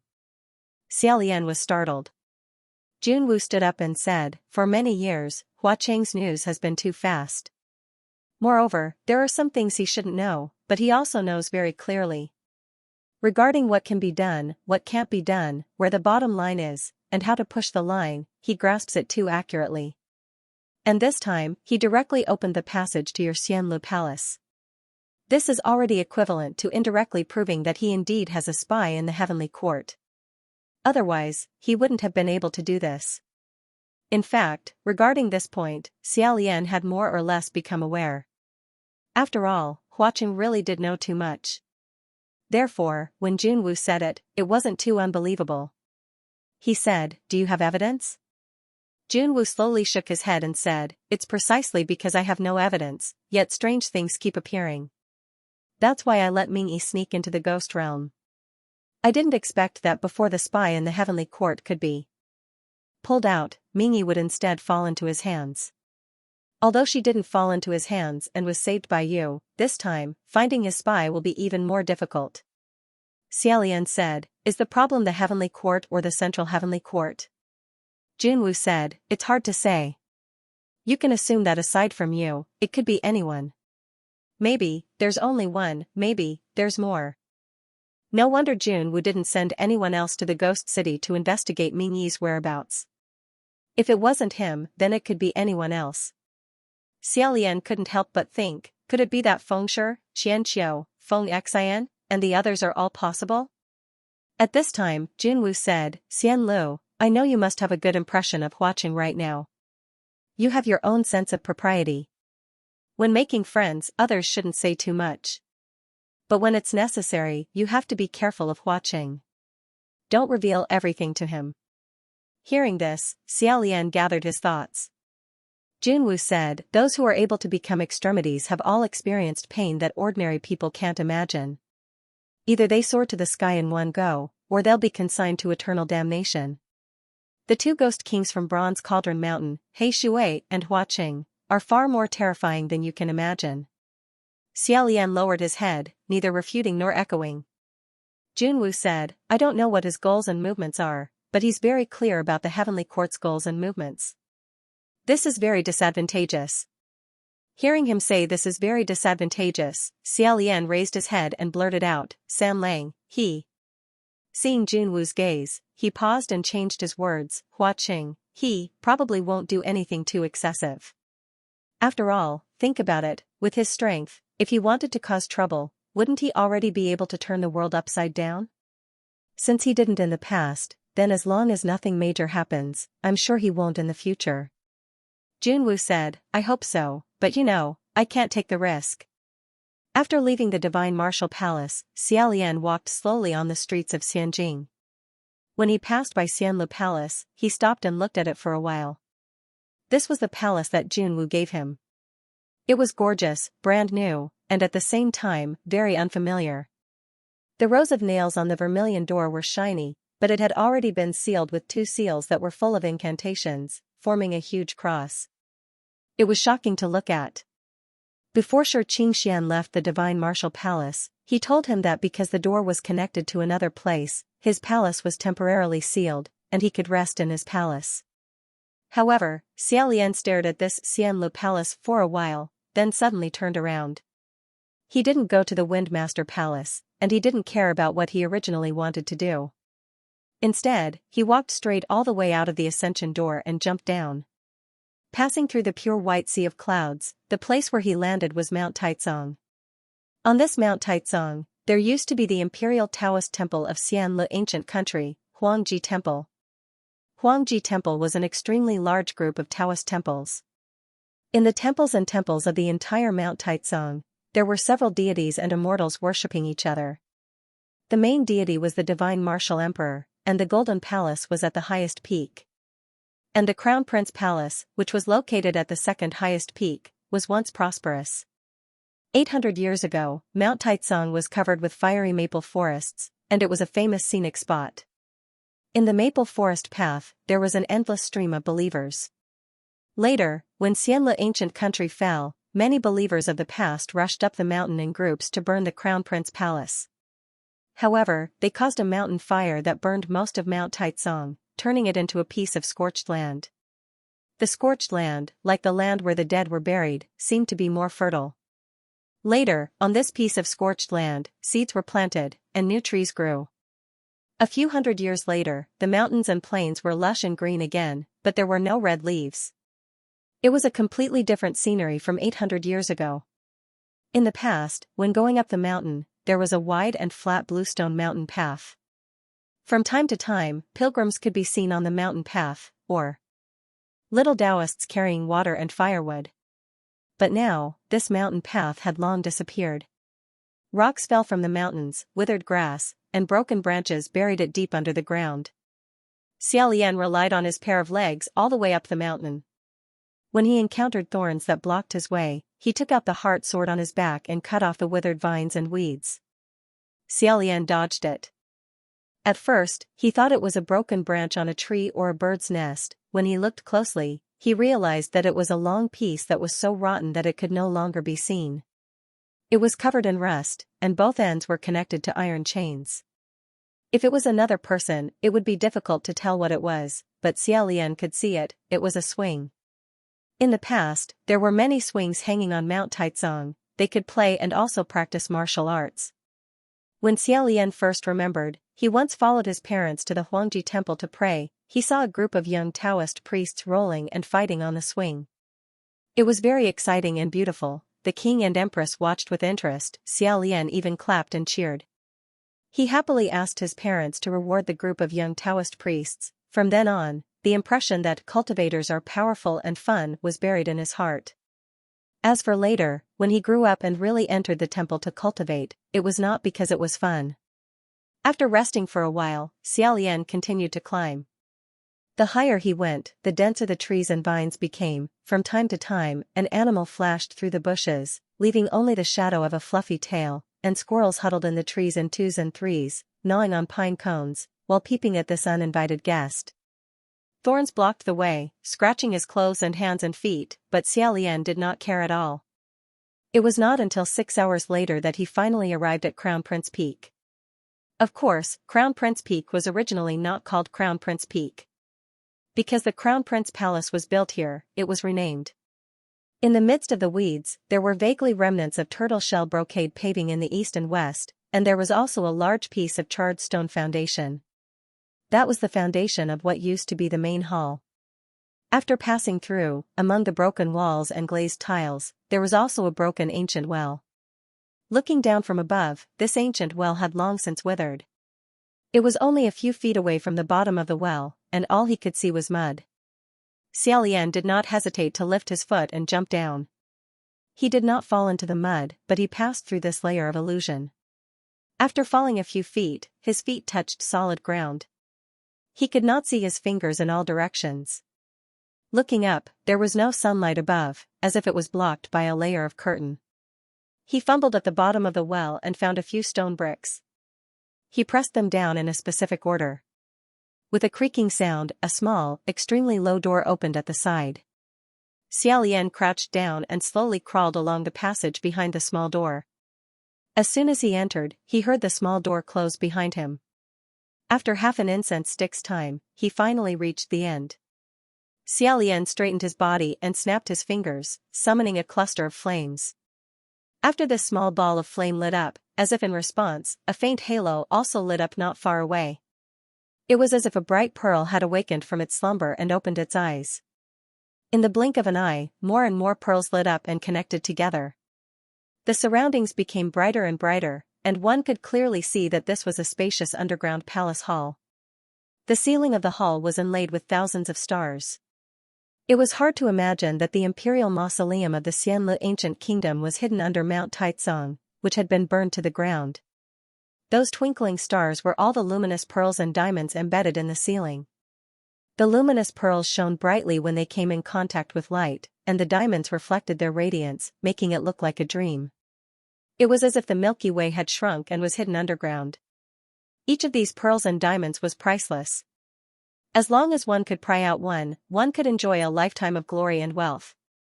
However, Xiao Lian didn't even look at them. He directly passed through the underground palace hall and arrived at the last chamber. Compared to the main hall, this chamber could be said to be extremely simple. Because it hadn't been completed yet, there weren't any gorgeous furnishings in the chamber. There were only 2 coffins. In the middle of the coffins, a person stood upright. He was dressed in luxurious clothing and wore a golden mask on his face. His sword was pointed at Xiao Lian. However, this person only maintained this posture and didn't make any further movements. Xiao Lian also walked in on his own, completely ignoring him. However, this was because Xiao Lian knew that there was no face behind the golden mask. Under the luxurious clothing, there was no person. There was only an empty frame made of wood, hay, and rope. For so many years, only this luxurious robe and this mask had replaced him, accompanying these two lonely coffins. On each of the two coffins was a small golden plate. The things on the golden plates were somewhat out of place. There were fruits that had shrunk to the point that only a seed was left, and moldy and black hard lumps that couldn't be seen what they were. After Xiao Lian came in, he collected the things on the plates and threw them to the corner of the chamber. He searched his chest. He originally had half a bun with him, but that bun was given to Hua Qing, so there was nothing left. Thus, he said, "Imperial Father, Imperial Mother, I'm sorry. I forgot to bring something to see you." Naturally, no one would answer him. Xiao Lian slowly leaned against one of the coffins and sat in front of it. After a while, he said, "Imperial Mother, I saw Qi Rong. Qi Rong didn't die. He turned into a ghost. I really don't know how he survived these hundreds of years." Xiao Lian shook his head and said, "He killed a lot of people. Now that someone wants to kill him, even the heavenly court probably won't forgive him. Sigh, I really don't know what to do with this person." He was about to say something when suddenly, from a place very close to him, he heard the faint sound of crying. Xiao Lian stiffened, and his expression changed greatly. He listened carefully. It wasn't an illusion. It really was a crying sound. This crying sound was very low and very small. If he didn't hold his breath and concentrate, he wouldn't be able to hear it. Moreover, this voice was very thin. If it wasn't a child, then it was a woman. This crying sound was really too close to him. It was as if there was only a thin wall separating them. It was practically coming from him. Xiao Lian suddenly turned his head. He was finally sure, this sound was coming from the coffin he was leaning against. In his extreme shock, the first sentence that Xiao Lian blurted out was actually one of joy. "Mother, is that you?" However, he immediately sobered up. What he hoped for couldn't possibly happen. His mother had passed away 800 years ago, escaping from the Sea of Bitterness. She had never turned into a ghost. Moreover, the emotion in this crying sound wasn't sadness, but fear. Then at this very moment, in the end, who was hiding in his mother's coffin and crying? Xiao Lian couldn't wait a moment longer. His left hand fiercely lifted the coffin lid, and his right hand was about to cut off the maiden's heart. Unexpectedly, after he clearly saw what was inside the coffin, his sword abruptly stopped. There wasn't a second person lying inside the coffin. There was only a human figure dressed in pitch-black luxurious clothing, and its face was covered with a veil. This human figure, originally, could only be his mother. However, the person lying right now absolutely couldn't be her. Because this human figure was too short, and the height of its figure was completely wrong. Most importantly, this person was still shivering. It was basically a living person. Xiao Lian lifted the veil. Sure enough, under the veil was the face of a child. In an instant, his heart went cold. He grabbed the child and said in shock and horror, "My Empress Mother? My Empress Mother? Where did you put my Empress Mother's corpse?" At first glance, this black luxurious clothing didn't seem to have anything special about it. However, it was woven from an extremely rare and dense worm's cocoon silk. The cocoon silk was a tribute from a small foreign country. Once it was made into clothing, it had to go through several processes of precision processing. Then, it was matched with herbal sachets and sealed in a coffin. It could ensure that the corpse wouldn't rot for 1,000 years, and the remains would look like a living person. However, at this moment, the person wearing this strange cocoon silk clothing was this child. Then where was his mother's corpse? What had she become? Xiao Lian didn't dare to think about it. He could only grab this child who had appeared out of nowhere and sternly interrogate, "My Empress Mother? Who are you? Why are you here? Where did you put my Empress Mother?" But, how could a child who was crying in fear answer his questions? He was so scared that he couldn't even speak. Xiao Lian dragged him out of the coffin. Suddenly, he discovered that from the strange cocoon silk clothing, some gray powder was shaken off. He looked inside the coffin with a deathly pale face, and found that the bottom of the coffin was also covered with a layer of powder. In a split second, the world spun and Xia Lian only felt that his heart was about to stop. He loosened his hand, letting go of this child, and knelt beside the coffin in a daze. He didn't dare to use his hands to touch this powder, and also didn't dare to let it scatter like burned ashes. Although he didn't want to admit it, he knew in his heart what this was. A corpse that had been sealed for 800 years, forcibly removed from the strange cocoon silk clothing, what else would it become? For a moment, Xia Lian's mind was in chaos. His mind couldn't think of anything else. He hugged his head, his ears ringing. Who knew that at this moment, he would suddenly feel a chill down his spine? He instinctively felt danger, and suddenly turned around. His hand moved as fast as lightning, and he grabbed a sword with his bare hand. He saw a person behind him stabbing a sword. And the person who stabbed him with the sword was actually the wooden frame that had been standing motionless since he came in. It turned out that someone had already snuck in before him, put on this luxurious clothing, put on a mask, and pretended to be a lifeless wooden frame, waiting for him to come. With a clang sound, Xia Lian barehandedly broke the sword in two. His hand was covered in blood, but his expression didn't change. His foot flew out like thunder, kicking that person's abdomen, firmly stepping on him. That person's chest was firmly stepped on by Xia Lian, and he grabbed onto Xia Lian's boots, wanting to struggle, but he couldn't move, as if he was nailed to the ground.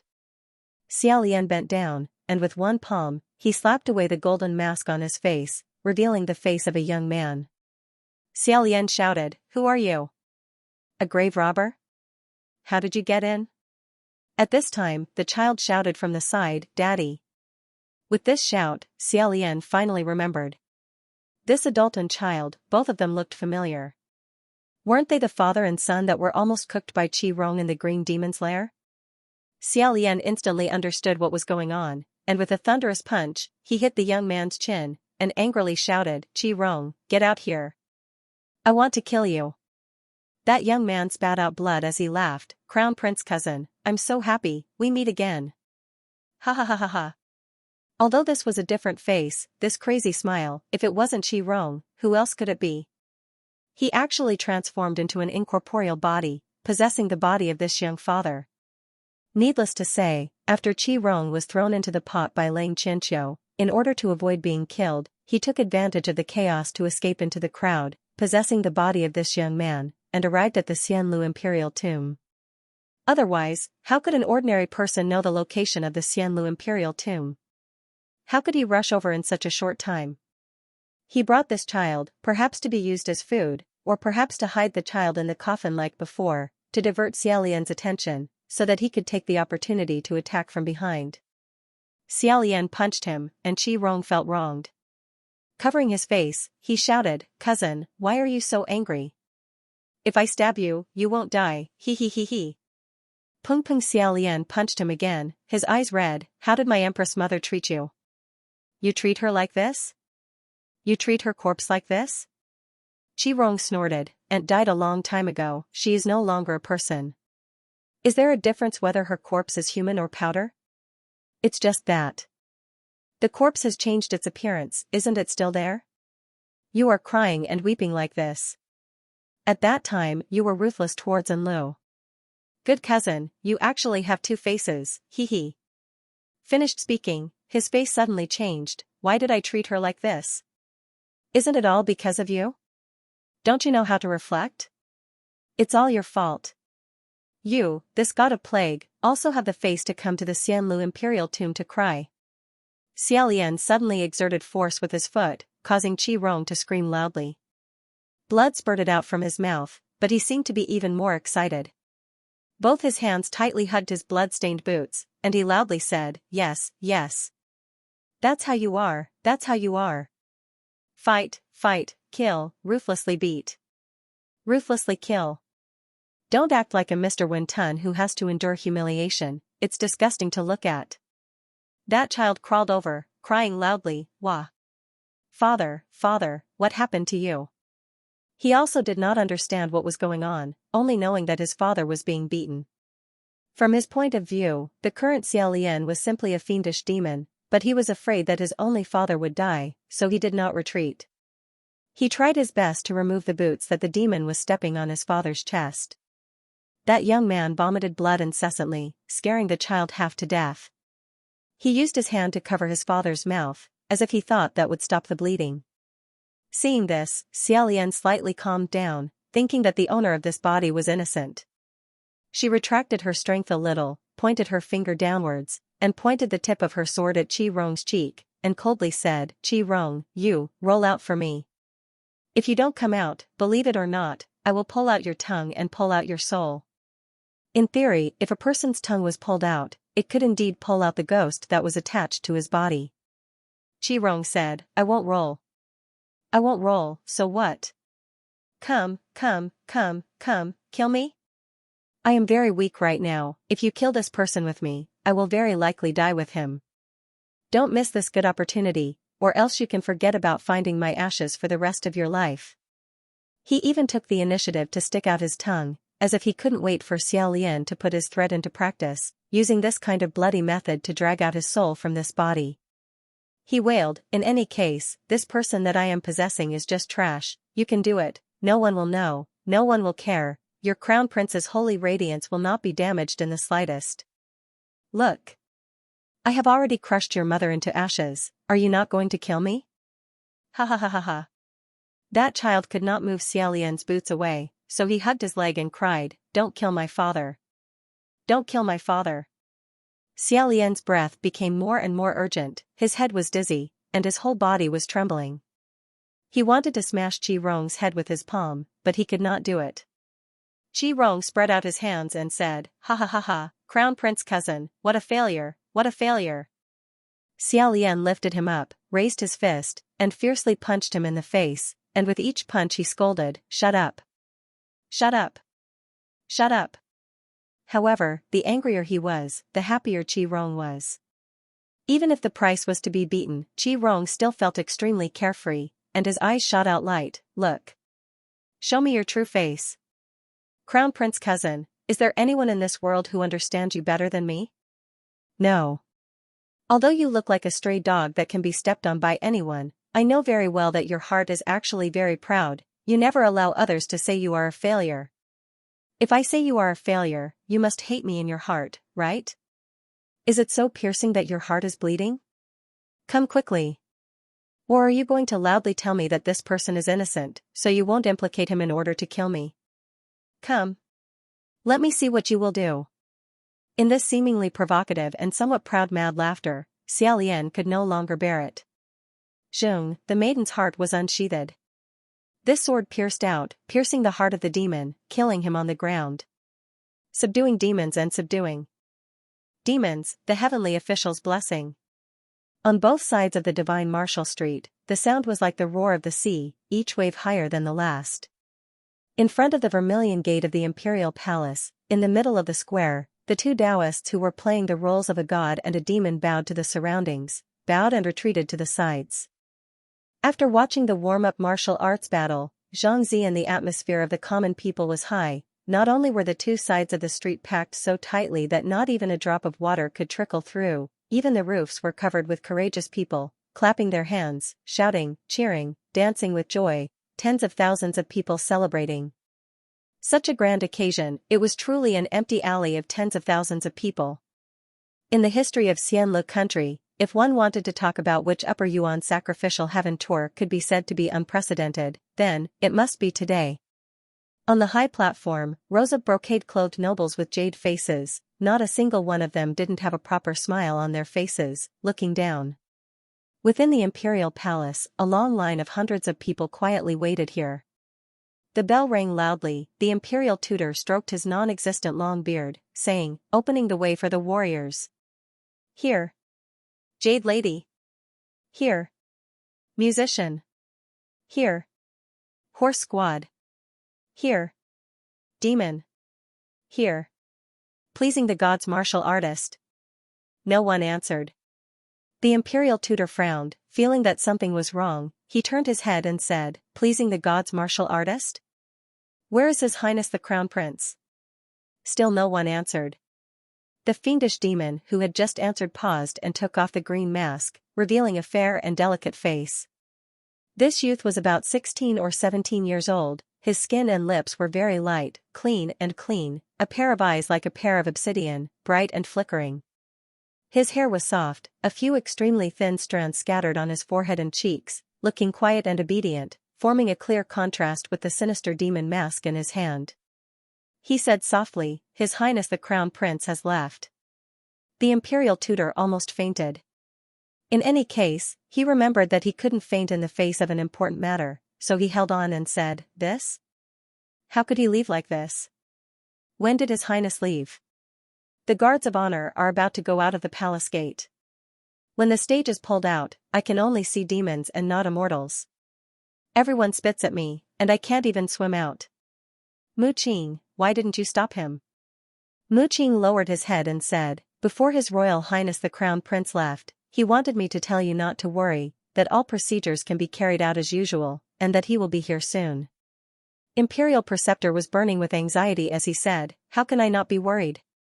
What do you mean I'll be there soon? What time will it be soon? What if I don't make it?"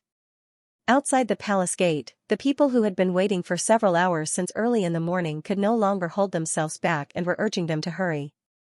A Daoist hurried over and said, "Imperial Preceptor, the Empress has sent someone to ask you why the honor guards have not set off yet. The auspicious hour is almost here. If we don't set off now, it will be too late." After listening, the Imperial Preceptor wished that the rebel army would suddenly attack the city and ruin this Upper Yuan sacrificial heaven tour. To actually make a mess at such a crucial moment. If the one who made a mess was another person, he would have flown into a rage long ago. It wouldn't be strange for him to raise his sword and kill someone. But this person was the precious disciple he was most proud of, and also someone else's most respected precious son. He couldn't be beaten, scolded, and even more so killed.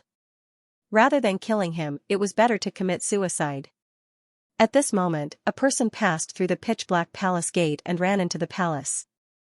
He said in a clear voice, "Imperial Preceptor, why haven't you given the order to set off? The hour is almost over, and everyone is waiting anxiously outside." The person who came was also a youth of 16 or 17 years old. He stood ramrod straight and was extremely tall. His skin was wheat-colored, and he carried a black longbow and a snow-white quiver on his back. His lips were tightly pursed, and his brows were tightly knitted. Even though he was young, his gaze was determined. When the Imperial Preceptor saw this youth, he grabbed him and said, "Feng Xian. Where is your Royal Highness the Crown Prince?" Feng Xian was startled, and then he seemed to understand something. His eyes were filled with rage as he glared at Mu Qing. Mu Qing had already put on the demon mask again without a word, and his spirit could not be seen. Feng Xian said in a low voice, "I don't have time to explain to you now. Set off immediately, His Highness the Crown Prince will not disappoint you." There was no other way. If the grand stage was pulled out without a spirit, then the martial artists would die. If they delayed and spoiled the hour, then they would also die. The Imperial Preceptor waved his hand in despair and said, "Play the music, set off."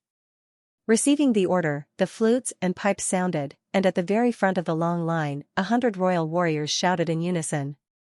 They strode forward, leading the majestic guard of honor, and set off. The warriors were at the front, symbolizing that they would be able to overcome the obstacles of the world.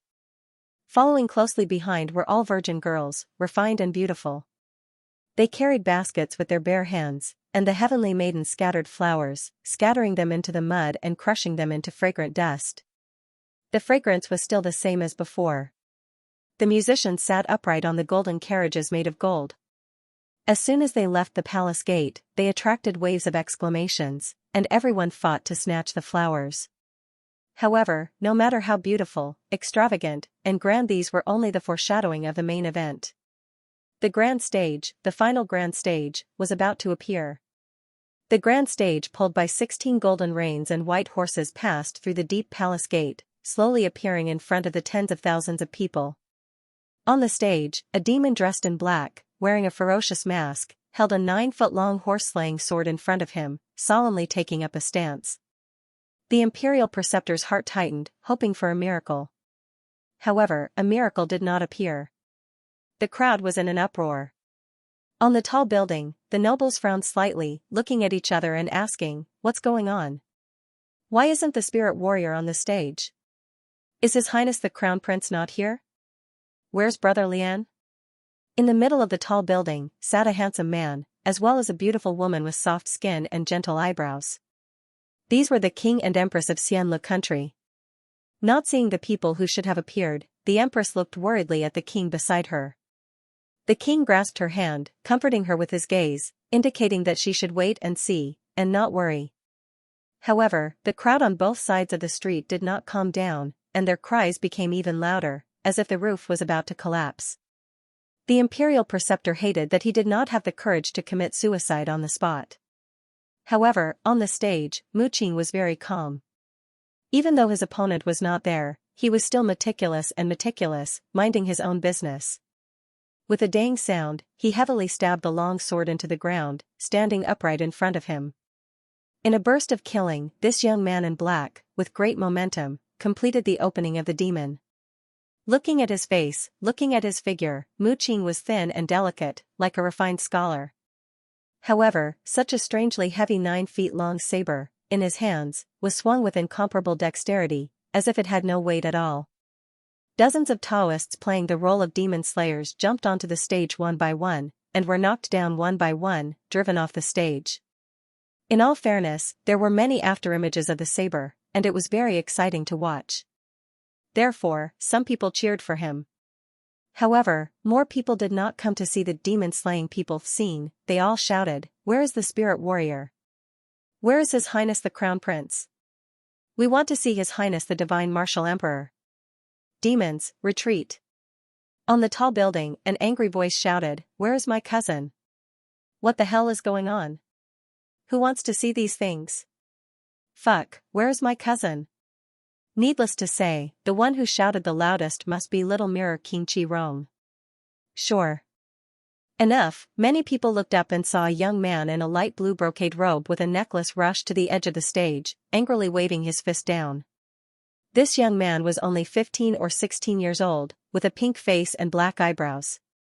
He was bright and dazzling, but his face was full of anger, as if he was about to jump over the railing and beat people up.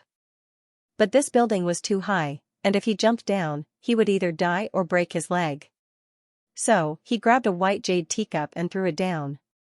The teacup quickly flew to the back of the demon's head, and just when it was about to hit the demon, blood gushed out. The demon slightly moved his body, tilted his long sword, and picked up the teacup on the tip of the sword.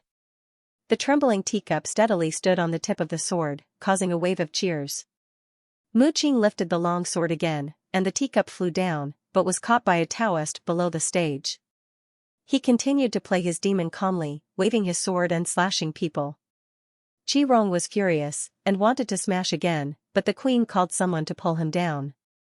However, the royal family's expressions became more and more serious, and some of them couldn't sit still.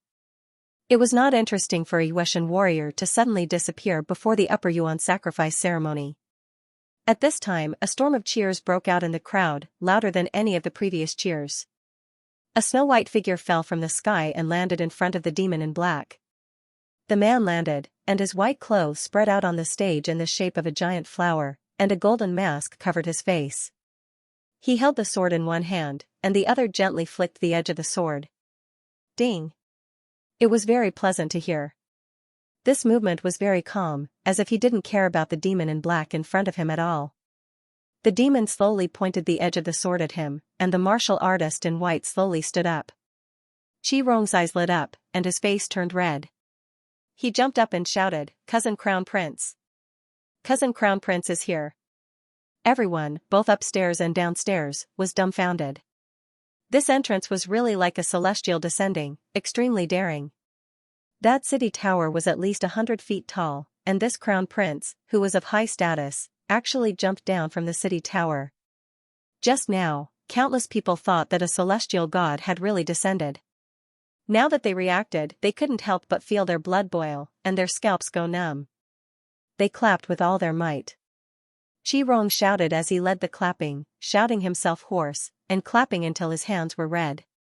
The monarch and the queen smiled and looked at each other, and then started clapping. The other royal family members also relaxed their brows and sighed in relief. They also clapped and praised. Crowds surged on both sides of Shenwu Street. Hundreds and thousands of men were so excited that they wanted to break through the martial artists blocking the street and rush up to the people and cheer. On the platform, two figures, one black and one white, faced each other. The celestial god and the demon both shook their weapons, and finally faced each other. Seeing that he had finally caught up, the imperial tutor's worried heart finally relaxed, and only then did he go up the platform. After nodding to his colleagues around him, he found a seat and sat down to watch. The monarch smiled. "Imperial tutor, how did you think of such a shocking entrance?" "It's really exciting." The imperial tutor wiped his sweat and smiled. "It's really very exciting. It's just that it's a bit scary. I didn't think of this. It should be the crown prince's idea." The queen, however, patted her chest and said, "This child is really reckless. He actually jumped down from such a high place without saying a word. I almost stood up just now." The imperial tutor couldn't help but feel a little proud, and said, "Rest assured, Your Highness. His Highness the Crown Prince's martial arts skills are outstanding, not to mention a mere 100 feet tall. Even if it's a tower a few times taller, he can still easily climb up and down with his eyes closed." The queen's face lit up, and she warmly said, "The imperial tutor has taught me well." The imperial tutor laughed. "You flatter me, you flatter me. His Highness the Crown Prince is favored by the heavens. His talents are extraordinary, and he's a descendant of the heavens. To be able to teach His Highness, it's the fortune of 3 lifetimes. I have a feeling that with His Highness the Crown Prince holding the fort, today will definitely be the most exciting heaven's sacrifice in history." He said the word heaven 4 times in a row, and it was extremely smooth.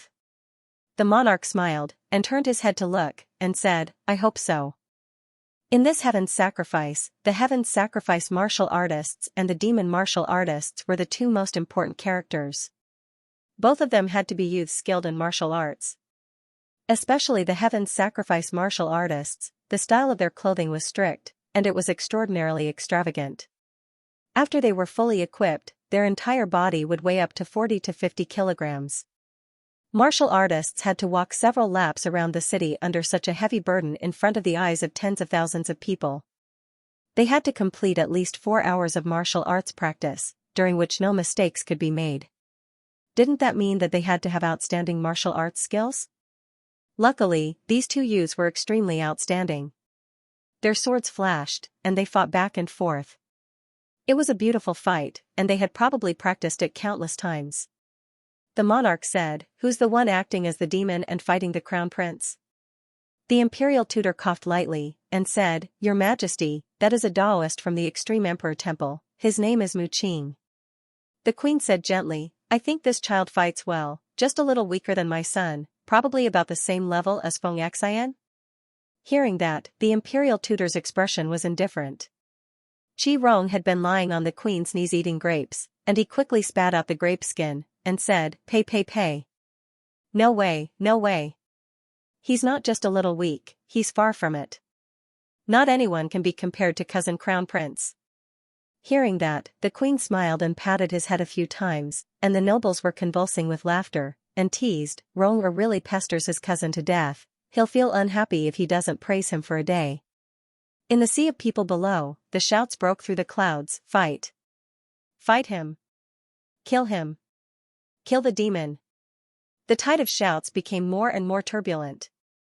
Qi Rong was also among them, and he cupped his hands around his mouth, making a trumpet shape, and laughed out loud, "Cousin Crown Prince, go! You can beat him down with just one hand, give this kid a taste of your strength."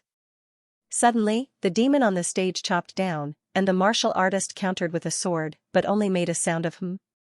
Logically speaking, during the Heaven Sacrifice Tour, battles were only for entertainment and performance, and at most, only 70% of their strength was needed. However, after he blocked this attack, the sword in his hand almost flew out. Clearly, the other party had used 100% of his strength in that attack just now. Xiao Lian slightly raised his head, and clearly said, "Mu Qing?" The teenager playing the demon didn't say anything, and once again attacked with his sword.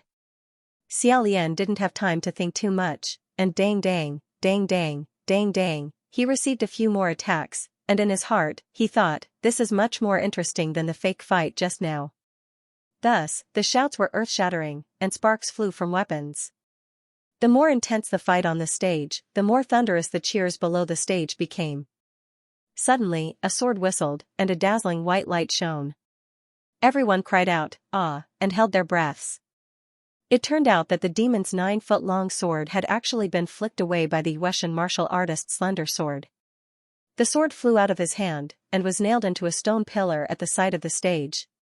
Some busybodies tried to pull out the sword, but even after using the strength of 9 oxen and 2 tigers, they still couldn't move it in the slightest. They couldn't help but be shocked. What kind of sword is this? How much strength does it have? Meanwhile, on the stage, the Yuetian martial artist shook his sword, and lightly flicked the edge of the sword. A clear ding sound rang out, and a light laugh came from behind the golden mask. Xiaolian calmly and cheerfully said, "Not bad. However, you still lost." Having lost his weapon, the demon half knelt on the ground. He didn't say a word, but his fists were tightly clenched. Xiaolian brandished his sword, and under the cheers from all directions, he was about to stab out with his sword one last time to kill the demon. Who knew that at this moment, screams could be heard from above? Xiaolian was startled, and he put away his sword. When he raised his head, he only had enough time to clearly see a blurry silhouette rapidly falling down from the city wall. In that instant, he didn't have time to think of anything else. In a flash, his feet tapped the ground, and his body leaped up, as light as a feather. His body flew up, and his sleeves spread out like butterfly wings. He gracefully landed on the ground, as light as a white feather. His arms firmly hugged a person, and his feet firmly landed on the ground. Xiaolian let out a sigh of relief, and only then did he look down. This child was no more than 7 or 8 years old. It was truly a thin and small one. After falling from such a high place, his small body shivered in his arms, like a newborn cub of some animal. However, through the gaps of the messy bandages on his head, an enormous black eye peeked out. Within the eye, a snow-white shadow was reflected. It stared at him without blinking. It was as if nothing else could be seen. He could only hear the sound of cold air being sucked in from all directions. Xiaolian slightly raised his head, but his heart suddenly sank. Because, out of the corner of his eye, he suddenly saw something. On the ground not far in front of him, a golden object had landed. The golden mask that covered his face. It had fallen. Xiaolian landed in the middle of Shenwu Street. The honor guard was several feet behind him and had yet to arrive. A shocking change suddenly occurred. The steady footsteps of the warriors were disrupted by this sudden accident, and the beautiful maidens who were scattering flowers also revealed expressions of fear. The golden carriage stopped. A few tall white horses raised their hooves and neighed. A few discordant sounds came from the flute. Some people left. Some people stayed. They were unable to quickly unify their pace. The situation seemed to be getting out of control. The crowd on both sides of the street had yet to react. On the tall building, the Xianlu Emperor suddenly stood up. He looked at his son's figure with a grave and concerned expression. With him standing up, how could the other nobles dare to sit down? One by one, they stood up in panic. The imperial advisors had just warmed up from sitting on the stool, but now it was cold again. Just as he was rapidly considering whether or not he should immediately kneel down and blame himself, Qi Rong had already jumped onto the railing. Rolling up his sleeves, he angrily said, "What now? What's going on? Why is the procession in disorder?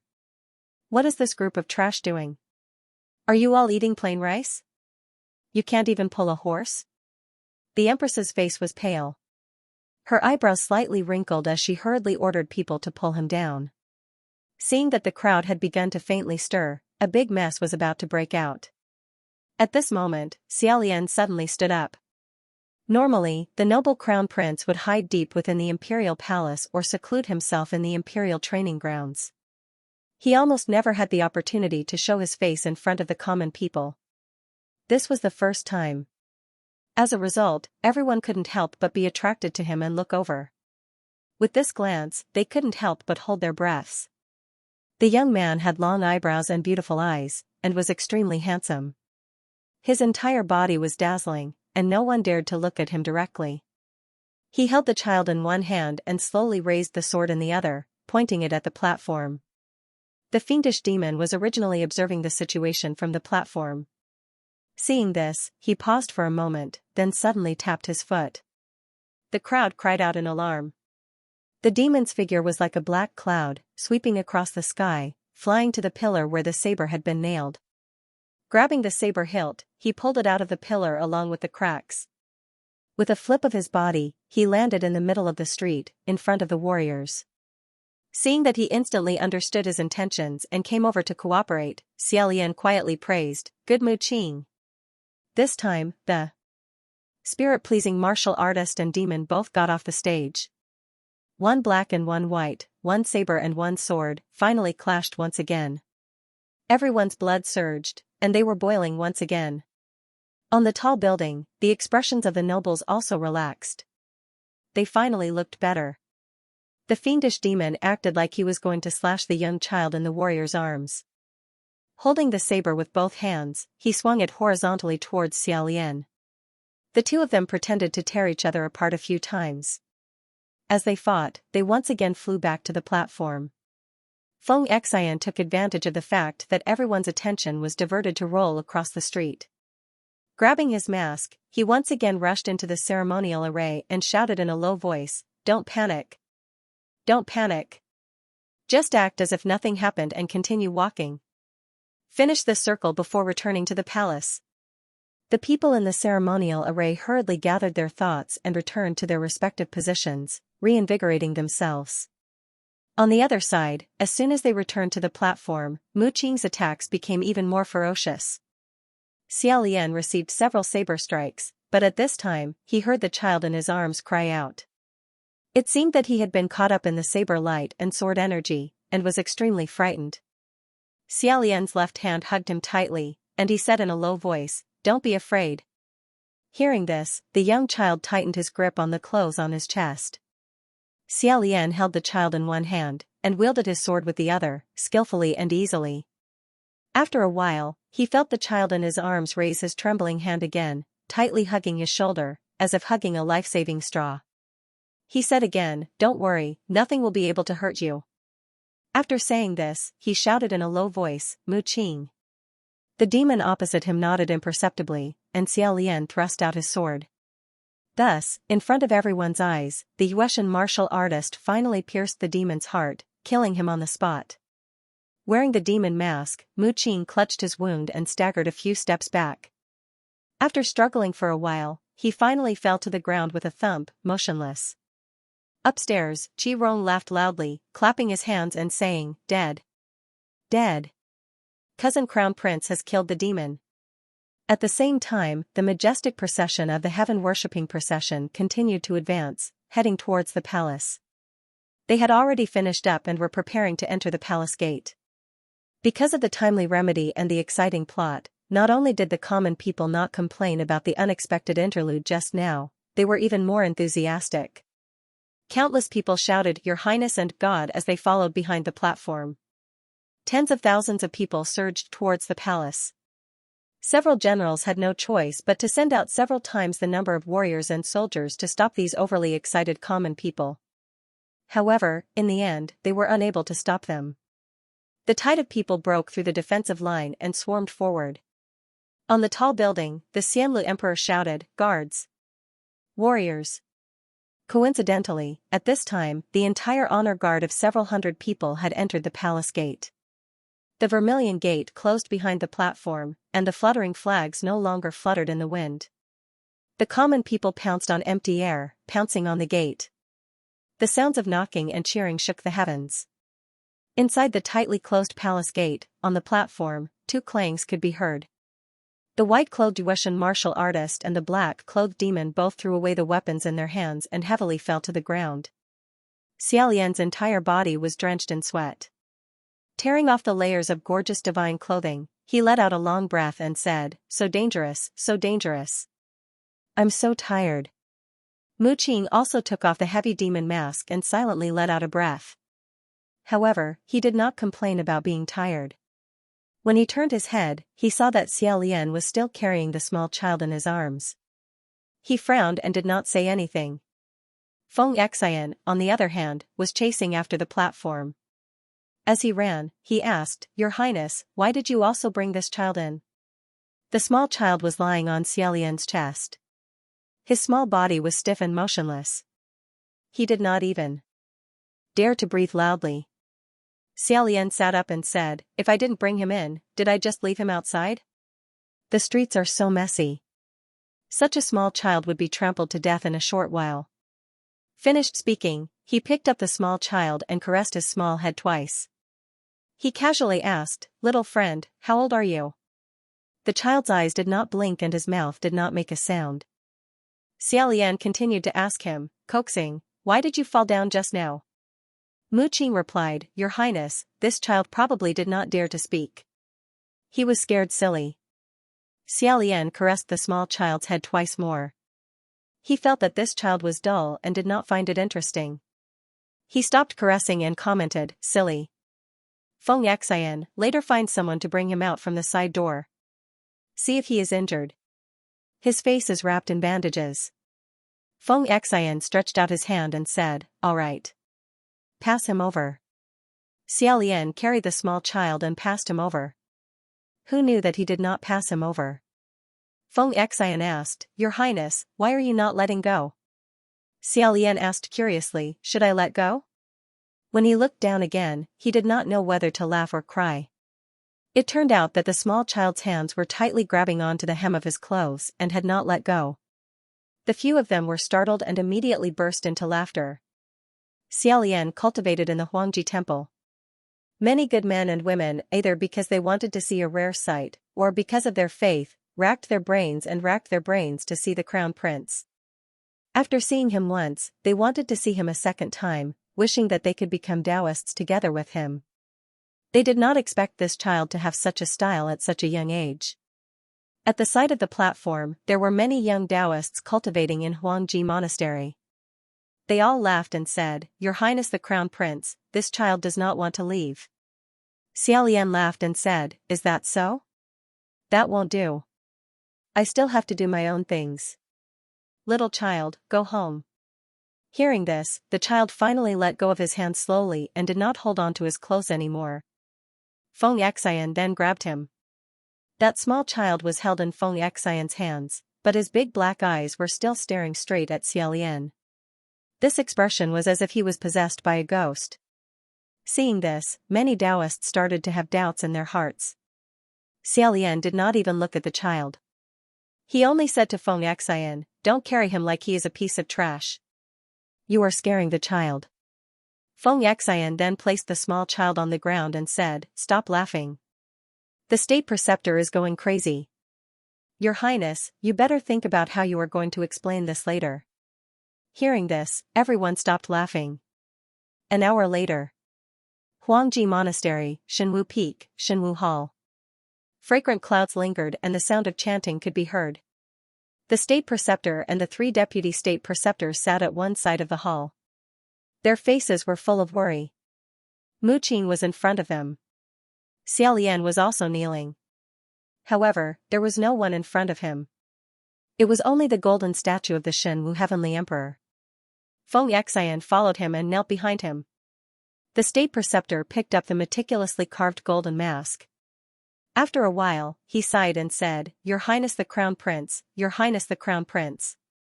Even if he was kneeling, Xiaolian still knelt straight. He raised his head and said, "I am here."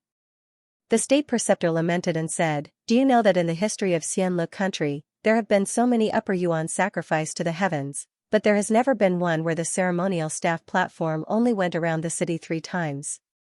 3 times. Every ceremony and every arrangement of the Upper Yuan sacrificial heaven roaming ceremony had a hidden meaning behind it.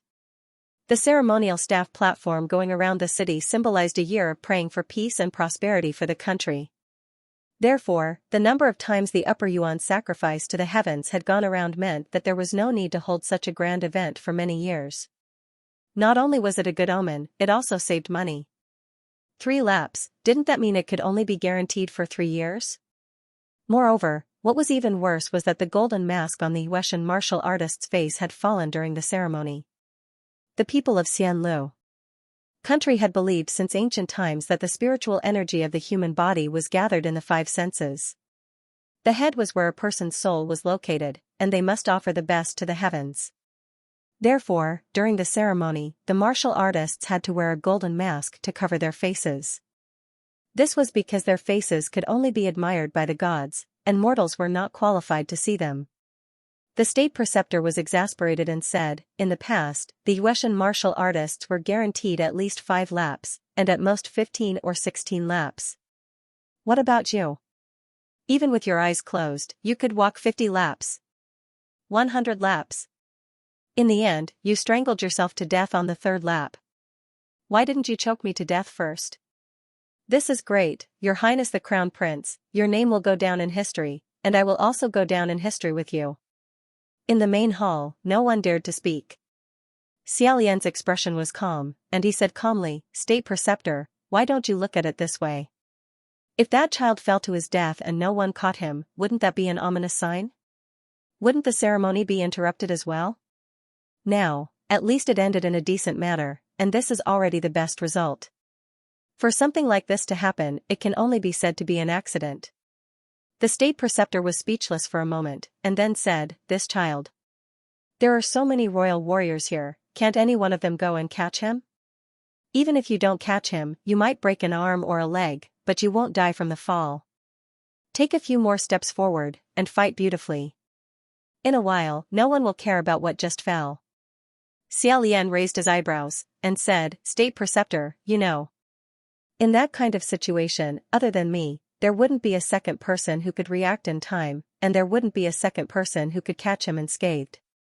If he didn't catch him, 1 would die. If he caught him, 2 would die. His tone was as it should be, and very certain. The state preceptors also knew that what he said was the truth, so they couldn't refute him. Seeing him kneeling in front of the statue of God, yet not taking it seriously, they were curious, amused, and proud. This precious disciple of his, Jean Geyer, couldn't get angry with him no matter what. He could only pull out a few handfuls of hair, and use the sharp pain on his scalp to cover up the sadness in his heart. Pausing, the state preceptor then said, There's more. Xia Lian slightly lowered his head, and said, This disciple is listening.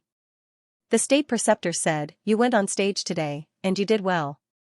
But no matter how well you did, you can't suddenly change it without even giving us a heads up. Today, His Majesty and the Empress were both scared to death by you. Do you know what would have happened if you didn't make it in time?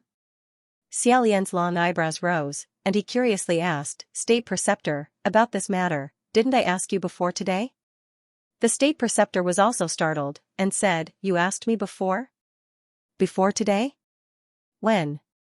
At this time, Feng Xian, who was kneeling behind Xia Lian, said in a low voice, Your Highness indeed said it the day before yesterday. Everyone looked at him. Feng Xian said, Recently, His Highness has been thinking hard about the heaven-traversing ceremony.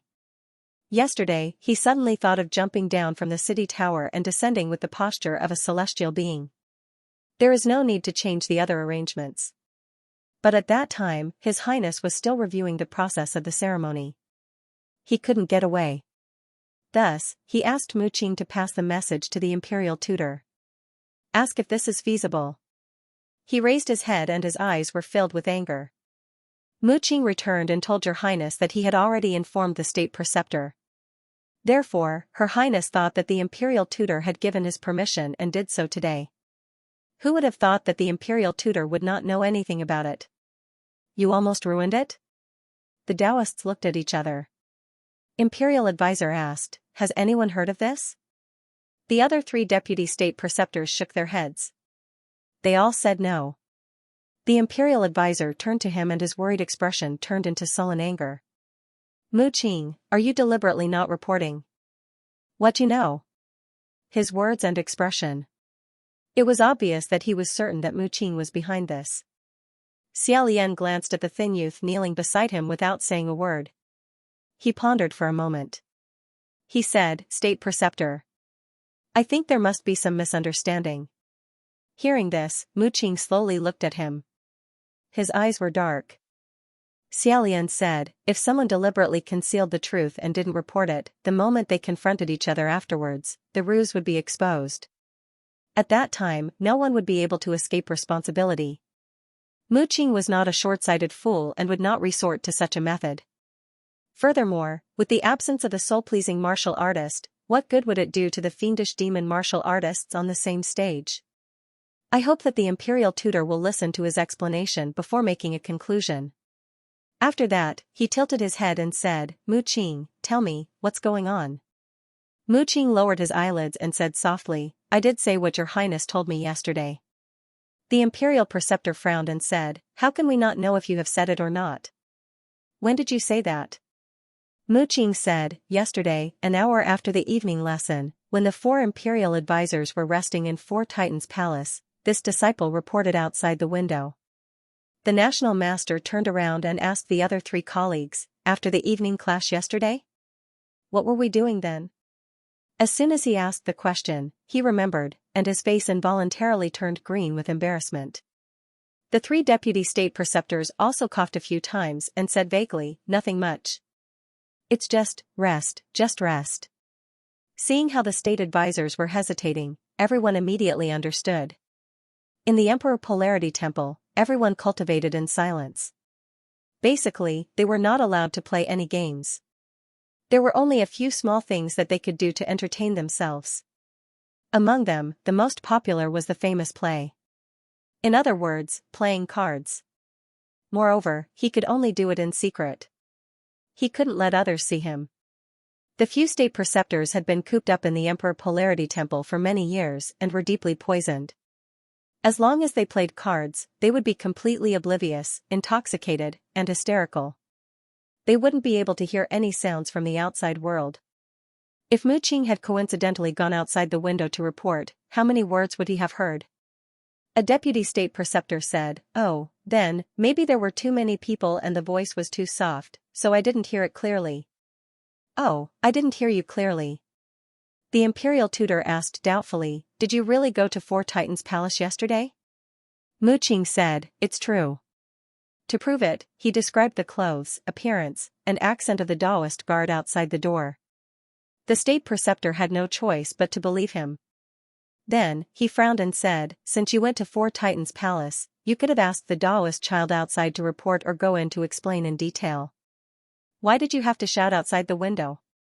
Why didn't you ask if we heard you? Mu Qing said softly, it's not that I didn't try. I asked the senior brother outside the door nicely but I don't know why, but that senior brother insisted on making things difficult for me. He didn't let me enter the palace to report, nor was he willing to help me send a message. He even mocked me and chased me away.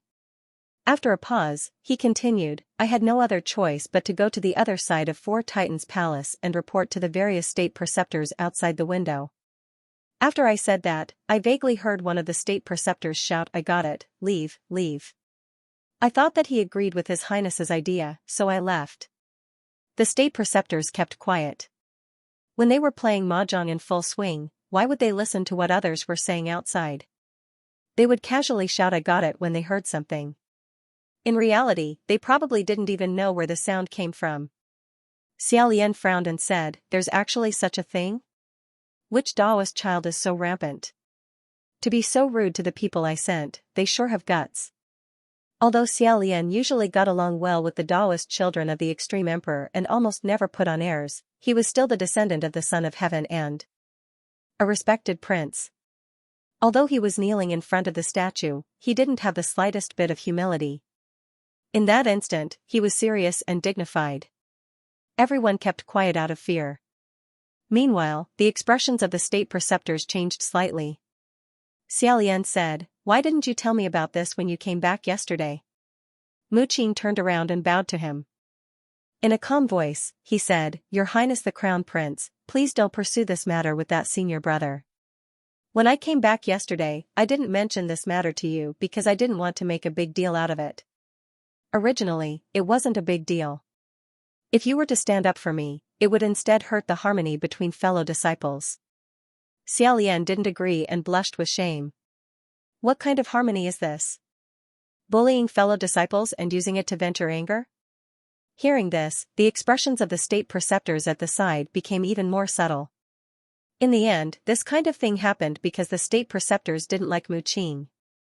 They didn't like it, and the Daoist children serving beside them naturally understood their intentions. In addition, Mu Qing himself wasn't very likable. Thus, it was normal for his fellow disciples to not give him any convenience and make things difficult for him. Of course, this precious disciple wasn't deliberately mocking them, but he really did stab them. Mu Qing kept retreating as he spoke, but Feng Xian couldn't bear to listen anymore. He suddenly said, "Originally, it really wasn't a big deal, but you made it so complicated. If you had directly told the Daoist child that you were here to pass on a message from His Highness the Crown Prince, would he have the guts to not report it? Also, before we set off today, the state preceptor asked you where His Highness the Crown Prince went. Why did you deliberately answer ambiguously? Couldn't you have directly said that His Highness was waiting on the city gate tower for the troops to set off?" Mu Qing immediately and calmly retorted, "I originally thought that the state preceptor already knew about this matter. I didn't expect that the state preceptor would suddenly ask about it, so I was momentarily stunned. But afterwards, I clearly explained to the state preceptor that His Highness the Crown Prince had already told me not to worry and that everything could be carried out as per normal. His Highness would immediately arrive. His Highness wasn't present at that time, but many people heard it. How was it intentional? How could it be so ambiguous?" Feng Xian glared at him. But thinking about it carefully, at that time, Mu Qing really did say that. It was just that the state preceptor was burning with impatience and didn't dare to rashly set off. If he really had to pick, he couldn't pick out a big mistake that could prove he had ulterior motives. At this time, Xia Lian said, all right. A freak accident, a misunderstanding. Just consider it bad luck. Let's all stop arguing." Feng Xian's expression was extremely unhappy, but due to his status, he didn't dare to make a ruckus in Divine Martial Palace and didn't say anything else. The state preceptor also didn't want to be entangled on this issue anymore. After all, if they really thought about it, wouldn't their playing cards also cause problems? Thus, he waved his hand and said, "AI, let's talk about it later. Let's talk about it and later think of a way to remedy this. The three of you can leave. Take off your clothes and do whatever you need to do." Xia Lian slightly bowed and immediately stood up. Feng Xian and Mu Qing, on the other hand, respectfully kowtowed once more. Only then did they stand up and follow behind Xia Lian, preparing to leave. Xia Lian stepped out of the doorway and heard the state preceptor call out from behind him, "Your Highness the Crown Prince." Xia Lian turned around. The state preceptor said, "Today, His Majesty the King and Her Majesty the Empress asked you many questions. If you have time these next few days, go back and take a look." Xia Lian smiled and said, "This disciple understands." After exiting Divine Martial Palace, the three of them passed through a large expanse of mountain peaks and returned to Xianlu Palace, a Daoist room specially built for His Highness the Crown Prince. Only then did Xia Lian begin to remove his ceremonial clothes. As mentioned earlier, during the Upper Yuan sacrifice to the heavens, the martial artists who performed the pleasing spirit ceremony had a strict style of clothing. Almost everything they wore on their body had a symbolic meaning, and not a single one of them could be messed up. For example, the outer clothing was white, symbolizing pure holiness, the inner clothing was red, symbolizing orthodox, the golden crown tied up the hair, symbolizing royal authority and wealth, the white feather hidden in one's chest, symbolizing wings reaching the heavens, the streamers at the sleeves, symbolizing carrying all living beings. All sorts of things. It could be imagined that this outfit, whether it was wearing it or taking it off, would definitely be incomparably complicated. However, Xia Lian was the noble crown prince, so naturally, he didn't need to do everything himself. He only needed to open his arms amidst the refreshing fragrance of the room and talk to Feng Xian while waiting for Mu Qing, who was his personal attendant, to help him take off the layers and layers of pleasing spirit dress. The white clothing of the pleasing spirit dress was of excellent quality. The grain was exquisite, and the edges were embroidered with extremely exquisite dark golden patterns. It was gorgeous, but not extravagant. Compared to the black martial arts clothing worn by the Yaoma, it could be said to be the difference between heaven and earth. Mu Qing's own black martial arts clothing had yet to be removed. His hand held on to the pleasing spirit dress that Xia Lian had taken off. His fingers twitched as he stroked the white clothing a few times. To the side, Xiao Lian took off the golden crown that tied up his hair and let his long hair loose.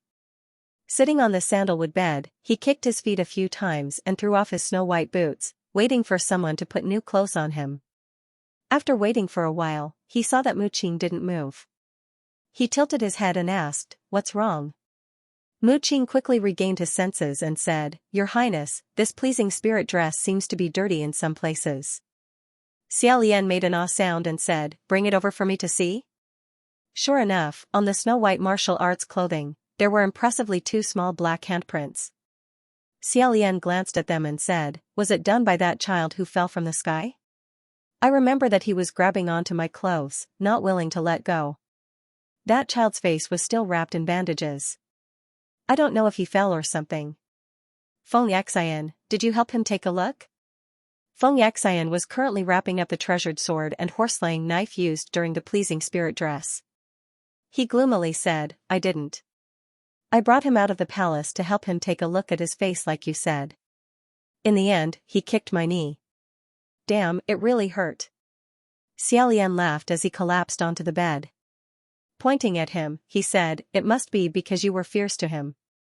Otherwise, why did he kick you instead of me?" Feng Yaxian said, "No. That little rotten child seemed to have been possessed by a ghost. In a short while, he ran away. Otherwise, I would have carried him upside down and swung him around, scaring him into crying." Mu Qing flipped the pleasing spirit dress and said, "That child better not be a beggar. His body is too dirty. Just a scratch and he's already so black. Your Highness, the pleasing spirit dress can't be dirted. I heard that the omen isn't good either." Xiao Lian lied down on the sandalwood bed. He casually took a book from the bedside table and covered the lower half of his face with it. He said, "Circling the city 3 times and going down in history, the omen is already very good. If it's dirty, then it's dirty. I'll just wash it." Pausing for a moment, Mu Qing indifferently said, "When I wash it, I'll try my best to be a bit more careful." Xiao Lian flipped through the book and coincidentally flipped to a page with a knife technique. Recalling the intense exchange of moves on the Huatai today, he smiled and said, "Mu Qing, today on the stage, you fought pretty well." Mu Qing's shoulders slightly stiffened. Xiao Lian then said, "Only today did I discover that when you use this knife, it's much better than when you use a sword." Only then did Mu Qing's expression relax. Turning around, his face unexpectedly revealed a bit of a smile as he said, "Really?" Xiao Lian said, "However, I'm afraid you're a bit anxious. Using a knife and using a sword are 2 completely different things. You see." When it came to martial arts, Xiao Lian's interest soared. He was even more oblivious than the state masters when they were playing cards. Without even putting on his shoes, he jumped off the bed and used his hand as a knife to demonstrate on the spot. At first, Mu Qing's expression was a bit complicated. After Xiao Lian demonstrated for a while, he began to seriously watch. On the other hand, Feng Yaxian brandished the Rap Zan Medeo and chased Xiao Lian onto the bed. He shouted, "If you want to fight, then wear your shoes and fight properly. You're the crown prince, your hair is disheveled and your feet are bare. What kind of appearance is that?" Xiao Lian was just about to excitedly demonstrate when he was chased back onto the bed like a duck on a perch. Resentfully, he said, "I know." As he spoke, he gathered his long hair with both hands, preparing to tie it up before explaining in detail to Mu Qing. Suddenly, he frowned and said, "Strange." End of chapter 59. Don't forget to subscribe, like, and share the video to support the channel.